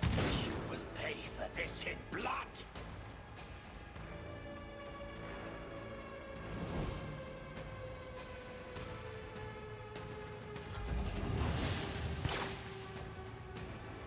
Pain is all. Let's get to it.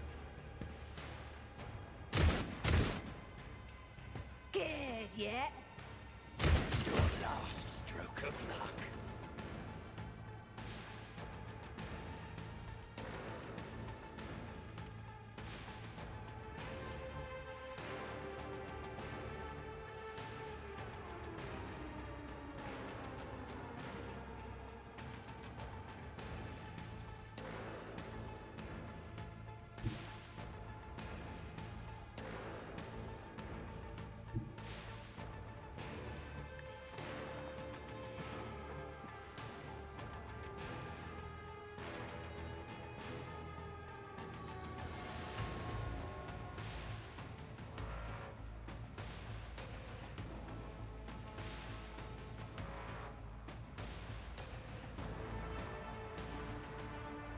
It will be done.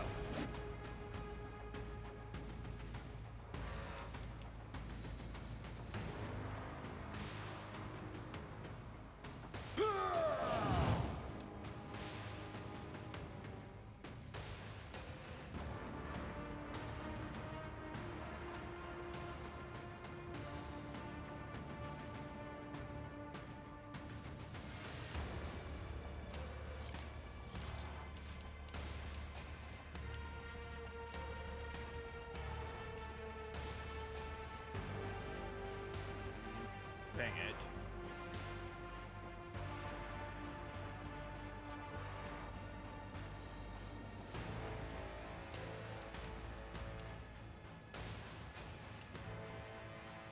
You die next. At your beck and call. Indeed. You know what? It will be done. Brace for impact.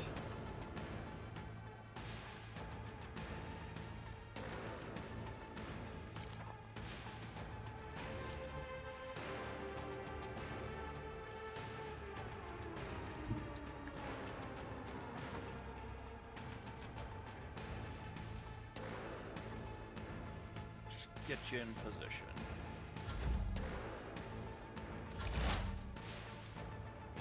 Pascal, my friend. I can use you right there. Export is the one route forward. I'm glad, man. Forward's a good route to know. The basic doctrine of the Imperial Guard intact. My vow is to serve.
Hold on.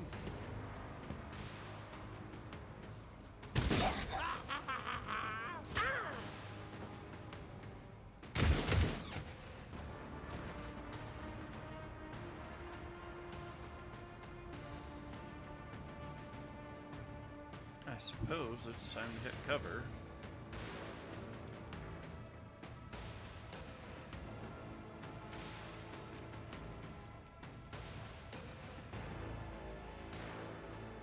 And so shall it be done.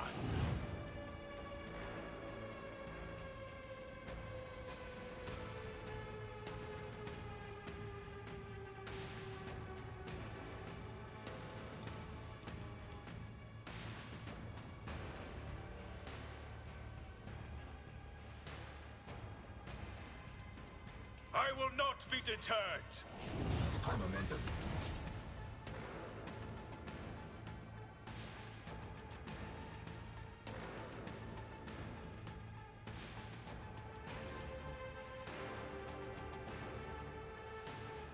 Rejoice in service.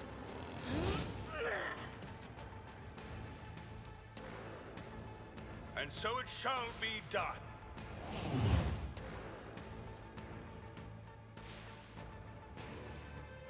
Rejoice in service.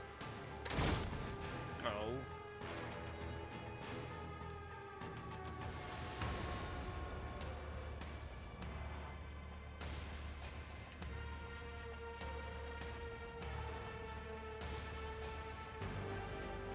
And so shall it be done.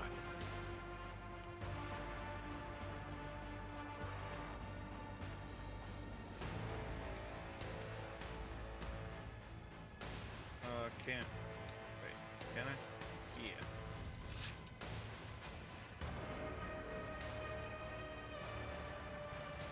I'll do it.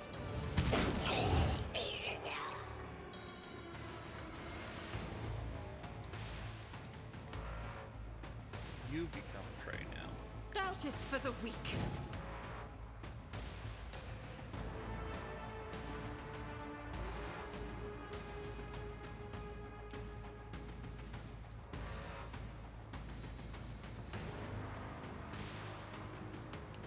Oh man, I'm gonna kill allies if I don't switch over.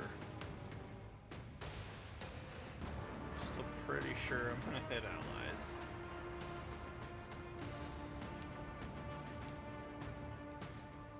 Can I burn them out?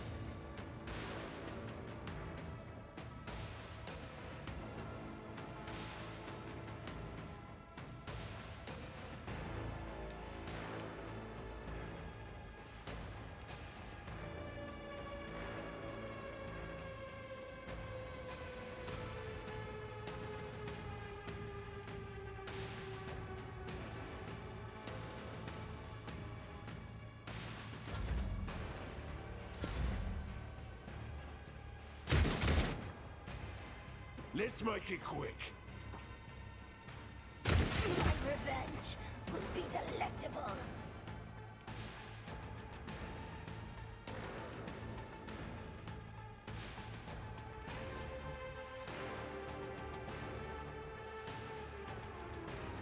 If I may.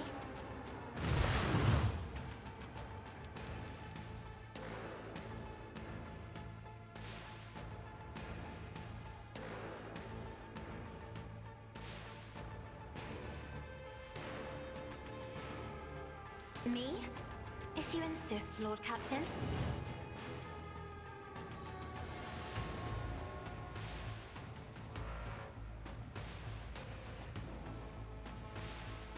If only that were possible.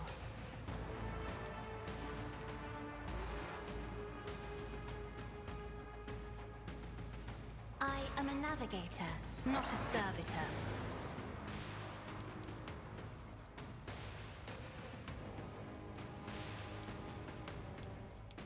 Is there a range limit on finest hour? Because I'll show you why navigators are feared.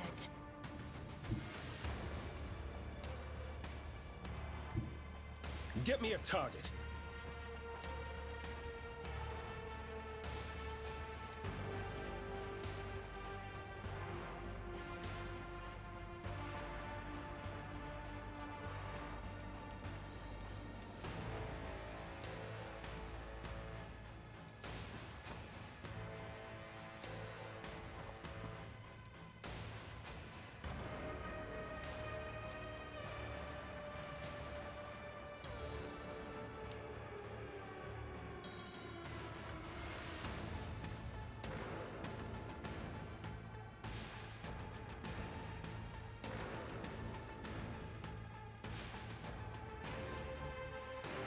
For the throne's glory.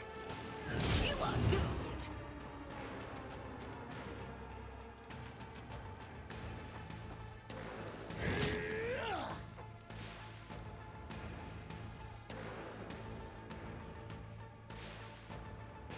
Well. Oh, hey, look, we're right back here.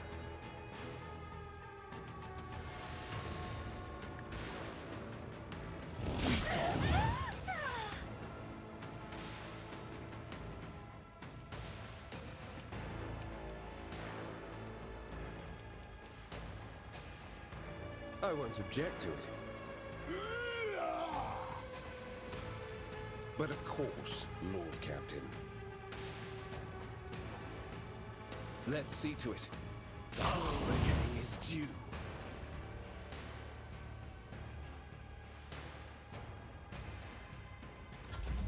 That'll do.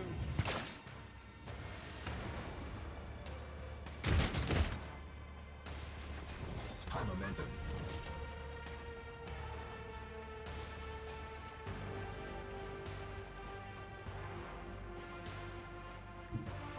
Hi, my name's God Sister Emperor, move Argenta. through me! Be the fire in my heart! You're watching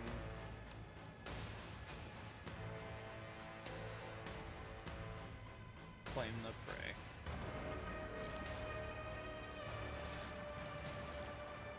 As the Emperor commands, I act. On board of this farce, Tazera, who rules this arena? You are the Monkey. Archronymes. Dracon, understand and repeating this. Misunderstand by your conclusion. Your word is my command, Archronymes.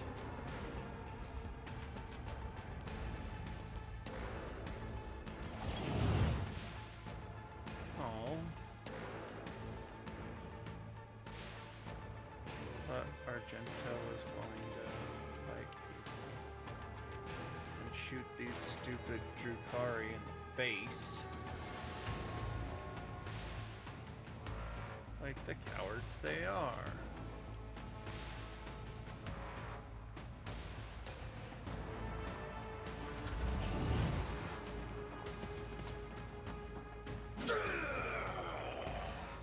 Here we go. Show me what you've got!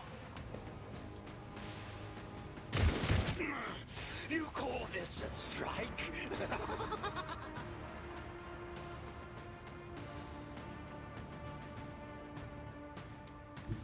Tried and tested tactics are the best ones.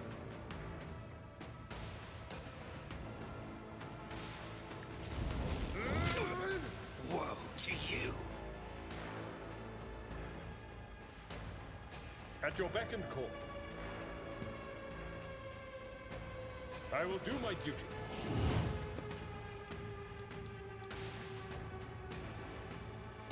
If I reckless strike them. At your beck and call. Oh, why am I doing this with like that weapon?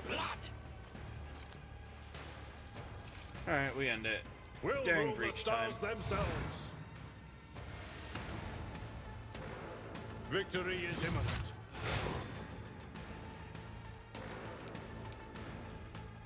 Indeed. At your Next beck one and kills call. you. Destroy the Xenos and their minions. Wait for a response from Dragonus. Scarred Gladiator. The surviving fighters turn their heads towards you one after another. All eyes on the battlefield are glued to you.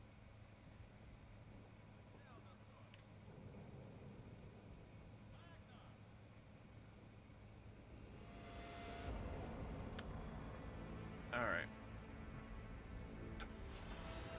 By destroying these foul Xenos, you have atoned for your transgressions against the Emperor. Get to the shuttle. The rest of you will be subject to selective, punitive servitorization, so that you may further toil for the good of the Imperium.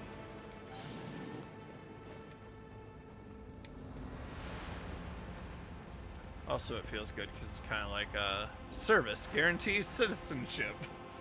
I spring you from the pen as long as you my destiny among the stars. I spring you from the, The Emperor protects.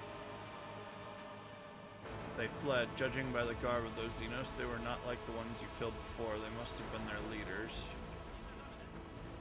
Which gunslingers? Blast pistol, poisoned Hecatari blade, witch armor. Splinter pistol, poisoned Hecatari blades.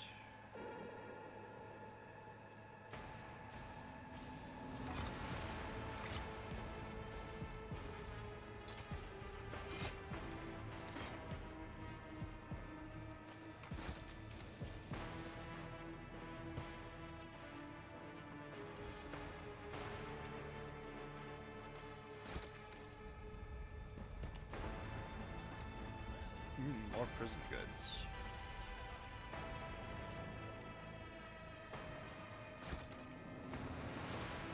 Know your duty. The man died clutching his intestines as they split from his lacerated stomach. Ooh, a dead guy with goods on him. Finally, a dead guy who's useful. Hunter Carapace.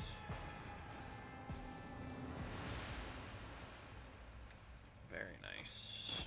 I shall take. What do you got?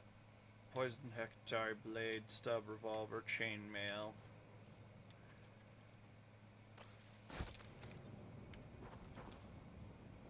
The body is missing parts of its extremities. It was hacked to pieces with dozens of strikes.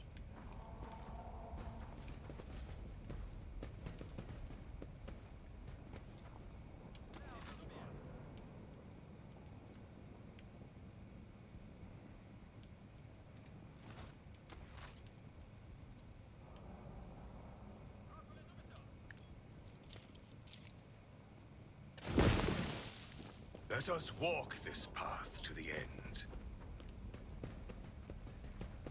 That read as being a destructible during combat.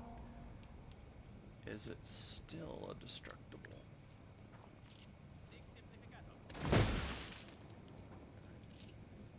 Is one of the guys in here speaking Italian? Do I have a prisoner full of Italians? Mamma mia. It's just not gonna let me through no matter what. Lame. I want to go up where they were.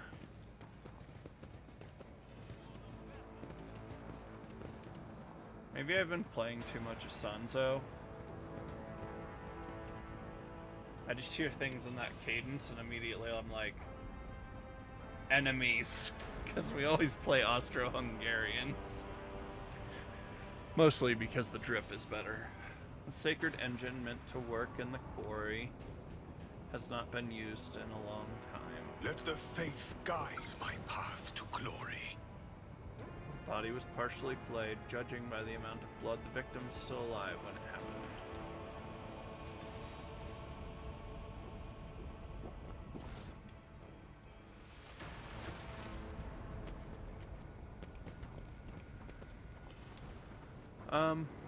Well, yeah, I am running long.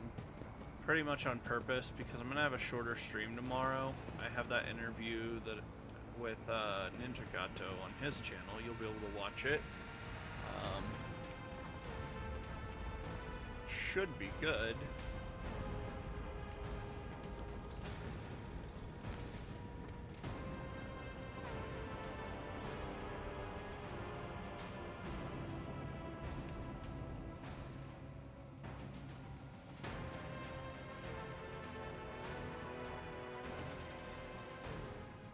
Inspection Master. A captain who calls himself the Master Inspector is in the market for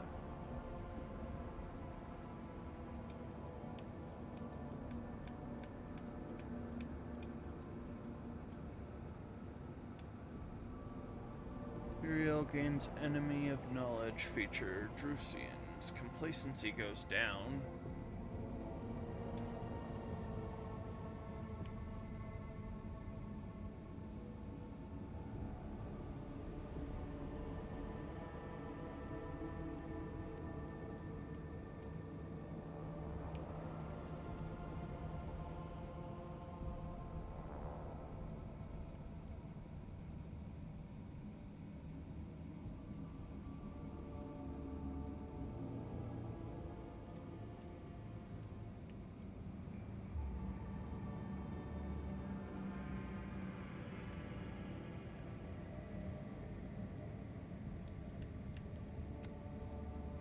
Fix the amount of profit factor produced by the column.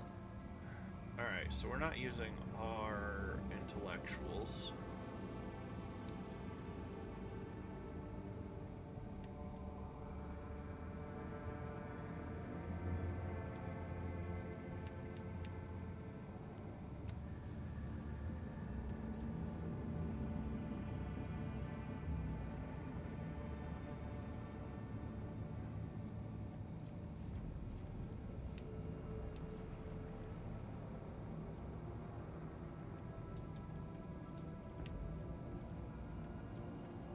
Oh, that one's the one that I get the pirates to bring it in.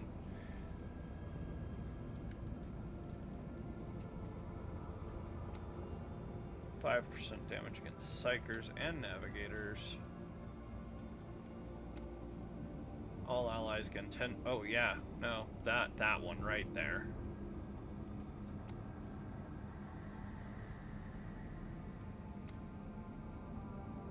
Yeah, absolutely. We're going with that. Have the pirates nab some idiots.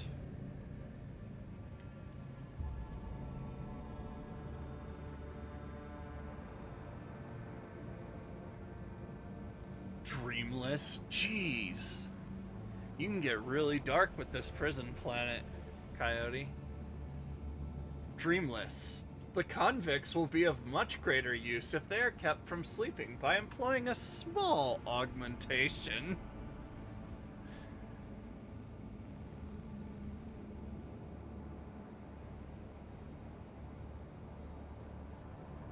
Underground workers. Gigantic machines will vaporize the rock in their path, clearing the way to the most valuable mineral deposits. The serf clans operating them will never again see the sun, nor will their descendants.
Oh, yeah.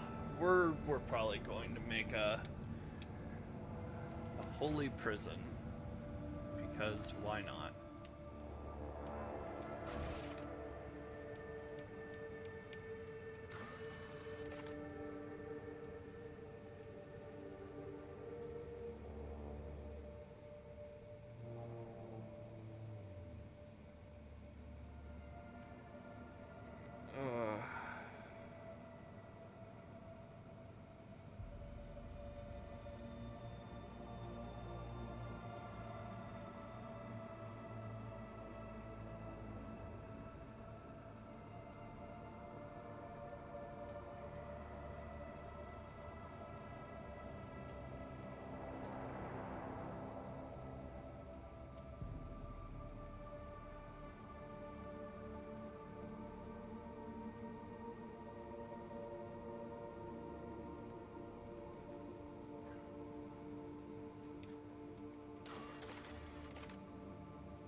Lord Inquisitor Kalkaz's servants have been buying up top-quality plasteel and transporting it to an unknown location.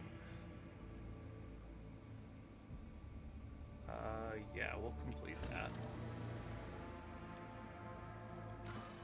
I need to get more Promethium.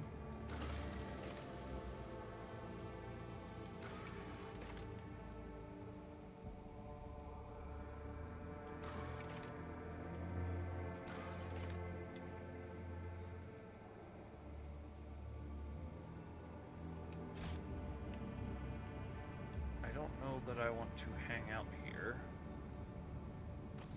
What do we got? I want to get into another naval battle real quick and then be done for the night.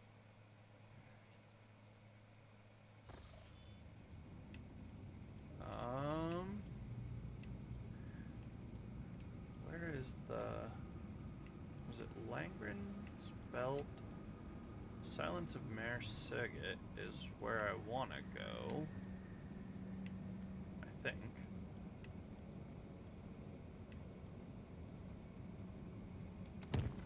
Press one jump. Ponder what the future holds, while later his thoughts are the Lord Captain retires to his study to ponder what the future holds, while later his thoughts are interrupted by a timid knock on the door.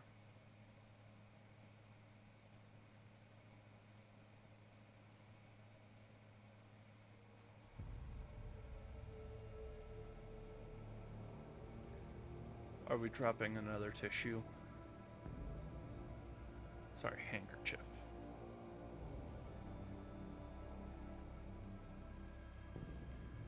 Man, I couldn't say no to getting that I can't say no to getting a digi-weapon. They're one of the coolest things.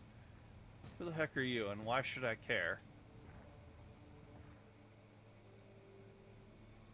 Oh. You've had your tongue cut out, I forgot. The Juve, the young servant in fine livery, quickly bows to you and places a peculiar object on your desk. A transparent dome with a living flower inside. The servant gestures at the flower, and the Vox caster built into his respiratory system lets out a crackle of static. Oh wait.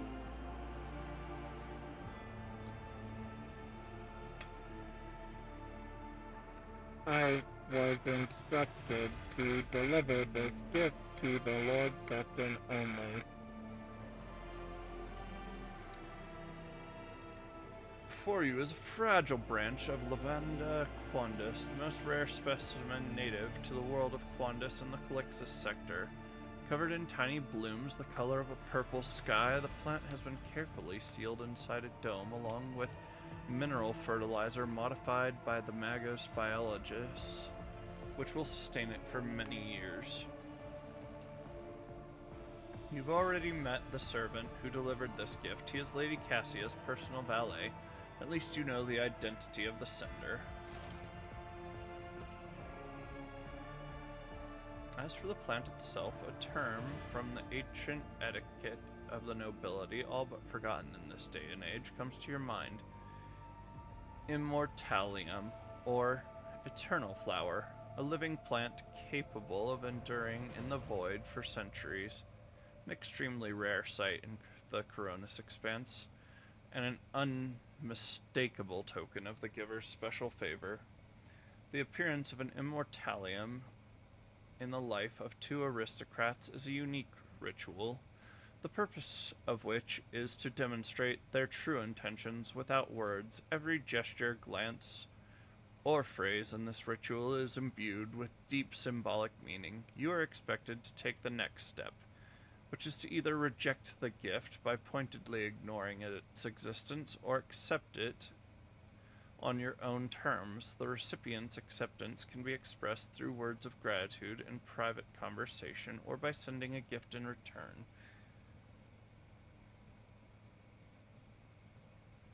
High Factotum Janris Danrock can always assist you with the latter. You had my attention. Or what is it? You had my interest, but now you have my attention. Right?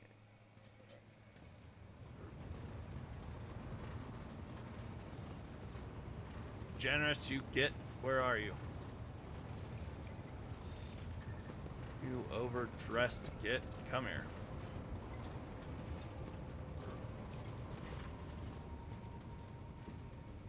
Pleasure to see you, Lord Captain. How may I be of assistance?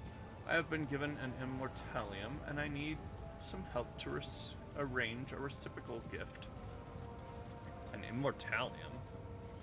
Janus shoots you an intrigued look through the lens of his implant. May I ask exactly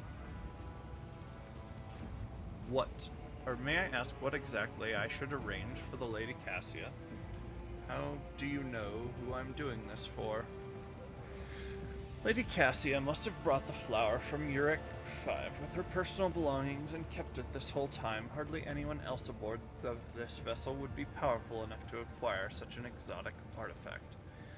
Aside from you, of course.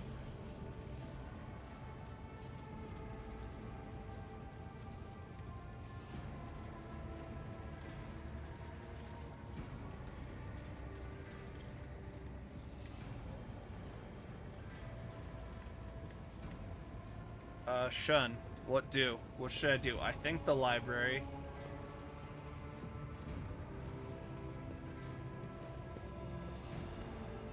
I'm just a naval officer out of my depth.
Oh, she gave me a book on all this too, and I didn't read it.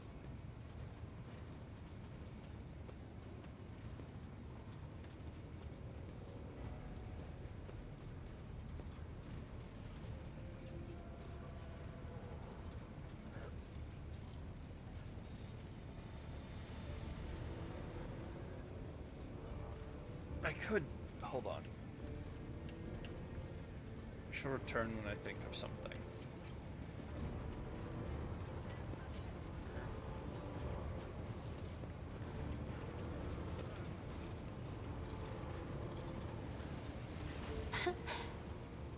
Words cannot describe how boring the bridge is without our stimulating conversations. Why don't we talk about gifts? If you're not opposed, of course. Gifts. Gifts? What do you mean?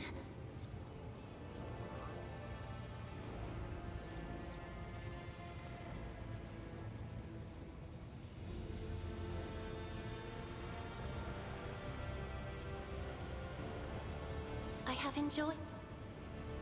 Wait, can I still... Words I have enjoyed.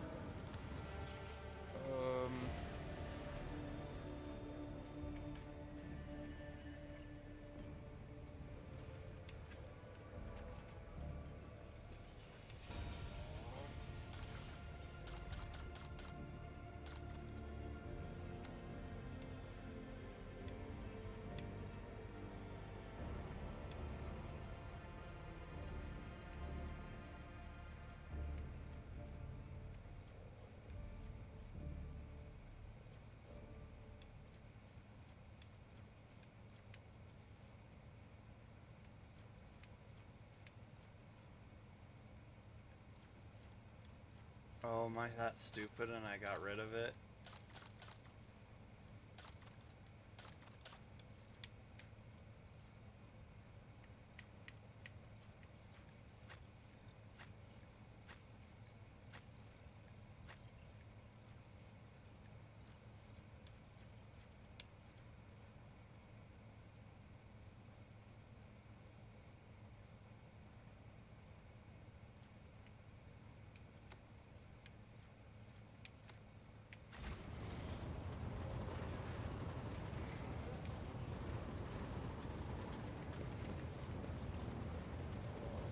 Yeah, okay, we're doing the library.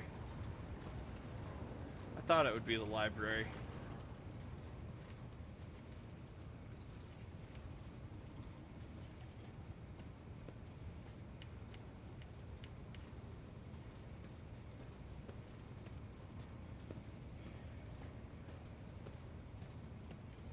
Wait.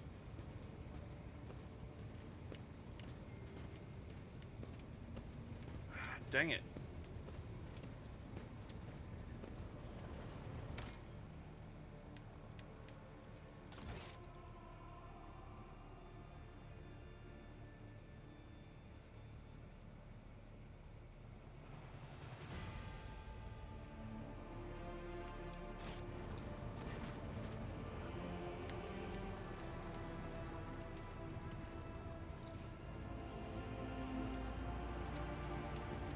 I can't get the library.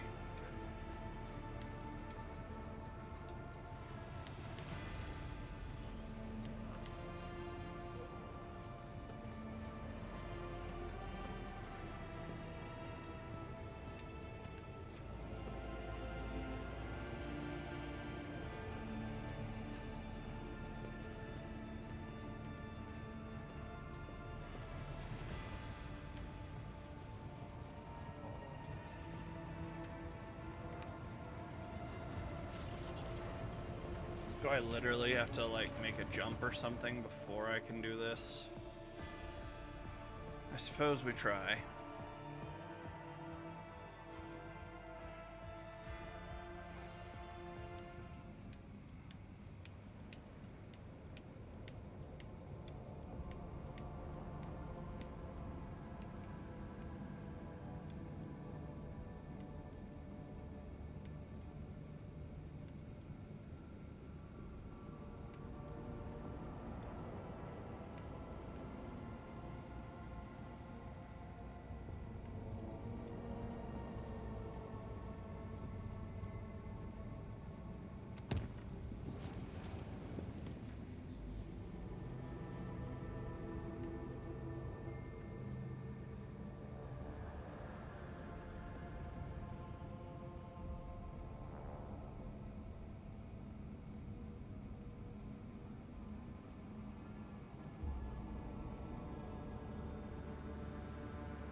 Alright.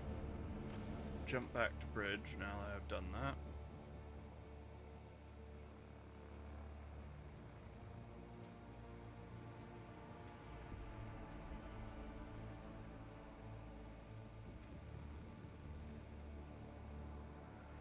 Coyote, in real life you're basically my Abelard, so...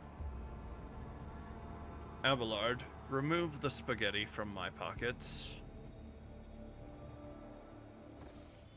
Come on, that was clever.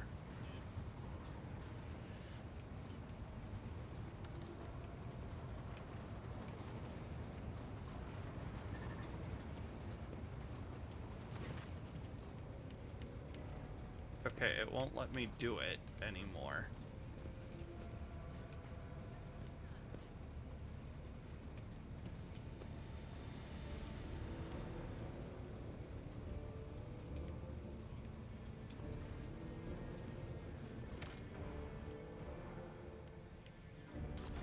What, the last load is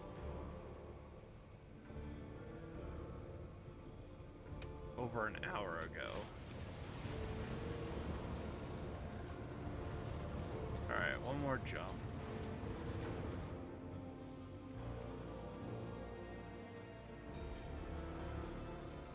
can't find it. Yeah, I know.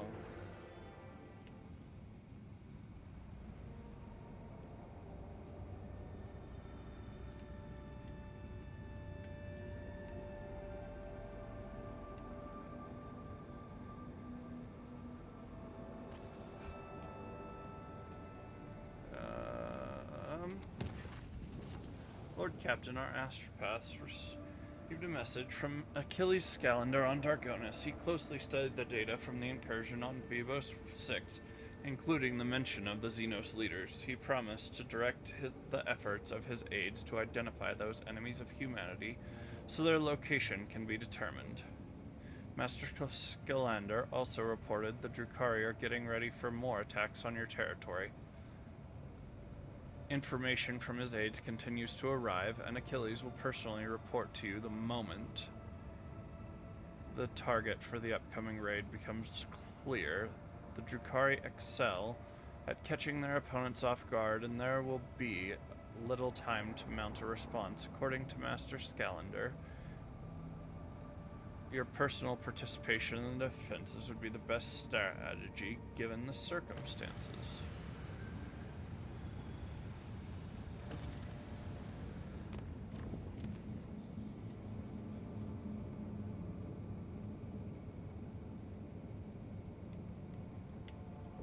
Wait, have I made it here before?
Is this a normal glitch or no? Like, is it a known thing? Can I try doing stuff?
Words cannot describe how boring the bridge is without our stimulate. I see people's emotions in the vivid spectrum of hues surrounding their essence, Lord Captain. And I understand everything. However, I have enjoyed this little game. I hope you have too.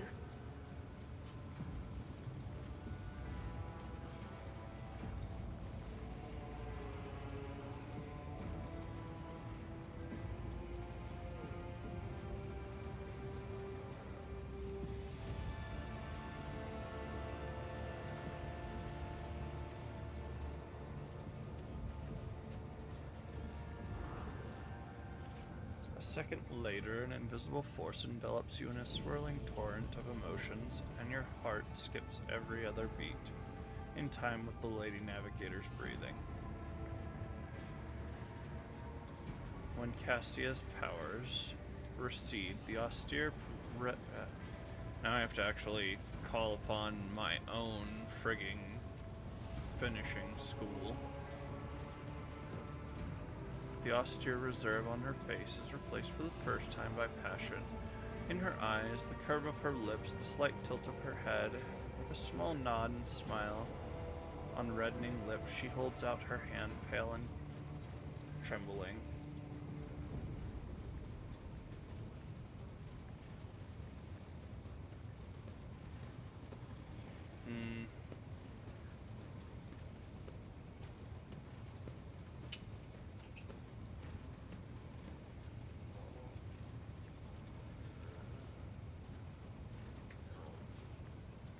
Either the hold her hand or kiss her hand.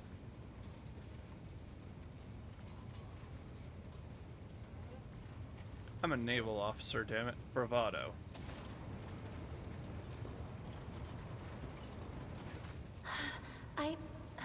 By your leave, Lord Captain, I would like to spend some time alone and think about what has transpired.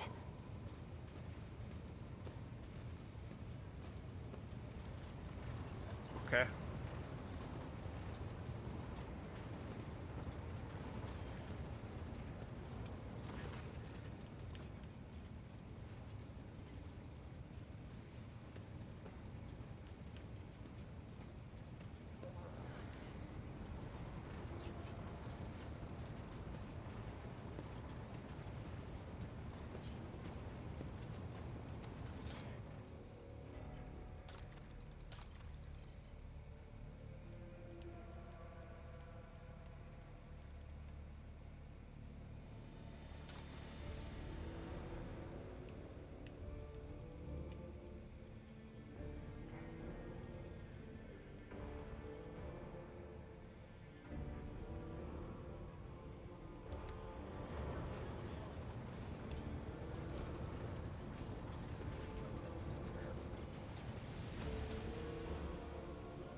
Additionally,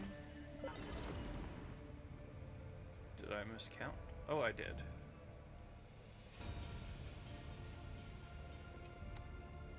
I don't want to trade my fuel, I might need it.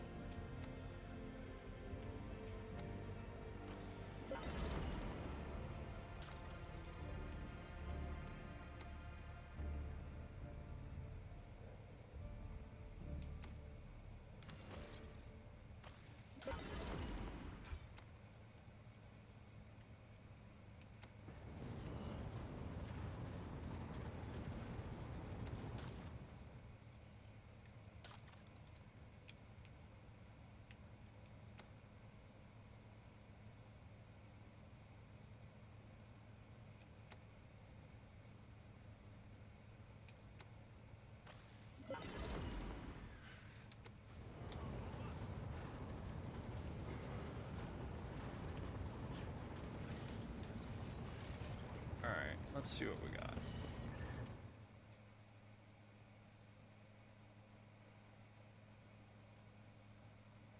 I'm all panicky because I don't want to forget about this in the ensuing week that is to come. I think expressing my feelings, giving a hand a kiss.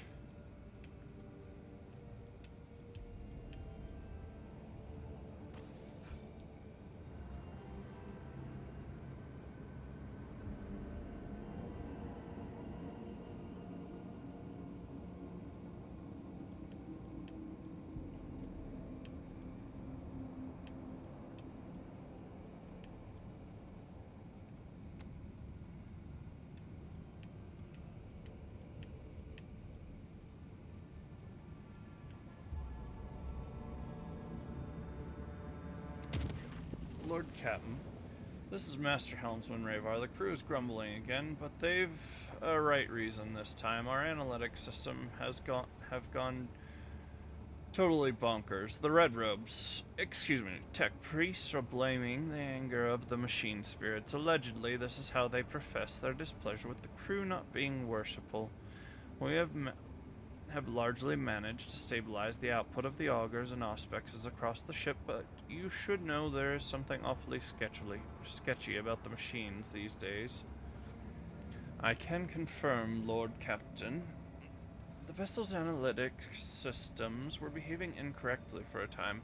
The cogitators could not produce statistical data and displayed meaningless numeric combinations instead. The augurs failed to correctly analyze matter and mistook solids for liquids and vice versa. Thanks to the tech priest's efforts, standard operation of the ship's mechanisms has been restored. I am still registering sporadic reports of similar malfunctions, but we should now be able to handle them.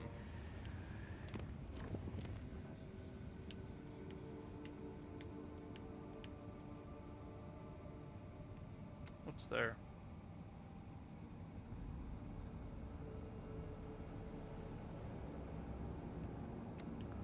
I need to go to Janice.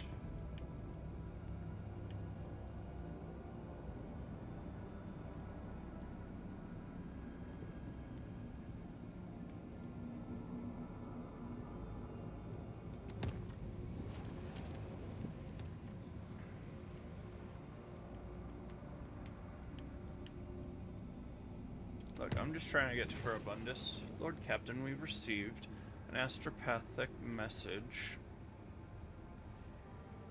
from Dargonis. Achilles Scalander reports a Xenos raid against a merchant ship in the silence of Mare Segret.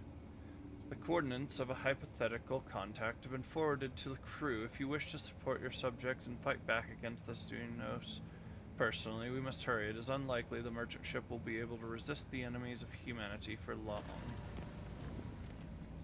I was just there.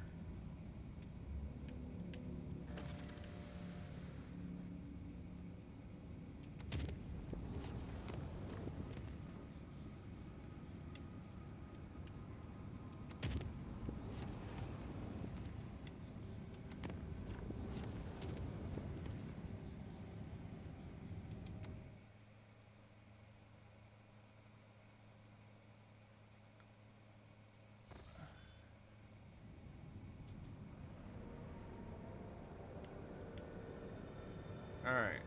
I found the void combat, my dude. Thank you for the tip. I really appreciate it.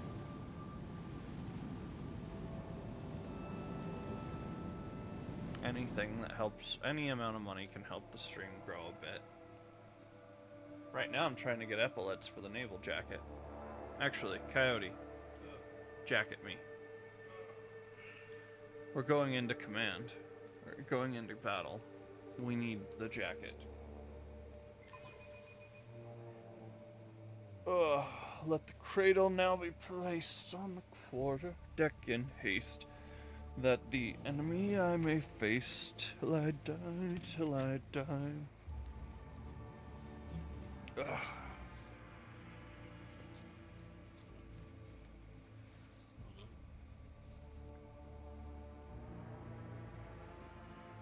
Oh, my metal broke. Yeah. Shame. It's okay.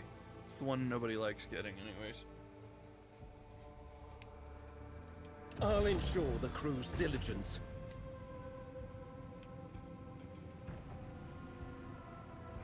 Why do we have Falcon classes? Falchion classes.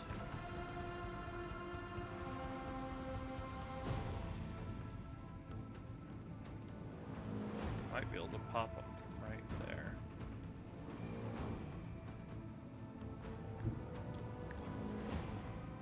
Let's check.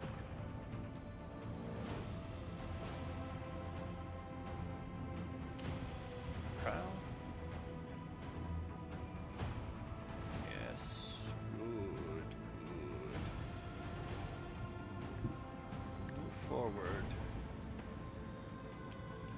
Prepare the weapon systems.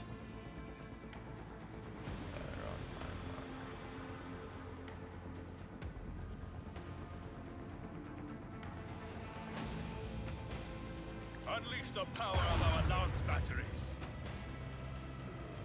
Miss.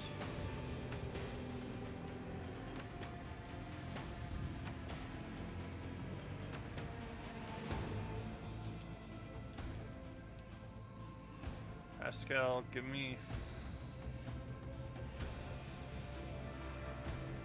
Reinforce the starboard shields. That is most likely where they'll come from.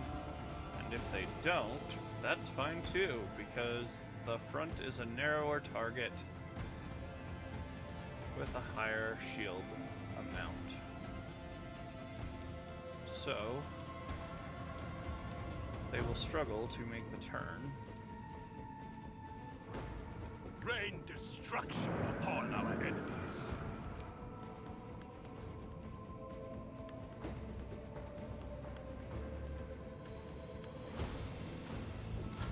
For the oh, crap. I did not see those.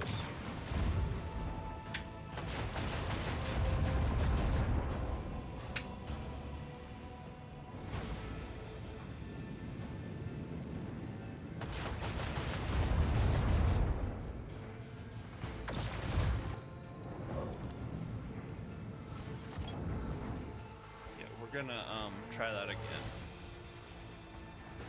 Didn't really let me look past them.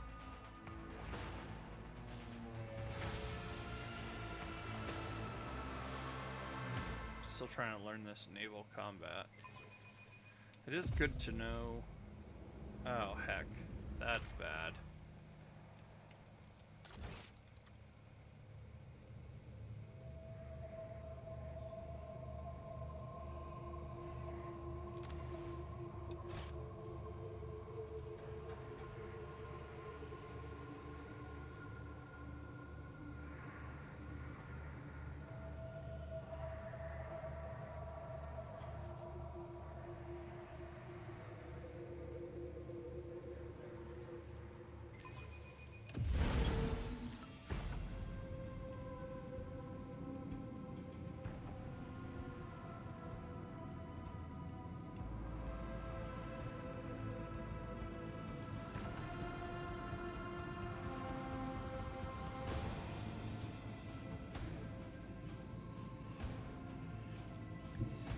Helmsman, navigate us to the designated coordinates.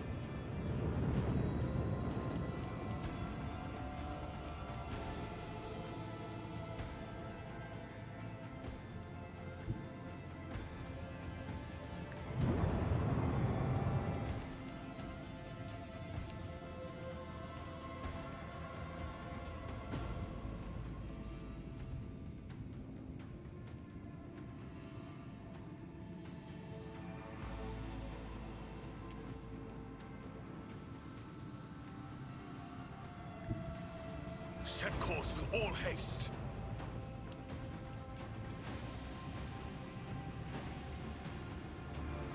Bring doom to our enemies.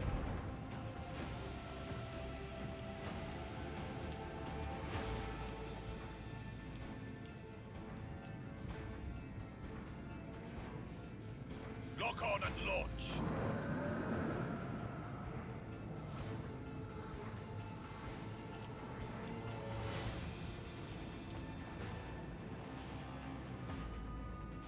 They're straight ahead of me.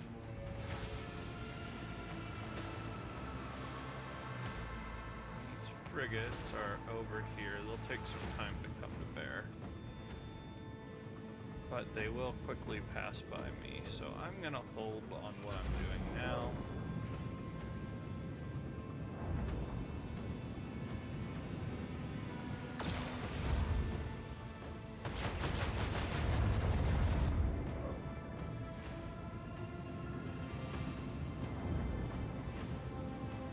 This is where I'm worried.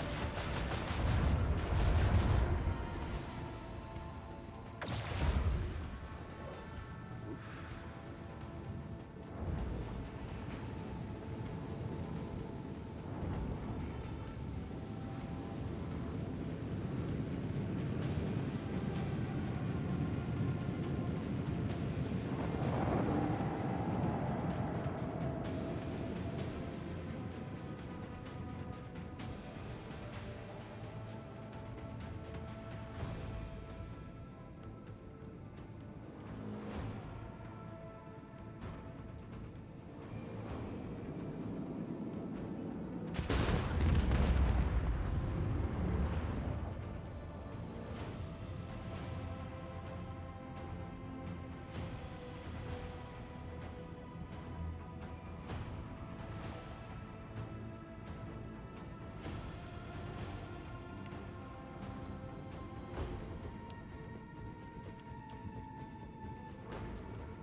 Unleash a barrage of destruction!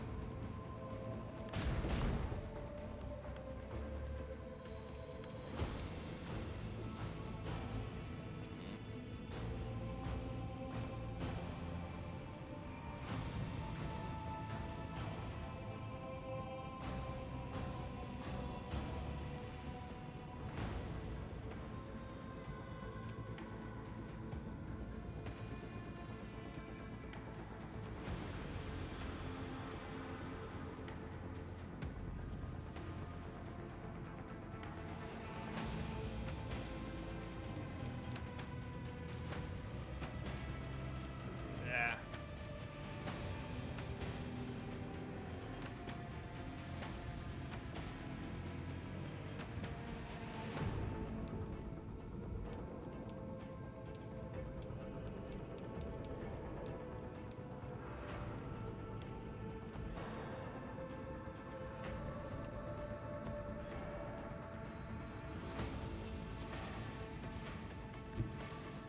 Wait, I want to be a little further away when I do that. Helmsman, navigate us to the designated coordinates.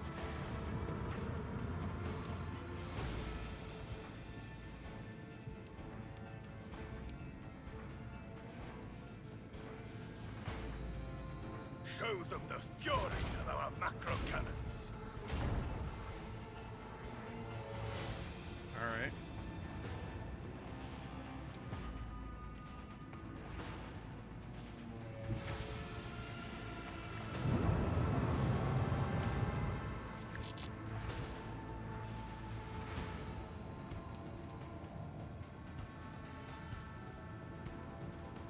Oh, wait a second.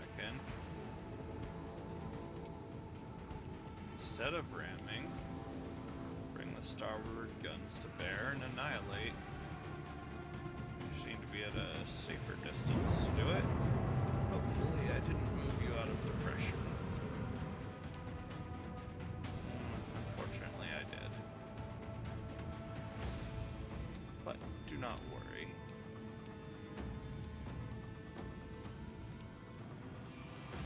Your friend here will go down pretty quickly and easily. Deliver their demands.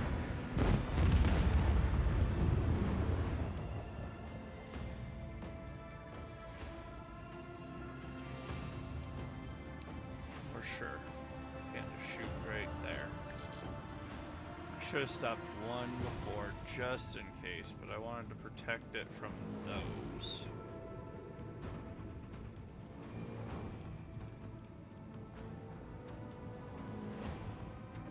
I need all the speed I can get.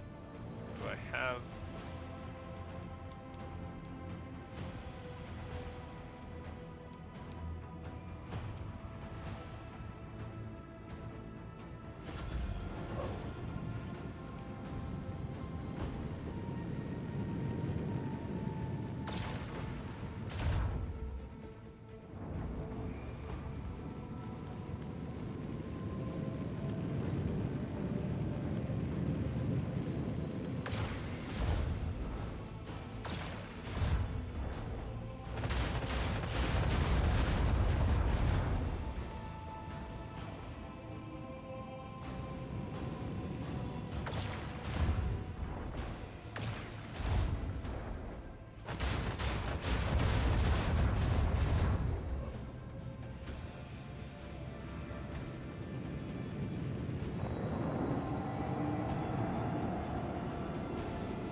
Unleash a barrage of destruction.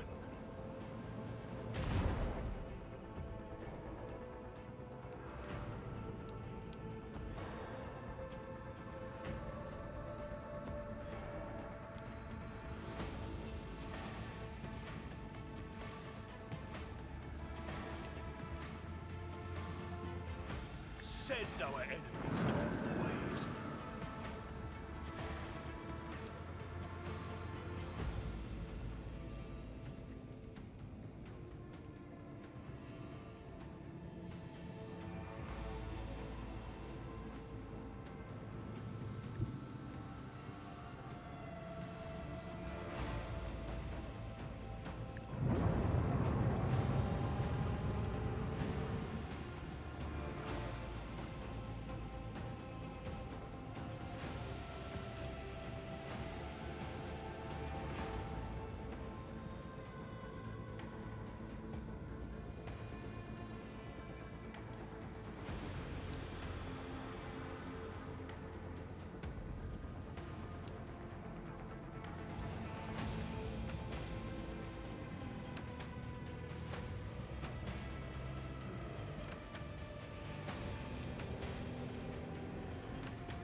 shot over there.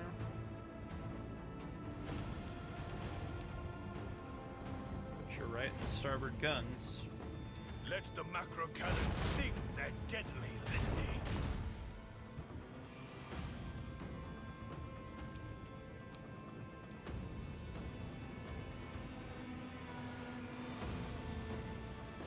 Show them the fury of our macro cannons.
Best use of torpedoes, I'll grant you, but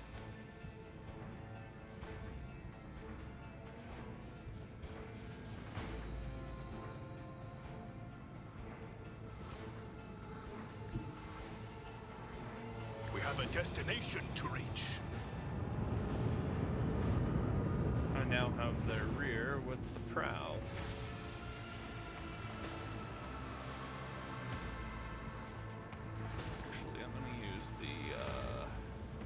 Dorsal gun here to soften them.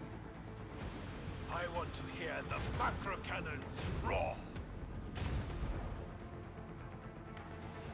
So that when I hit them with this lance, it will murder them. Bring doom to our enemies. No escape pods detected. No emergency beacon detected. No survivors detected. Beautiful.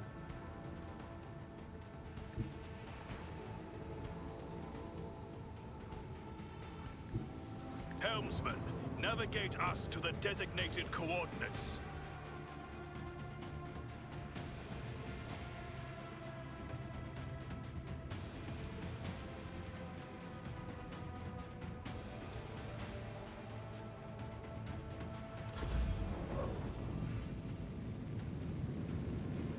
Please only have enough to hit me. Yeah.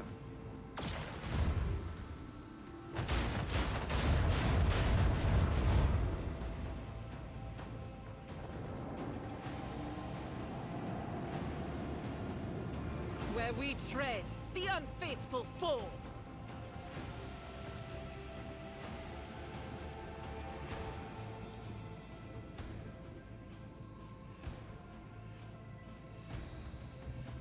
I wish you were just a bit closer. Just in that nice straight line. But hey, it's okay, buddy. See, I'm a reasonable guy. Show them the You've fury attacked of our my macro stuff. cannons. I'm gonna hit you with macro cannons. Then I'm gonna have to hit you with the lance. I know, you don't want Unleash it. the power of our lance batteries. Ooh, you're down to 2 health. Well, I'll tell you what.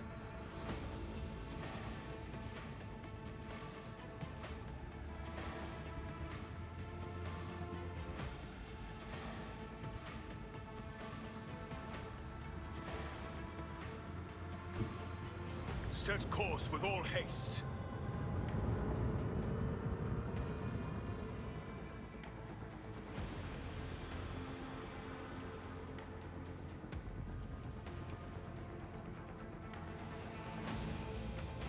I want to hear the macro Another cannons roar. egg sundered by the void. Victory is ours.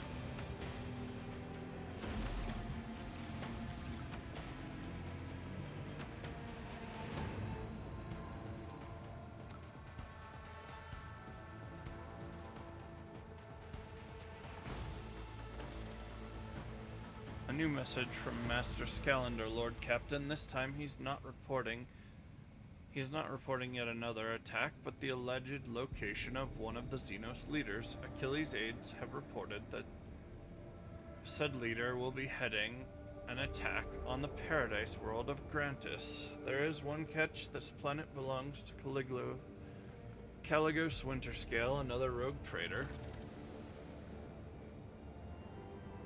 Master Scalander noted in his message that responding to a distress call is unlikely to be considered an incursion into somebody else's territory. The governor of Grantis will most likely send out a call for aid the moment the raid begins, and if your void ship happens to be nearby, no one will question your reasons for landing.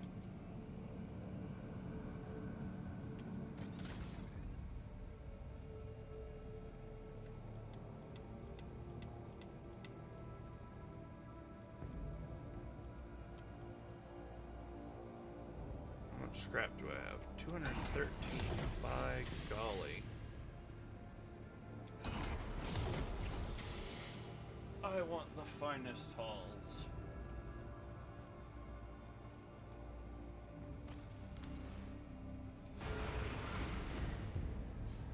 Oh, there's a beauty. Look at the Dame Brassica.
Should.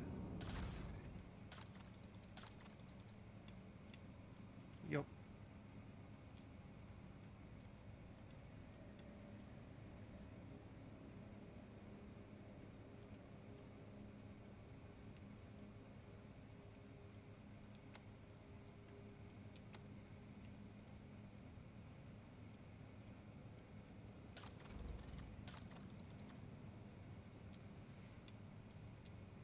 I'm the captain now. I do need to get some more cannoneer stuff, but right now I'm happy with how it is.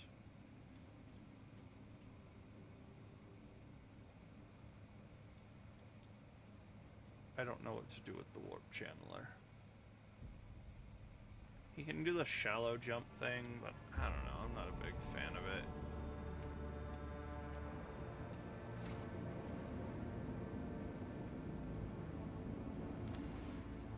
Alright, here's what we're doing to end it all, guys.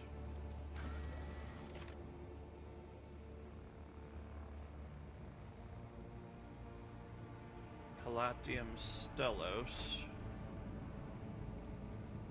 Oh yeah, fair enough. Back to bridge, then trade with Navy. That was a lot of plunder.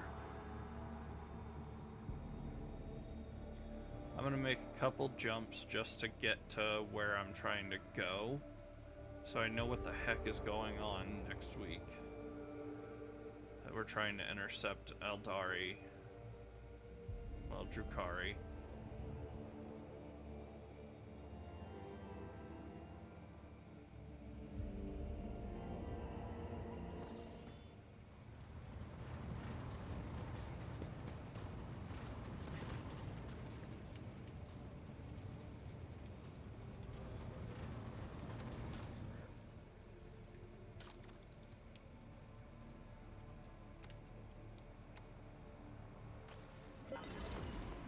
This is a long friggin' trade thing. Oh, I can afford a scrap box now. 7 of them, apparently.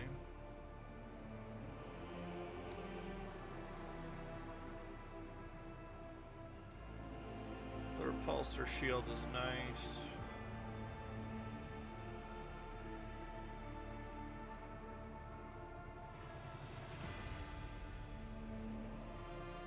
Five with 19, much better.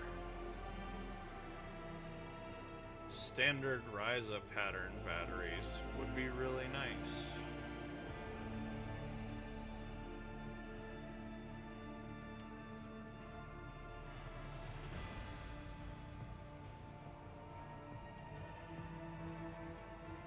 Lathe 2B. This is what I really want, though. Sunhammer Lance battery.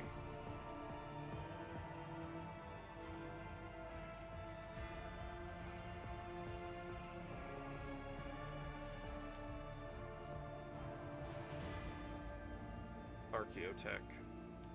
Beautiful. So, why Saturnine? Okay, so long ago, like around the time of the Great Crusade, the Saturn fleet was the best fleet you could that existed, period. So anything that is Saturnine is really good. Some of their ships are not up to snuff anymore, and they get retired.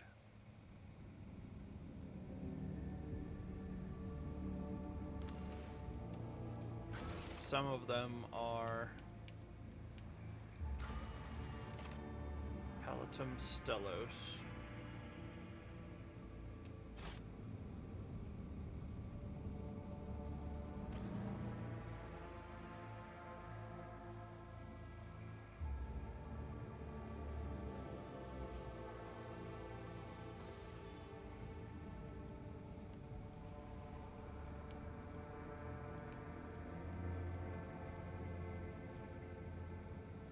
Winterscale's realm is closer to the Maw, is it not?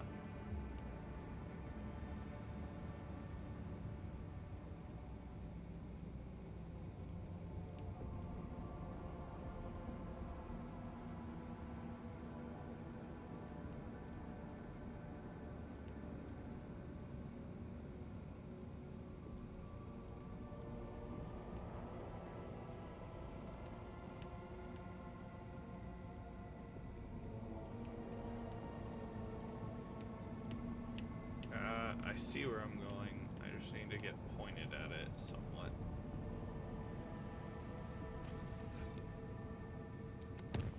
We're gonna try it. Since the very start of the warp jump, rumors of ill omens have been widespread among the Voidsmen. Sudden deaths among the crew, ravaged corpses, jagged shadows lurking behind the bulkheads. A Terran day later, the mystery unraveled itself in a most heinous manner, an attempt on the rogue trader's life. The question of how the Drukhari Xenos came to be aboard the ship will have to be pondered some other time. Right now, the Lord Captain has to fight for his life. Lovely. Oh, good. We're not starting me alone in my room. If it's one, I'm killing him. If it's several, this is where I end.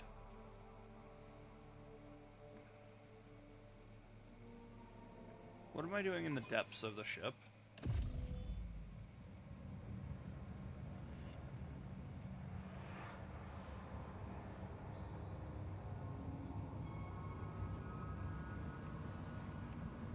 This place again. The Divine watches over us.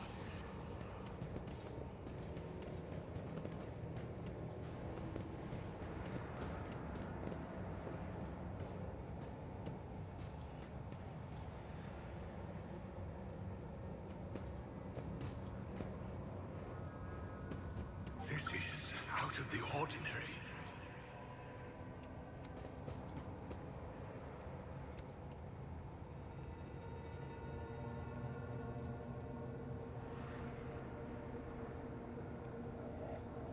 No, don't do it yourself.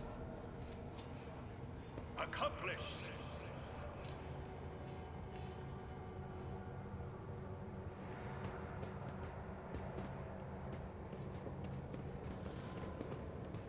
What else we got? More bombs. This ocular implant was a worthwhile investment. Oh, good job, guys. The Emperor gave me a vision. I will cast you into eternal darkness. Give me strength. Alright, guys. If you like what you see, go ahead and drop that follow.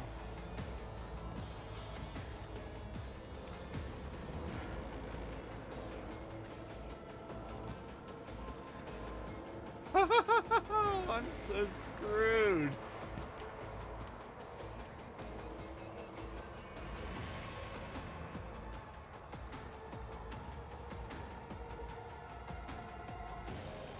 I mean, we've got Abelards, so let's get him in here.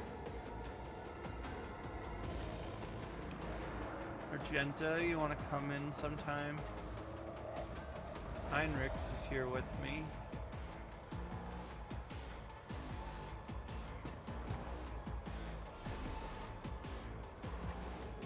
Cassia, you just kind of hung back there.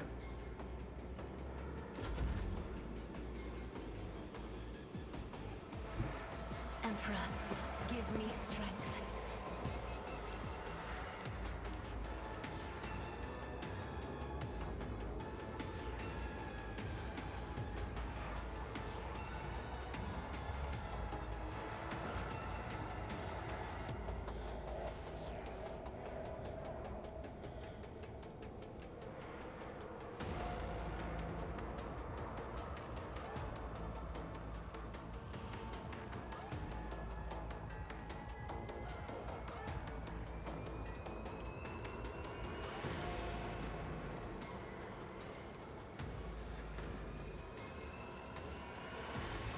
Might as well buff these guys. But if you like what you see, you should drop the follow.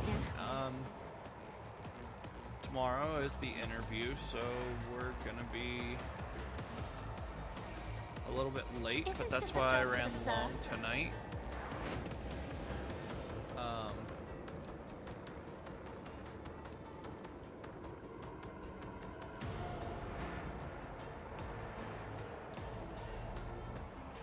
I wanted to make sure you guys could get your full cabbage fix, if you will. I'll do what it takes. If you want to support the channel on Kick, you can go ahead and drop a sub. Either gift it, or if you want to be here regularly doing stuff. We're gonna when September rolls around and we've got a game that actually lets other people in. I was talking about doing open lobbies potentially for Space Marine 2.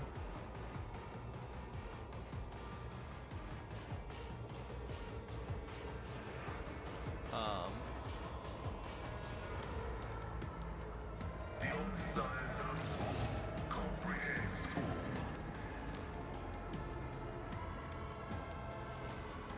The order is contrary to dogmatic protocols.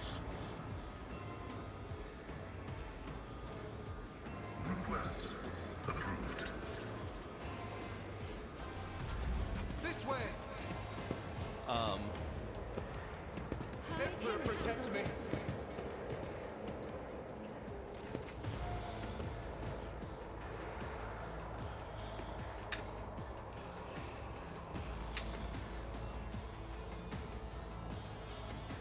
Other than that, you can support the channel by going to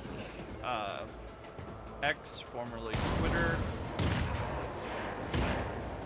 and hitting up the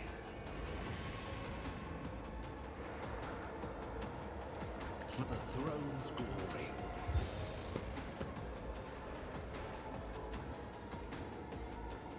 Let's see to it.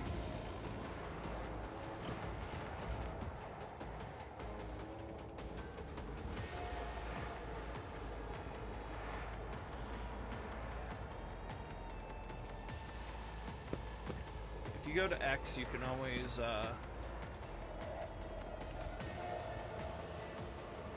there's a little under the banner. There is a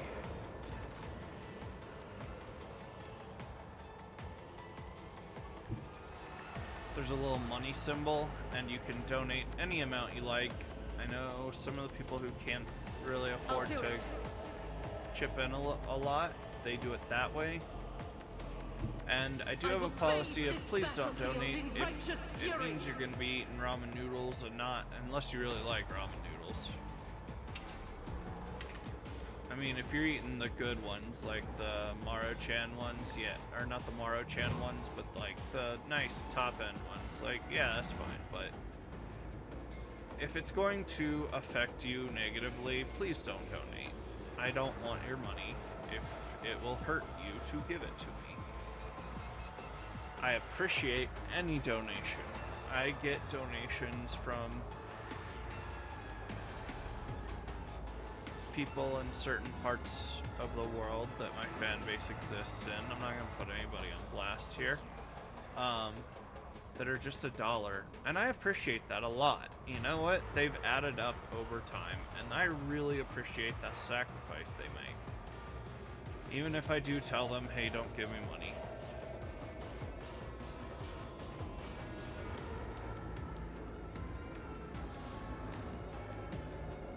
Other watch party?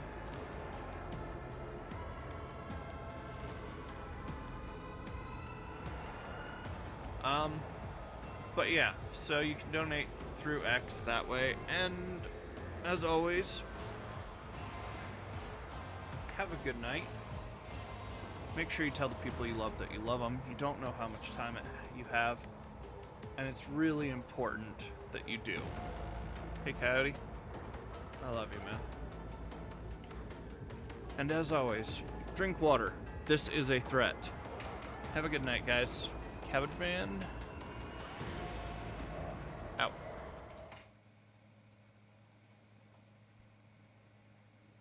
Hot mic. Which of our followers do you think is attractive, Coyote? Totally have the mic muted. I think it's that cat one for you, huh?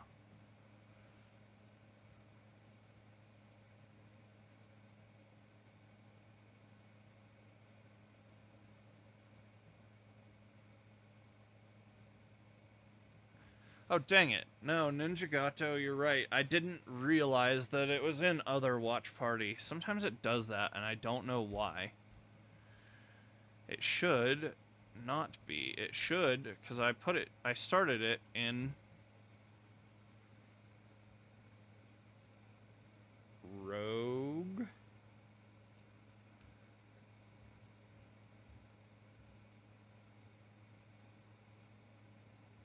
Trader.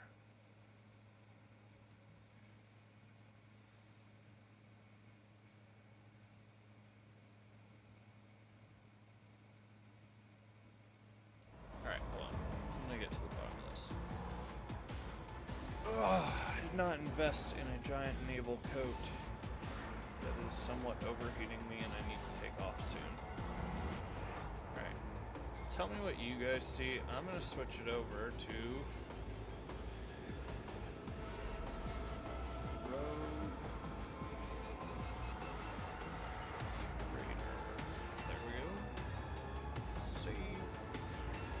Does it switch? Does it go to Rogue Trader?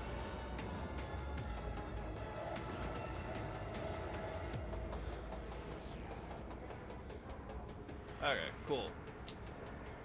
I don't know, sometimes when I take a break it does that, and it's really annoying. I mean, people still find me, because most of the people who want to watch me are, well, followers, so it's cool.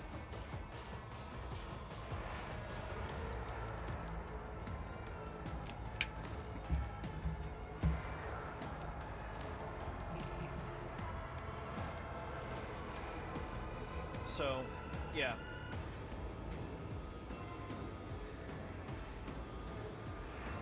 Cool. Yeah, it do be weird like that. I think it's my screen, my break screen that gets it kicked over. Like my cosplay, Ninja, I got this nice naval jacket thing.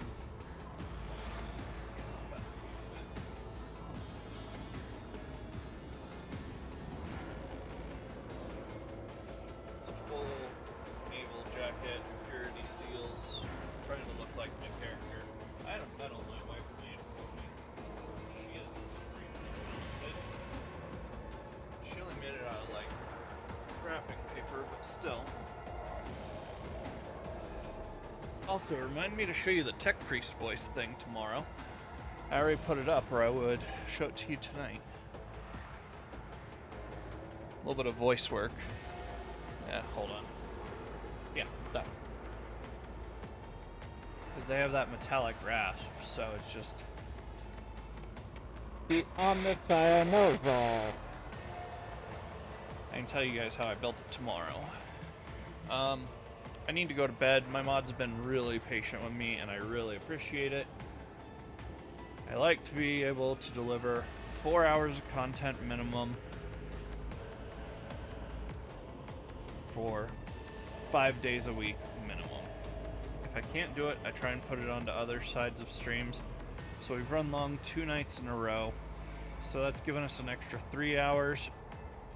You will be able to get your cabbage fix for the cabbage core. You didn't realize you were joining the cabbage core when you signed up for this, did you guys? But it's okay. By watching Ninja Gato tomorrow. I'm glad you tuned in. Remind me to plug you there at the end. Alright, guys. Good night. We're not going to host anybody unless somebody's on, but I don't think anybody's on if Gato's talking to me. Nope. I mean, I will check the category.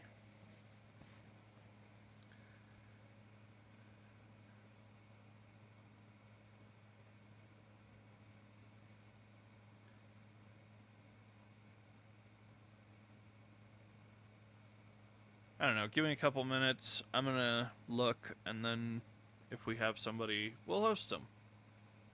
That's how I met Gato.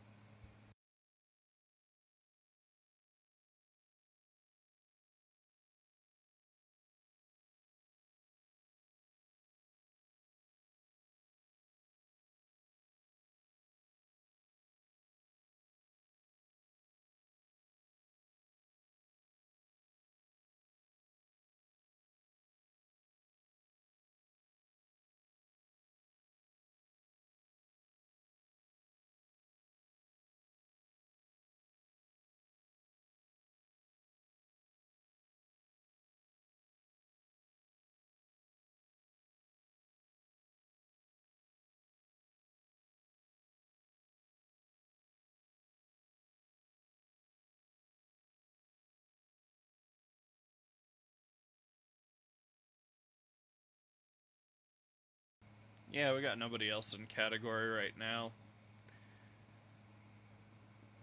The Europeans are, I guess, asleep. Or it's early morning or work time. I don't know. But yeah, I'm gonna end stream in a couple minutes. Night, guys.